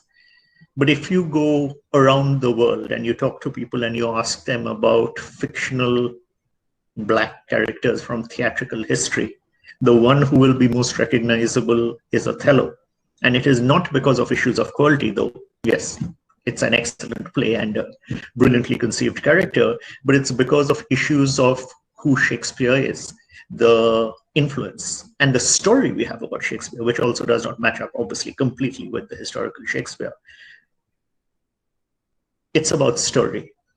And the fact that we have these particular fictions in play affect the way race happens. Even now in the United States, one of the arguably the most plum role for a Black actor, and think about the fact that this was a role which was not conceived for a Black actor.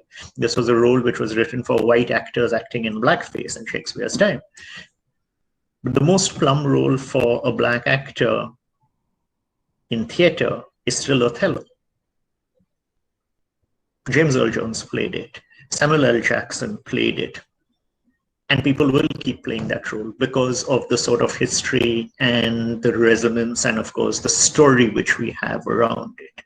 And I mean, this is why when we talk about things like the Ira Aldridge, for example, generally regarded as the first professional Black actor acting in England, Ira Aldridge got to act in England. He acted in many plays, or played the title role in Orunoko, for example, based off Afra Ben's story.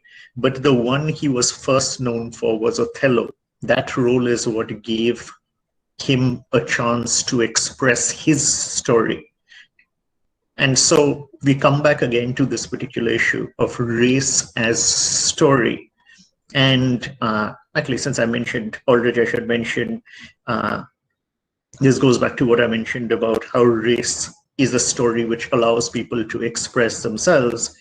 Not only was Aldridge was the first Black man to play a leading role on the English stage, but he was not from England.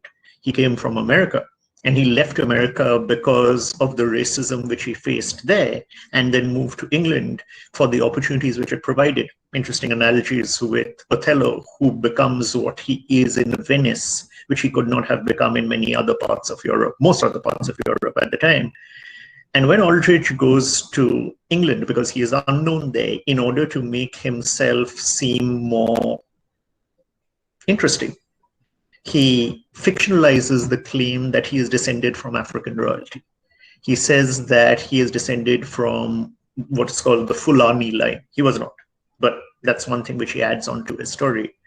And then in the play itself, we have Othello at a particular point saying that he is worthy of Desdemona's hand because he too comes from royalty. We get no evidence of it, and he really does not discuss it any further beyond that. But it's part and parcel of this issue of story creating and issues of identity. And that too is one of the things which the play tells us, exactly how slippery racial identity is, because of the fact that, after all, as I said, it's a fiction. Like, think about the title of the play, the fact that Othello is the Moor of Venice. What does that mean? By the time that technically the term Moor should apply specifically to members of certain North African tribes who ended up, others also, but they played the primary role, ended up invading Spain and occupying significant parts of it for a long period of time. So for many Europeans, the Moors were the first Black Africans that they might have come in contact with, or even if they did not directly come in contact with themselves, they would have at least heard about it. They would have heard the story. But by the time Shakespeare is writing this play in the early 17th century, the term Moor also becomes kind of synonymous. It becomes a catch-all term for anybody who is Black, or sometimes anybody who is a person of color. Somebody who is from the Middle East but not Black would often be called Moor. That's one of the reasons why we also have the term Moor gets used as synonymous with, though it is not exactly the same thing as Blackamoor. And this is one of the things which we get as far as Othello is concerned. Critics, people putting the play on stage, scholars have all argued, and that tells you exactly how elements like this, which at first glance should not seem to matter, actually do. How Black is Othello? Is Othello Black? He describes his front as stony. He describes himself as a Black at a particular point. Other people call him Black. Iago, of course, uses all sorts of racial slurs and regularly refers to Othello as completely Black. Brabantio, when he is unhappy about the fact that Desdemona has gone to Othello, describes him by comparing him with soot. But of course, because Othello is a fictional character, again, and because we are talking about fictions, we have no certainty about how Black Othello is. But what matters here, because again, this is the issue of story, is that Othello is considered Black for a very simple reason. It's because everybody around him is white, and that is what sets him apart from it. And this is why, again, because race is always about comparison. And it is about, again, who is telling the particular story, because the person who is telling the story will view exactly the same subject or same story in differing ways. Going back to a reference I made earlier, we do not have one Ramayana. We have myriad stories about Ram, and each of them spins it somewhat differently because it depends on who is saying that story. When Ivra Aldrich, as I mentioned previously, comes to London and begins acting, his acting does get a lot of very positive responses, but he did also get some criticism. And interestingly enough, one of the criticisms he gets early on when he plays specifically the role of Othello is that he's not dark enough to play Othello. Here you have a Black man playing Othello, and the critic, who was a white critic, looking at it says, hey, he doesn't look authentically Black enough. What exactly is authentically Black? This is the sort of question which we grapple with even now. This is why we have issues about questions like, what is passing? What does it mean when a Black person passes as white or as some other race, or somebody from another race is seen or perceived as Black? It's all about comparison. Just to make one more simplistic example, before Gandhi comes to India and begins to work against British rule in India when he is in South Africa, when he is facing persecution there, one of the things which he regularly brings up, this is what some of the criticism of Gandhi has been, is that he regularly brings up the fact that while Indians, South Asians in South Africa may not be white, they are not Black.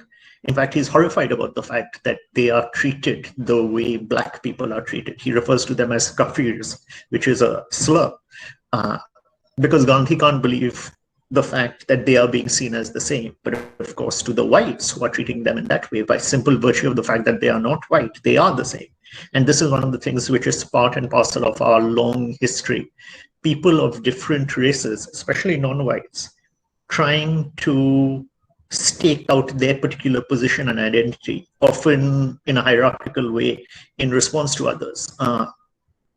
Asian Americans, South Asians in the United States have a very long history of working very, very hard to mark themselves out as black. You have a famous case in, if I remember, I think it was 1925, of somebody called Bhagat Singh Thind, who applies for American citizenship on the basis that he is Caucasian. He's South Asian. But he argues that he is Caucasian because he is not black. And that case actually led to some of the racial laws in the United States, many of which were then affected during the civil rights era. So that's what we come back to again, this particular issue of race as a story. It's a story which people tell about themselves in order to stake out an identity. But of course, that's one of the things that we have here, is that race is also a story that people tell about others. And this, of course, is where functionally the whole issue of racism comes in, and we see this in Othello, because race, again, as a story means something depending on who is saying the story, and it means something depending on what the audience is. And we see Shakespeare, getting into the play a little bit now, use this brilliantly in the opening scene where Othello does not appear. This happens regularly in Shakespeare's plays. Hamlet does not appear in the first scene of Hamlet. Macbeth doesn't appear in the first scene of Macbeth. But in Othello, the first scene of Othello is a scene where multiple white characters talk about Othello. And they talk about Othello, especially Iago, in the most racist and reductionist of terms. And one of the many reasons why the play uses this is because these are terms and ideas which its audience would actually believe, which they would be prepared for. You do not have to be actively racist in order to have racist conceptions, because it depends on the stories which exist in your particular world. Speaking as an Indian who lived in India for 24 years before I came to the United States, I heard more stories, more racist stories about black people in the United States in India than I did in the United States, from people who had barely, if ever, often not at all, interacted with black people because of the stories which they had heard.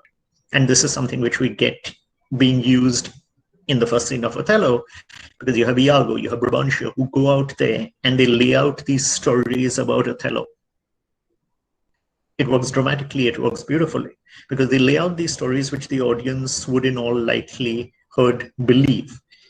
Othello is a black man who has stolen away a white woman, Desdemona. At least that's a story, and the audience would believe it. And this is the play setting the audience up to, in the next scene and the scene after that, have the rug pulled out from under them when they discover that the black savage man that they were expecting to see show up on stage is an incredibly calm, self-possessed, articulate, noble person.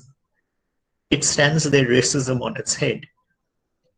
And it shows you the issue, again, the power of story, the power of racist narratives, and also how flawed they can be.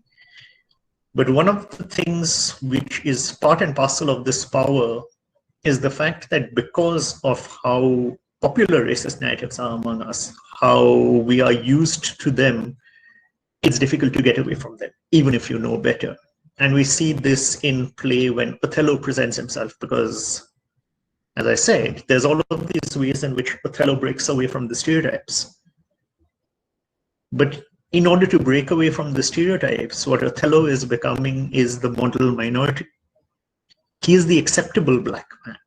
He is the black man who can be allowed into Venetian society and who can be allowed to rise within it because he follows all the rules, because he talks like a white man, because he behaves like a white man. He is not dangerous. He is not all of the things which we are supposed to believe that black men are.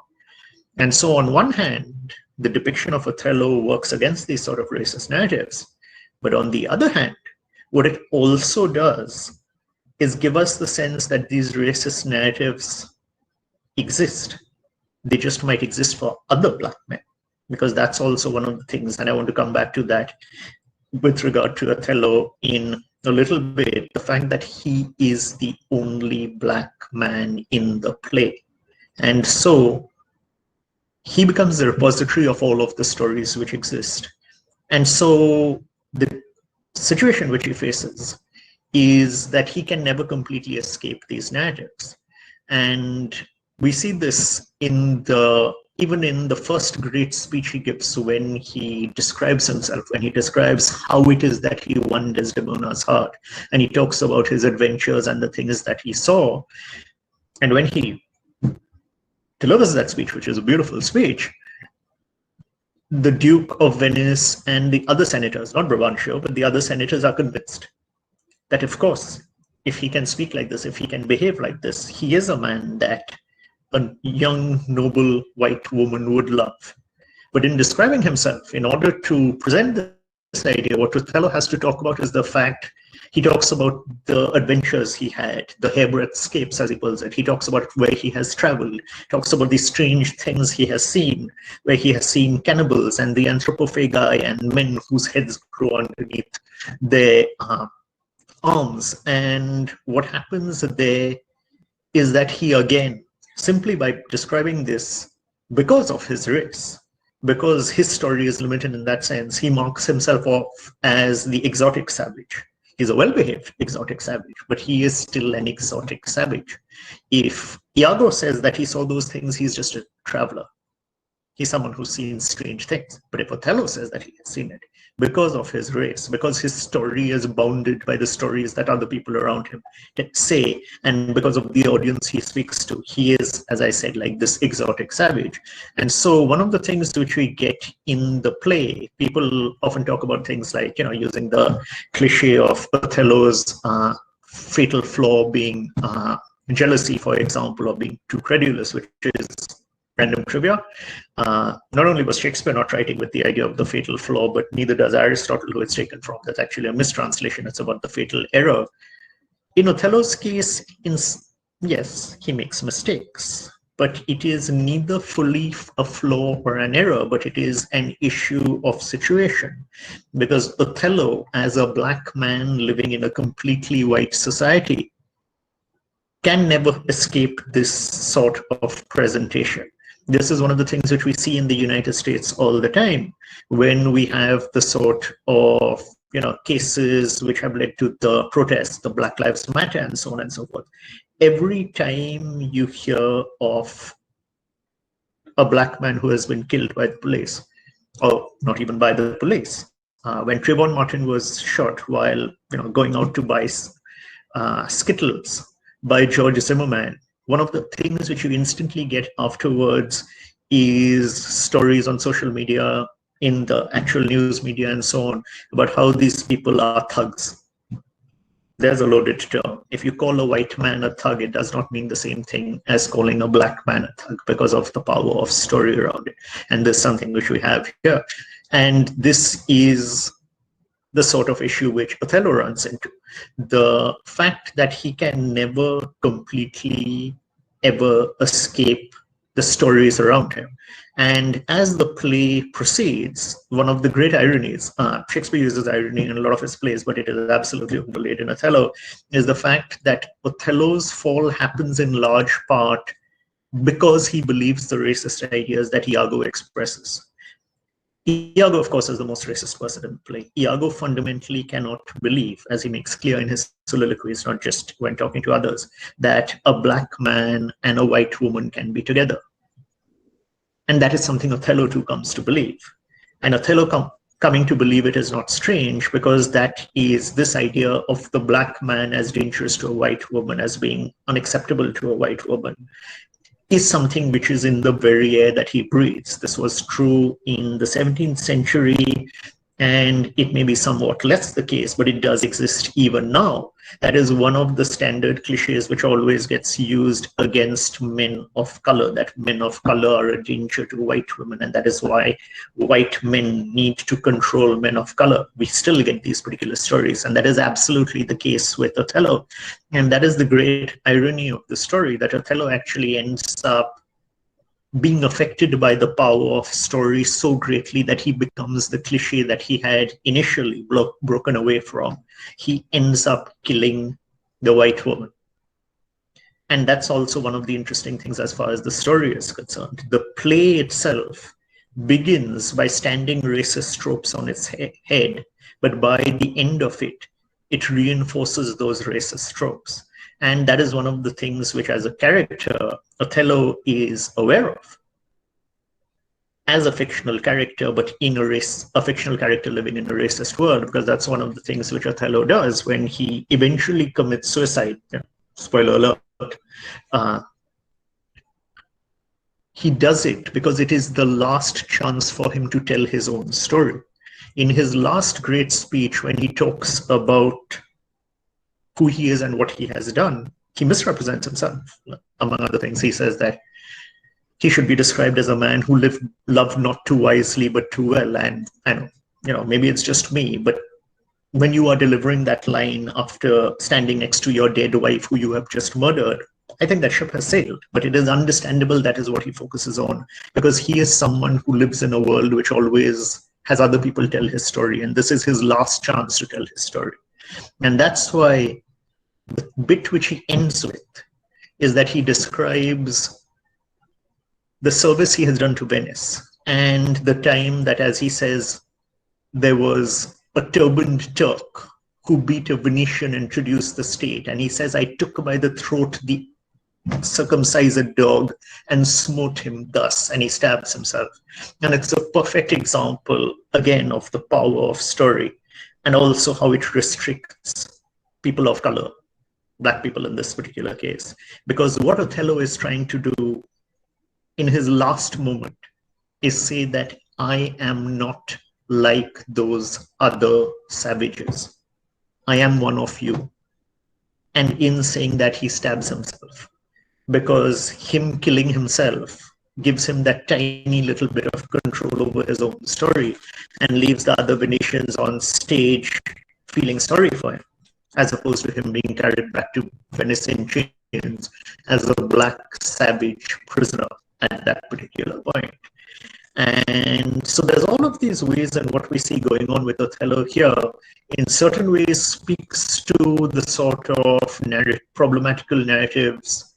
Think about the stories we get when you have people out there protesting police brutality against Blacks in America, and what the media and certainly people like Donald Trump and people who especially have racist ideas focus on is the idea of, oh, these are violent protests. These are savages. They're out there. It's the same old kind of story. There's a couple of things which are positively at least a little different in our time than what we get in this play. And since I'm running out of time, I'll just point out one of them right now, which is the fact that something I touched on earlier, that Othello is the only person of color in that play. And so what happens is that he is completely isolated. And he becomes the sole representative of Blackness in the play. This is why things like Black Lives Matter and other kind of protest movements, all the way back to the civil rights era and even before that in the United States matter, because it is about people of color coming together as a community. And this is also why in stories representation matters, because the more representation you have and the more you have community, you have not only support, but it allows Black people to not just be one particular story where an individual has to stand up for the entire race the way white people do not have to, but can try to be individuals and have their own stories matter. And speaking of stories mattering, one last thing which I will mention also as far as the play is concerned is that when we talk about Othello as a play about Blackness, one of the things which it's also worth keeping in mind is that it is a story about male Blackness. There is only one Black man in the play. but he is a black man. There are no women of color. This is something which is true of Shakespeare in general. Shakespeare writes a number of male characters of color. He does not write women of color. There's some question about whether Cleopatra is a woman of color or not because of some of the ways in which she describes herself, but that's kind of iffy. And more importantly, this is something, as I said, which is rare, and this is something which again has been historically true. Even now, when we're talking about protests, when we're talking about racism and the sort of awareness that we have, the vast majority of the time, what we tend to focus on is how racism affects, and if we talk about racism against Black people, how racism affects Black men. The Black Lives Matter protest has largely been focused, understandably, but also unsurprisingly, on Black men. This is why you actually have movements like, for example, everybody knows about George Floyd.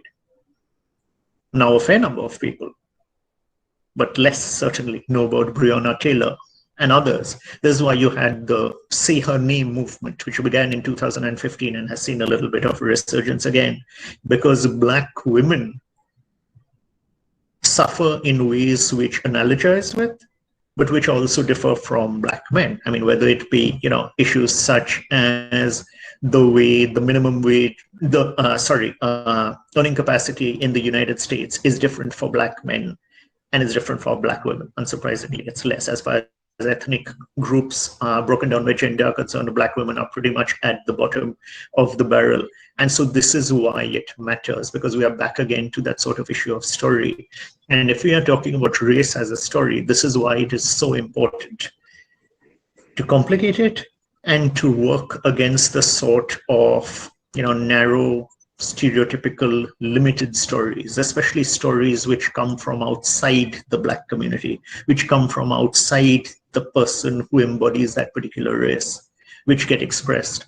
Because, again, all of this is a fiction, all of this is made up. And at the same time, it matters, because as long as we allow these stories to function in the ways that they have a significant amount of the time, though things are changing, the way that they have done, then nothing changes. And that is one of the interesting things as far as race is concerned. There's always the potential for change. But in order for that potential for change to be manifested, to come true, we have to think about race in more complicated ways.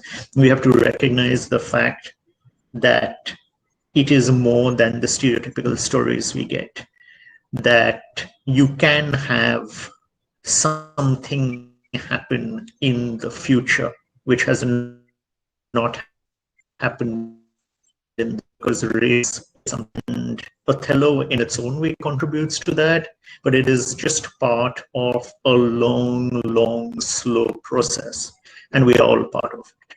And well, I think I'm out of time now, so I could keep talking about this for a couple of hours, but luckily for you, I should wrap up now. So thank you again, and hopefully that's been interesting.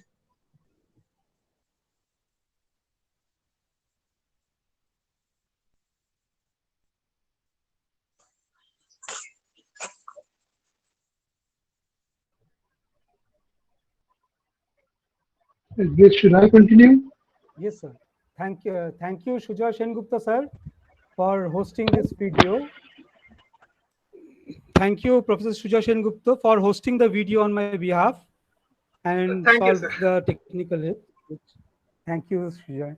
Okay, sir. Continue, sir.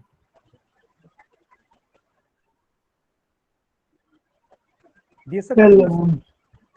Well, I must thank Professor Shen for this wonderful lecture on the racial aspects of Othello and trying to relate it to modern times. Does anybody have any question, comment, or anything for that matter, any observations to make on this? Sir, actually, I had a question for Srijani ma'am. I have typed it in the chat box. If you could just answer. Yes, Shuja, I read it. Am I audible? Yes, ma'am, you are. Yes, sir. Yes. Srijani, you are audible. Will you please answer the question? First read the Yes, question. please. What was the question that we Yes, had for you? can Shuja please read out the question? I can't really find it right now. I wrote, It would was you say something. that gay men were portrayed in Chiclet in order to strengthen the masculine stereotype of straight men? You said that gay men were often portrayed as being much more empathetic or sympathetic towards the women, and women often relied on them for emotional support as such. So, would you say that this was done intentionally in order to strengthen what a man should not be, a real man? Yes, absolutely, Shuja. This is something that the Chiclet authors, as I was trying to say, was doing very consciously. Like they were once again creating this very defined binary between the alpha male hero and the gay best friend who resides between this, in this gray area, which is between masculine and feminine sensibilities. So once again, absolutely, as you said, that in order to highlight the so-called alpha male characteristics of the romantic hero, the gay man was supposed to reside in a polar opposite position to that man. And what was this thing that, was this what you were asking, like what Yes, you were talking about? Yes, ma'am. Okay. Thank you. Thank you for Thank answering the you. question. Thank you. So this session is now open to observation, criticism, comments. Any other questions for any of the speakers, please? If these speakers are, of course, in our meeting now. Sure, brother, do you have any questions for anybody? Yeah, I'm seeing the chat box. Please put your question in the chat box or just unmute the mic and place your question. The respondents are there.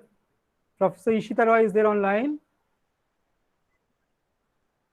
If you have any questions to Dr. Shiladitya Sen, you can put in the chat box. I can forward the questions to him. And if I can respond to the questions, I can try to respond to the questions. Professor Sharkar, can you hear me? Yes, I can hear. Okay, so I have a few observations, or you can say comment on Professor Sen's talk on Othello. And please go ahead. Yes. One thing that I'm glad he pointed out Gandhi's double standard on race in Africa. To this, I would like to add about a book called The South African Gandhi, which the audience can cite, can consult, by Ashwin Desai and Ghulam Walid. This is one additional comment or observation, however you put it. And another point that I would like to add to his lecture is this very concept of, if you take for Indians, willingness or an inclination towards identifying themselves with Caucasians goes back to Arthur Debenew's first emphasis on the Caucasian equals to white equals to Aryan, and somewhere this informs the early Indologists' study on the origins of caste. So I'm linking race and caste here a little bit. Goes back to the Indologist study on the origin of caste, which imparts a racial origin to the origin of caste itself, which is again a debatable thing, and if you ask me personally, I do not agree with, especially in the works of Herbert Risley, and also in the work of N.K. Dutt, again in the work of R.C. Majumdar, who follow from Risley's point that probably there were this caste originated because of the invasion of the Aryans, and those Aryans and the Aryans were Caucasians and therefore whites, obviously not addressing to the logical inconsistency in this theory. To put it in Morton class terms, if Caucasians were to be identified with Aryans, were further to be identified with Brahmins, then by that same logic, Africans ought to be identified with blacks, then finally ought to be identified with the Shudras. But this association is not made because, again, that is so one way I just thought I would share it with all the audience here about this problem of race, caste, and also the the original the earlier Indologist insistence on a connection, on making this connection between Brahmins and white racial complexion. So yeah, that's. In fact, Varna that is used in Manusmriti gets translated by scholars. Some scholars translate it as occupation and then economic stratification, and some scholars, for example, in Kedat, translates it as color, complexion, skin color. So lots of faulty assumptions there. That is what I wanted to make the point. Thank you. Thank you. I don't have anything else to say. Anybody having anything else to say? Any more questions? Any more observations, please?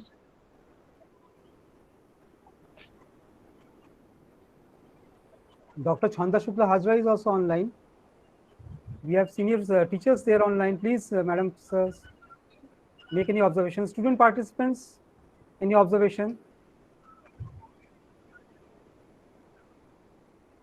Professor Mumtajul Islam is also there online.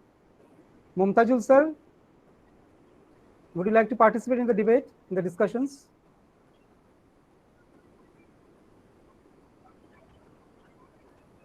I don't feel that there are many more questions which are going to come now.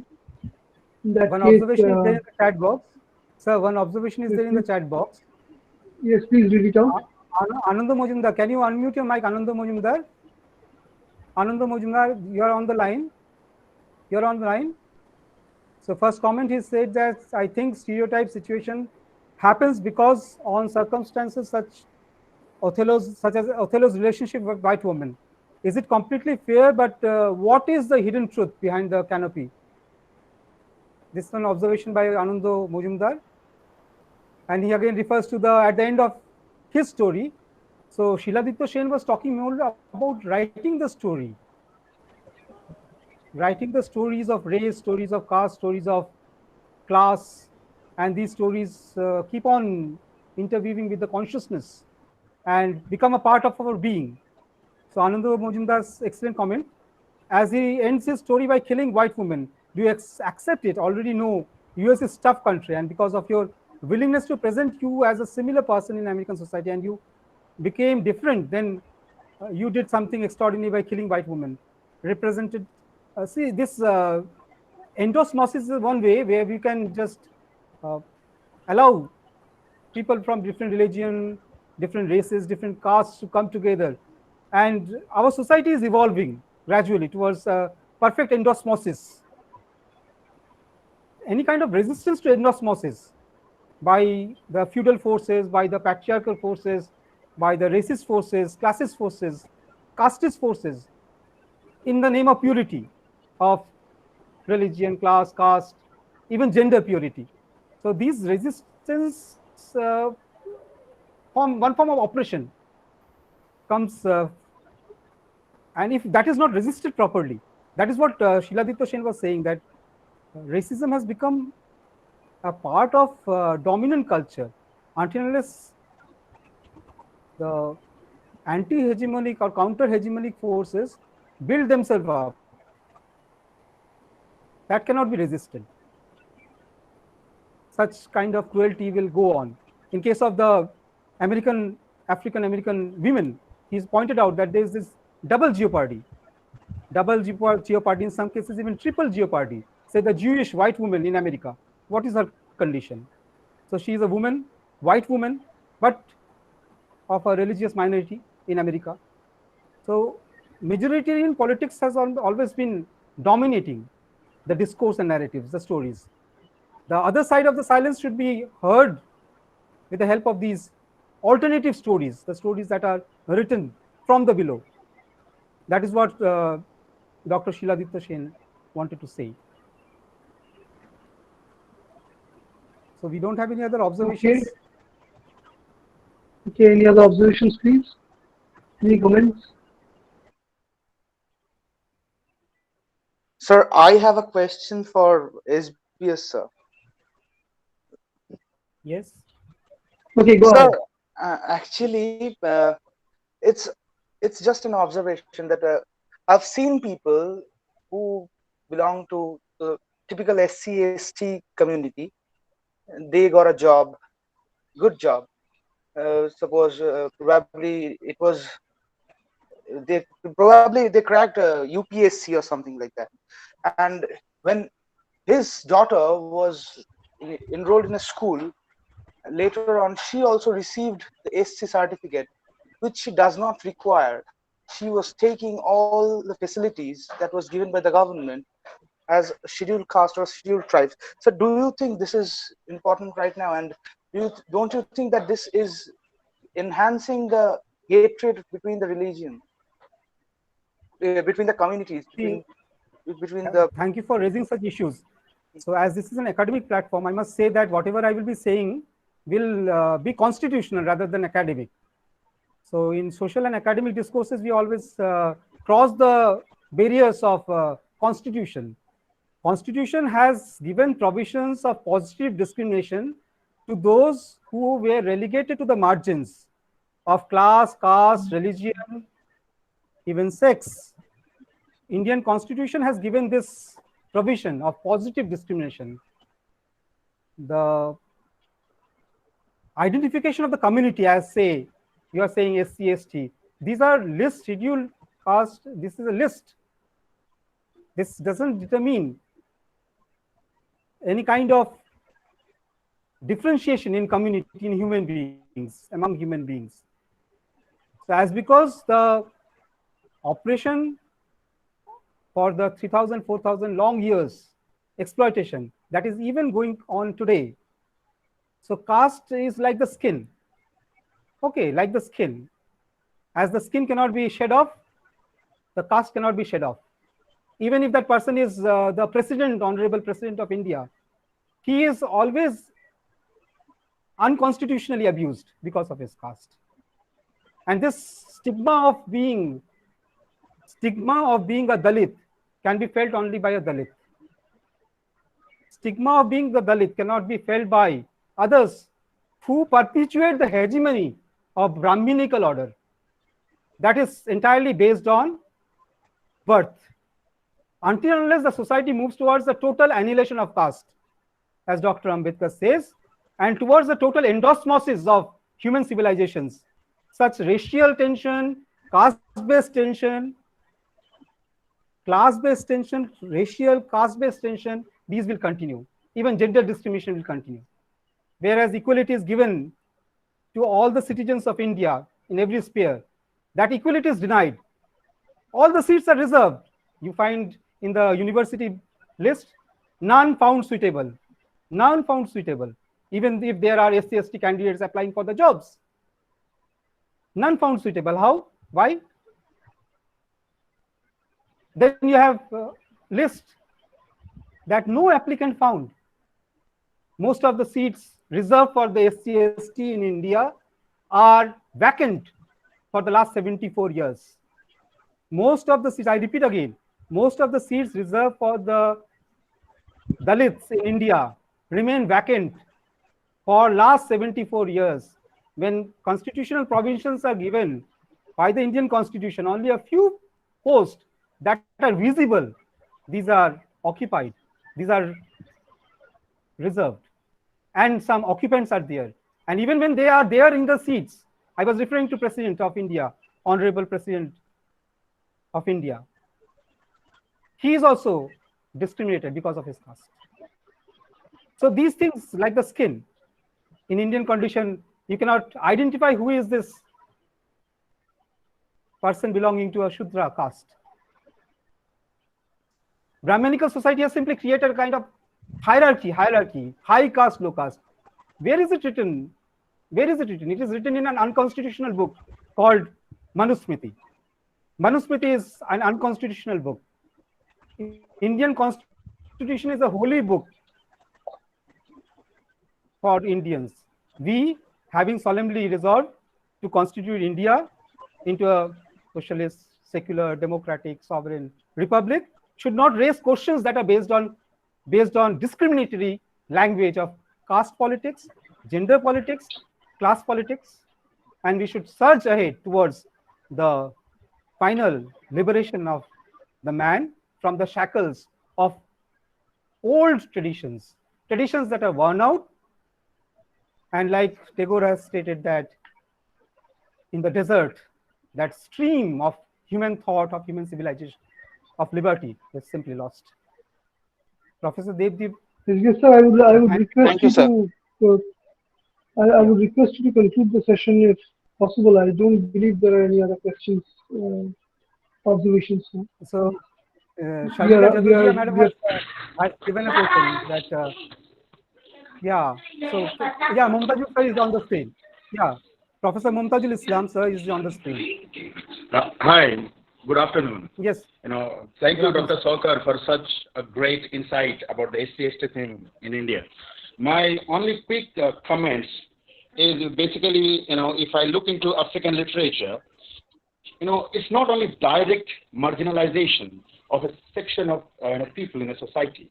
What about the psychological hegemonization? For example, if you look at, common African people, they were made to believe that they are supposed to be, dominated by either the colonizers or later on by their native politicians and dominant sections of the society. And, I could remember one thing from A Man of the People, a political novel by Achebe, where he says that, he mentions one incident, and the common people are saying, now he has become a politician, and he is entitled to get involved in corruption. I think, they accept it outrightly, saying that it's okay. So, this kind of mindset, telling people believe that, these are okay to do in the society. For example, when I think about my own mother in current scenario, once I thought that since I was a child, I have seen my mother taking care of all the household chores, cooking, washing dishes, clothes, and everything, back in India and West Bengal.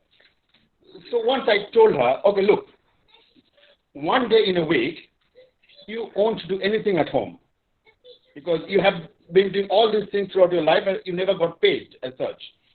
And everyone told that, the man in the family is going out to earn money. What about the women who are taking care of everything in the household? But I told her, okay, you take one day off, and on that day, the male members in the family will do everything, like cooking and everything. And my mother didn't allow us to do that. She said, come on, how is it possible? How can I allow my husband or my kids, to cook, to wash dishes? So this kind of, marginalization, this kind of controlling the mindset of, a suppressed class. What are your comments on those areas? I also remember another thing, it's very common in social media and saying, today I got up late. One of my friends, a female friend, is saying, I got up late. And you know what? My husband prepared the breakfast for all of us. As if it's something absolutely, great. And the women who cooks every day at home is normal for them. So what are the comments on that? Thank you. Yes, the question you have raised, sir, Sharmila Jadavia has made a very excellent comment. Professor Sharmila Jadavia, can you come to the screen? She has said that the discussion and implementation are two completely different aspects. Unwritten rules predominate than written rules in every group, culture, community, language, and institution. This is her observation. I endorse her views. So what Professor Mumtajul Islam pointed out, that unwritten rules, the rules are that of equality, but the unwritten rules are that of patriarchy. Where the rules are written, we do not know, but through ages we have been following these rules, unwritten rules, and these rules are carried on from generation to generation. Engels talks about the entitlement right, the transfer of property from one generation to another on patriarchal lines, patrilineal lines. Even in the matrilineal societies, we have the same unwritten rules of patriarchy written. So this is the paradox of the society, that There are rules. We, the people of India, settle on rules, decide that our society should run like this. But instead, we use some rules that are defined not by the authorities, by us in the democracies, but by those who are outside it, by the forces. And they retain the hegemony, maintain the hegemony, perpetuate that, and through violence and oppression, they simply oppress the other side of silence. Okay, Thank you, Dr. Dr. Sarkar. I missed the first part of today's webinar, so I'm sorry for that. So thank you so much for your insight in this regard. Okay, tomorrow you are there, sir. Tomorrow at 1:30 we will yeah. wait for you, sir. Yeah. Okay. Shamila Jagadya, madam. Thank you. Yes. Yes, Shamila, sir. madam, please. Yeah. Okay. Good afternoon, everyone. I just want to say patriarchy is about mindset. It's not about gender as such. In matriarchal society also there can be patriarchy. So it's about mindset. It's not about gender. A woman only cooperate in the subordination of woman by following the social conditioning. So during socialization process, a woman only teaches her daughter, girl child, don't do this, do this. Okay. So this is what I feel, and we are discussing all these things since last so many years, and things are not, there is no perceptible change in society. The way women are abused every day, the way Dalits are abused every day. We are discussing race, caste, gender, so many things every day. Almost every day one webinar we attend. But the mindset is to be changed. And this happens even in educational institutes where we all are there.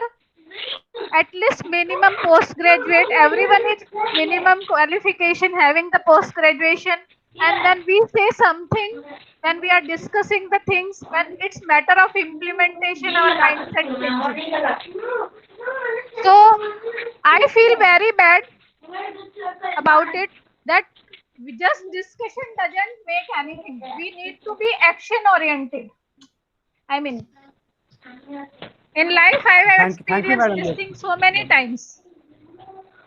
So this is what. Thank you, madam. Yeah. Yes. For that, we are using this platform where the discussion can turn, academic discussion can turn into intervention, towards the positive solution to the problems that are lingering for long. Yes. That I said, no, for last 74 years, the rules are there, but the implementation of the rules are not there. And the unwritten rules govern our process of socialization. Yes, any observation, others?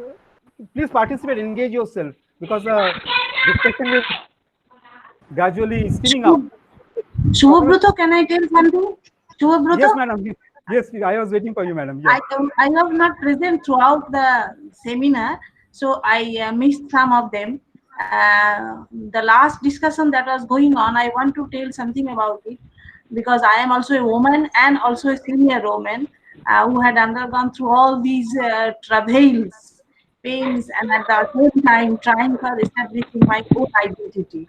So what Professor Mumtajul said, that his mother is unwilling to give up all those things and other things, that happens because from the very beginning of their adolescence, girl children are often taught that don't do this, don't do this. If you go to your in-laws house, obey everything, don't think about yourselves. So these type of teachings rather cripples our girl children in one sense. We who have got education and we are trying to establish our own identity, we should consciously try to break out it. I don't mean that you have to break your domestic peace. No. Slowly we have to change the society. Slowly we have to establish that yes, we have right and we want it. And for that, a woman has also to be cautious. Professor Shamila Jajuria said something. Being a principal of a college, I was a principal of a women's college. One day it happened so that I prepared a committee, and intentionally I got the chairperson. I made the chairperson who is a woman. and I did not give the chairmanship to other male persons. And I asked that lady that Maya, you write the resolutions. And immediately that lady, she's a PhD in biochemistry, immediately that lady shifts her responsibility to a male person who is much younger than her. No, Professor Sarkar, you write it. Because he was the only male member of the committee, and all the others were women. Now, immediately I objected. Now, why you should not take your responsibility? Being a woman, you are educated, you can write your own resolutions. So this type of mentality, depending on male persons, on everything, is in one way is making us a prisoner of this society. We have to bring the change from ourselves, but that does not mean bring a change in a revolution. No, bring the change slowly and gradually. I think I'm very much hopeful that in coming years, both the those discrimination about the leads, non-the-leads, and the discrimination among male and female will be obliterated slowly. And I understand also Professor Devdeep Banerjee's anxiety, angst, pain that is usually felt nowadays among the young persons regarding job and employment. So this much is my opinion today. Thank you for giving me opportunity to express my views. Thank you, Shubhabrata. Thank you, madam, for your observation. Thank you. Yes, may I invite others, please? The silent majority participating in the discussion. So comments are coming in. So you can post your comment also. I can just replay the comments. Am I audible? Yes, please. Okay, so this is a question that I have been asking a lot of people for I don't know how many years now. When we were in school, especially because Ishita is there and Dr. Odhikari is there, I just want to ask them. When we were in school, in our school history textbooks, we had this narrative about the caste system that it originated with occupation, right? So it basically meant that a Brahmin is someone who taught, and the other three castes, they had to do something with their occupation, and then somehow with time it calcified into a system which is hereditary. Now I have read quite a few of our ancient texts, but I have never found a single instance anywhere of any character or of any person who has been included into the Brahmin caste just by the merit of their actions, just because of the fact that they teach. Are you even aware of any instance where it is kind of, it happens that someone who is born as a quote-unquote Shudra becomes a Brahmin because he is or she is engaged in the work of teaching? I have never seen it anywhere, and I don't really understand where this entire discourse of class being associated with occupation comes from. And I've asked a lot of people, so I thought I should ask you people as well. So Professor Ishita Roy, will you respond to this question, or shall I, or Professor Odhikari? Sipra madam, are you there on the line? Sir, you can respond to her question. I am writing it out in the chat box. So, yeah. So first I will start with what you have written in the chat box. Okay. So antidote to caste system reservation. And reservation is the right to representation. We have Brahmin male reserved for sacred thread. We have people participating in the war. We have people participating in the business. If a person belonging to Shudra community opens a shop, there is no one to buy. Business enterprise fail even after support. Even someone tries to break into the order of the temple, that person is barred. Even women are barred. They are not allowed. So the origin, what we read in the textbook history, D.D. Kosambi rightly says that textbooks are written by the ruling class. Exactly. I mean, I find it's very disturbing because this is something that we had been gobbling up as young children, and this is something that we had believed in for a long time because we were kind of not really aware of of this entire discourse around caste, and we were told that there was a time in prehistory, in ancient history, where the Brahmins were those people who taught and the Shudras are those people who did menial jobs. But show me one instance where, no, I'm not challenging anybody. I'm just expressing my I'm wondering, where does this discourse even come from? Why were we told these things in our history textbooks? I don't know. So history textbooks are, again, writing of the story. Dr. Yes. Shiladitya Sen talked about the writing of the stories. Which type of story is being written by whom and to rule whom? So it is all the politics of writing the story. To tell the story to whom and to make others believe in the story. These are lies. Lies, worse than fiction. Even fiction has a possibility of speculation. But these lies are more detrimental because they tend to become meta-narratives, become the forces of hegemony, and enters into the human consciousness. We start believing in that. So biological or evolutionary principles does not talk about any kind of caste system. That is not possible.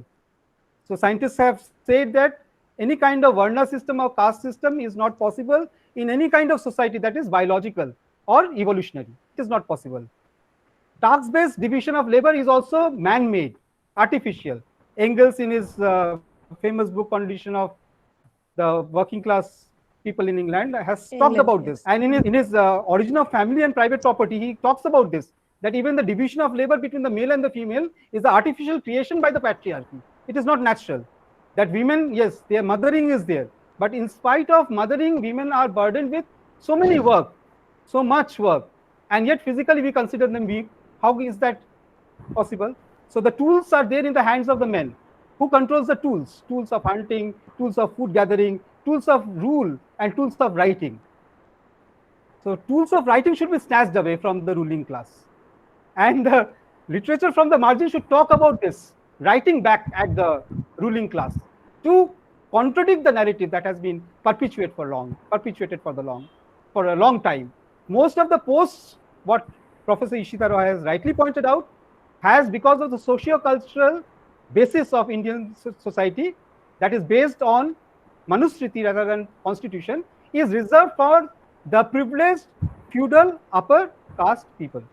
By upper caste, I mean those who have been ruling. So ruled caste and the ruling caste, these are the two castes. The ruled caste is the Dalit in India. The women are Dalit.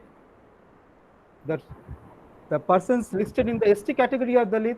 Even other backward classes are Dalit. When they become Dalitized because of the Brahminical order, because of the order that has shown that they are inferior. They are of low born, low bred. So these words are really discriminatory. Any concept of graded inequality that is based on, I quote again, merit or on birth, is biased in favor of the ruling class. I repeat again, any kind of graded inequality based on, I quote, merit or based on birth, based on the color of the skin, based on the facial, based on the culture, based on language, based on region, any kind of graded inequality is lopsided in favor of the ruling class. And such discriminations are made, the pyramid or hierarchies are made just to make the ruled submissive, oppressed, and even violently forced. So that is why even in Indian society we have khap panchayats working today. Every day, every hour, every moment, we have the suicide either of a person belonging to a poor class, person belonging to the weaker of the genders, persons belonging to the castes that are subordinated. So why is this happening? Because of the written constitutional provisions are inadequate to contradict the unwritten, unconstitutional laws that are talked of as tradition. So most of the seats are reserved for the males. Most of the seats are reserved for the few castes few castes. Even in the Brahminical order, there is a hierarchy. Even in the Kshatriya order, there is a hierarchy. All these hierarchies are made by those who want to regain their authority and governance and the rule. This is my observation on it. Chandrima madam, thank you for reminding me once again that. Sir, I have an example for Chandrima madam. She was searching for an example. So here's an example. A person named Narendranath Dotto. He was not from a Brahmin background, but still he's considered to be one of the finest teachers. So the problem again, Devdeep sir, I'm just intervening. The problem is in our discourse, in the stories that we are telling. The story started with a person. Okay, you are referring to a person. You have named that person, and you have assumed that the person is having this qualities, and is perhaps situated, graded somewhere in the hierarchy. Somewhere in the hierarchy, either 1 or 2 or 3 or 4 or 5. Somewhere in the hierarchy that person is placed. So these are the assumptions we take. So is it possible that at the time of the birth that person has got those qualities? Is it absolutely not? Yeah.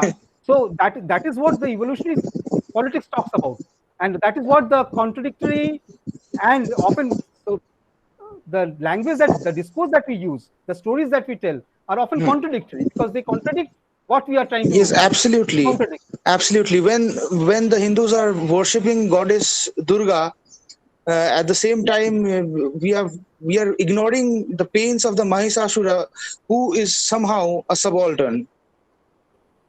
After reading Anand Nilakanthan's Asura, I've got this idea that somehow Asuras were the concept of Asuras.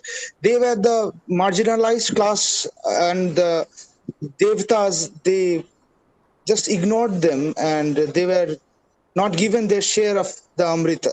That's why they can also be considered as the marginalized class, and they were deprived of their rights. And while we are worshipping goddess Durga as an epitome of women empowerment and all, at the same time we are insulting subaltern Mahishasura. So I find this very ambiguous. So again, we are talking about stories, mythic stories, histories that are turned into myths, or myths that are turned into histories. So we should be aware of these. Where is the story built? Who is making the story? Who is manufacturing the story? To whom is the story concerned? Who should follow the story? Why should I follow the story? Should I not have a story of my own? So literature from the margin addresses the stories of their own. Lalan Fokir, Horinath, Kangal Horinath, they are writing their stories from their margins. They are writing their stories. They are disputing. Chaitanya is writing his stories from the margins. He's also writing the stories from the margins, but not based on the assumptions of the differentiation. Society strives on differences. Yes, differences are there, but not on disturbances related to differences, not on conflict. So as long as caste conflict is there, class conflict is there, gender conflict is there, and it is perpetuating, this conflict is perpetuating the governance of the ruling class forever. So it must be disputed by the alternative voice, the other side of silence, as Urvashi Bhutalia talks about. That other side of silence should contradict the meta-narratives of these.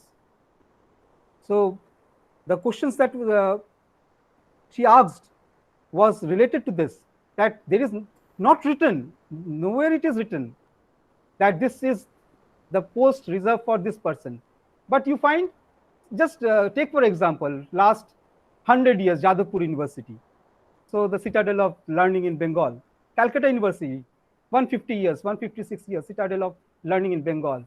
Bengal at that time had a population of 35% persons belonging to the minority Muslim community at that time. So not a single professor from that community to teach English. Look at the scheduled caste, listed candidates. Most of them went through urbanization, Christianization, much before the mainland Indians had.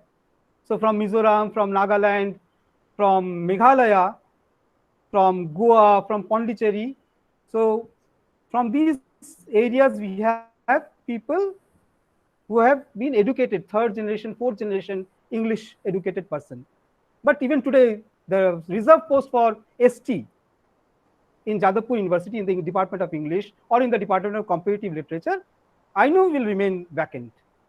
So after 150 years, thankfully, Calcutta University had one candidate appointed to that post. So where are they gone? Are they not there? They are discriminated against forever. They have been, all the seats are reserved for those who are in the ruling class. The ruling classes, I mean, ruling caste, even ruling gender, ruling caste. There is what Sharmila Jadodia madam talked about, is that intervention is required. So from academic discussion, we should write and talk about intervention to change. So unwritten rules should be therefore be questioned, and the rule of the written laws, if possible, change the laws. That should be there. So I address to the chair, sir. Professor Debashish Sengupta, Professor Chandra Adhikari, can we now conclude the session, or any other observations from the kids? Yes, Shubhaprathu, you can. Now you can conclude. Okay, sir. Thank you, participants. So, in my lifetime, I had the best intellectually stimulating hours. After a long time, I remember my college university days rather. So, web platform is giving us this opportunity once again to come together. All young minds, brilliant minds coming together, working together. The future is not bleak. Yes. Professor Sipra Mukherjee will lead us definitely, and these young breed of scholars like Ishita Roy, Dasmir Singh, Devdeep Banerjee, Dr. Srijani Roy, all. So they will all lead us to a positive interventionist reading of literature from the margins. With these few, with the permission of the chair, can we conclude this session for today? Yeah. Thank you very much. Thank you very much for attending the show. So tomorrow again we have the session at 11. From 11 to, it will continue up to 3, and the parallel sessions will start sharp at 4. So you can participate in the first session, and after first session is over, move on to the parallel sessions. I hope everyone has received email and the Google links. In the main flyer, everything is mentioned. Thank you very much. Thank you, Professor Chandra Adhikari, for chairing the session. See you tomorrow. Thank you. See you sir. tomorrow. See you all tomorrow. Thank you, sir. Okay.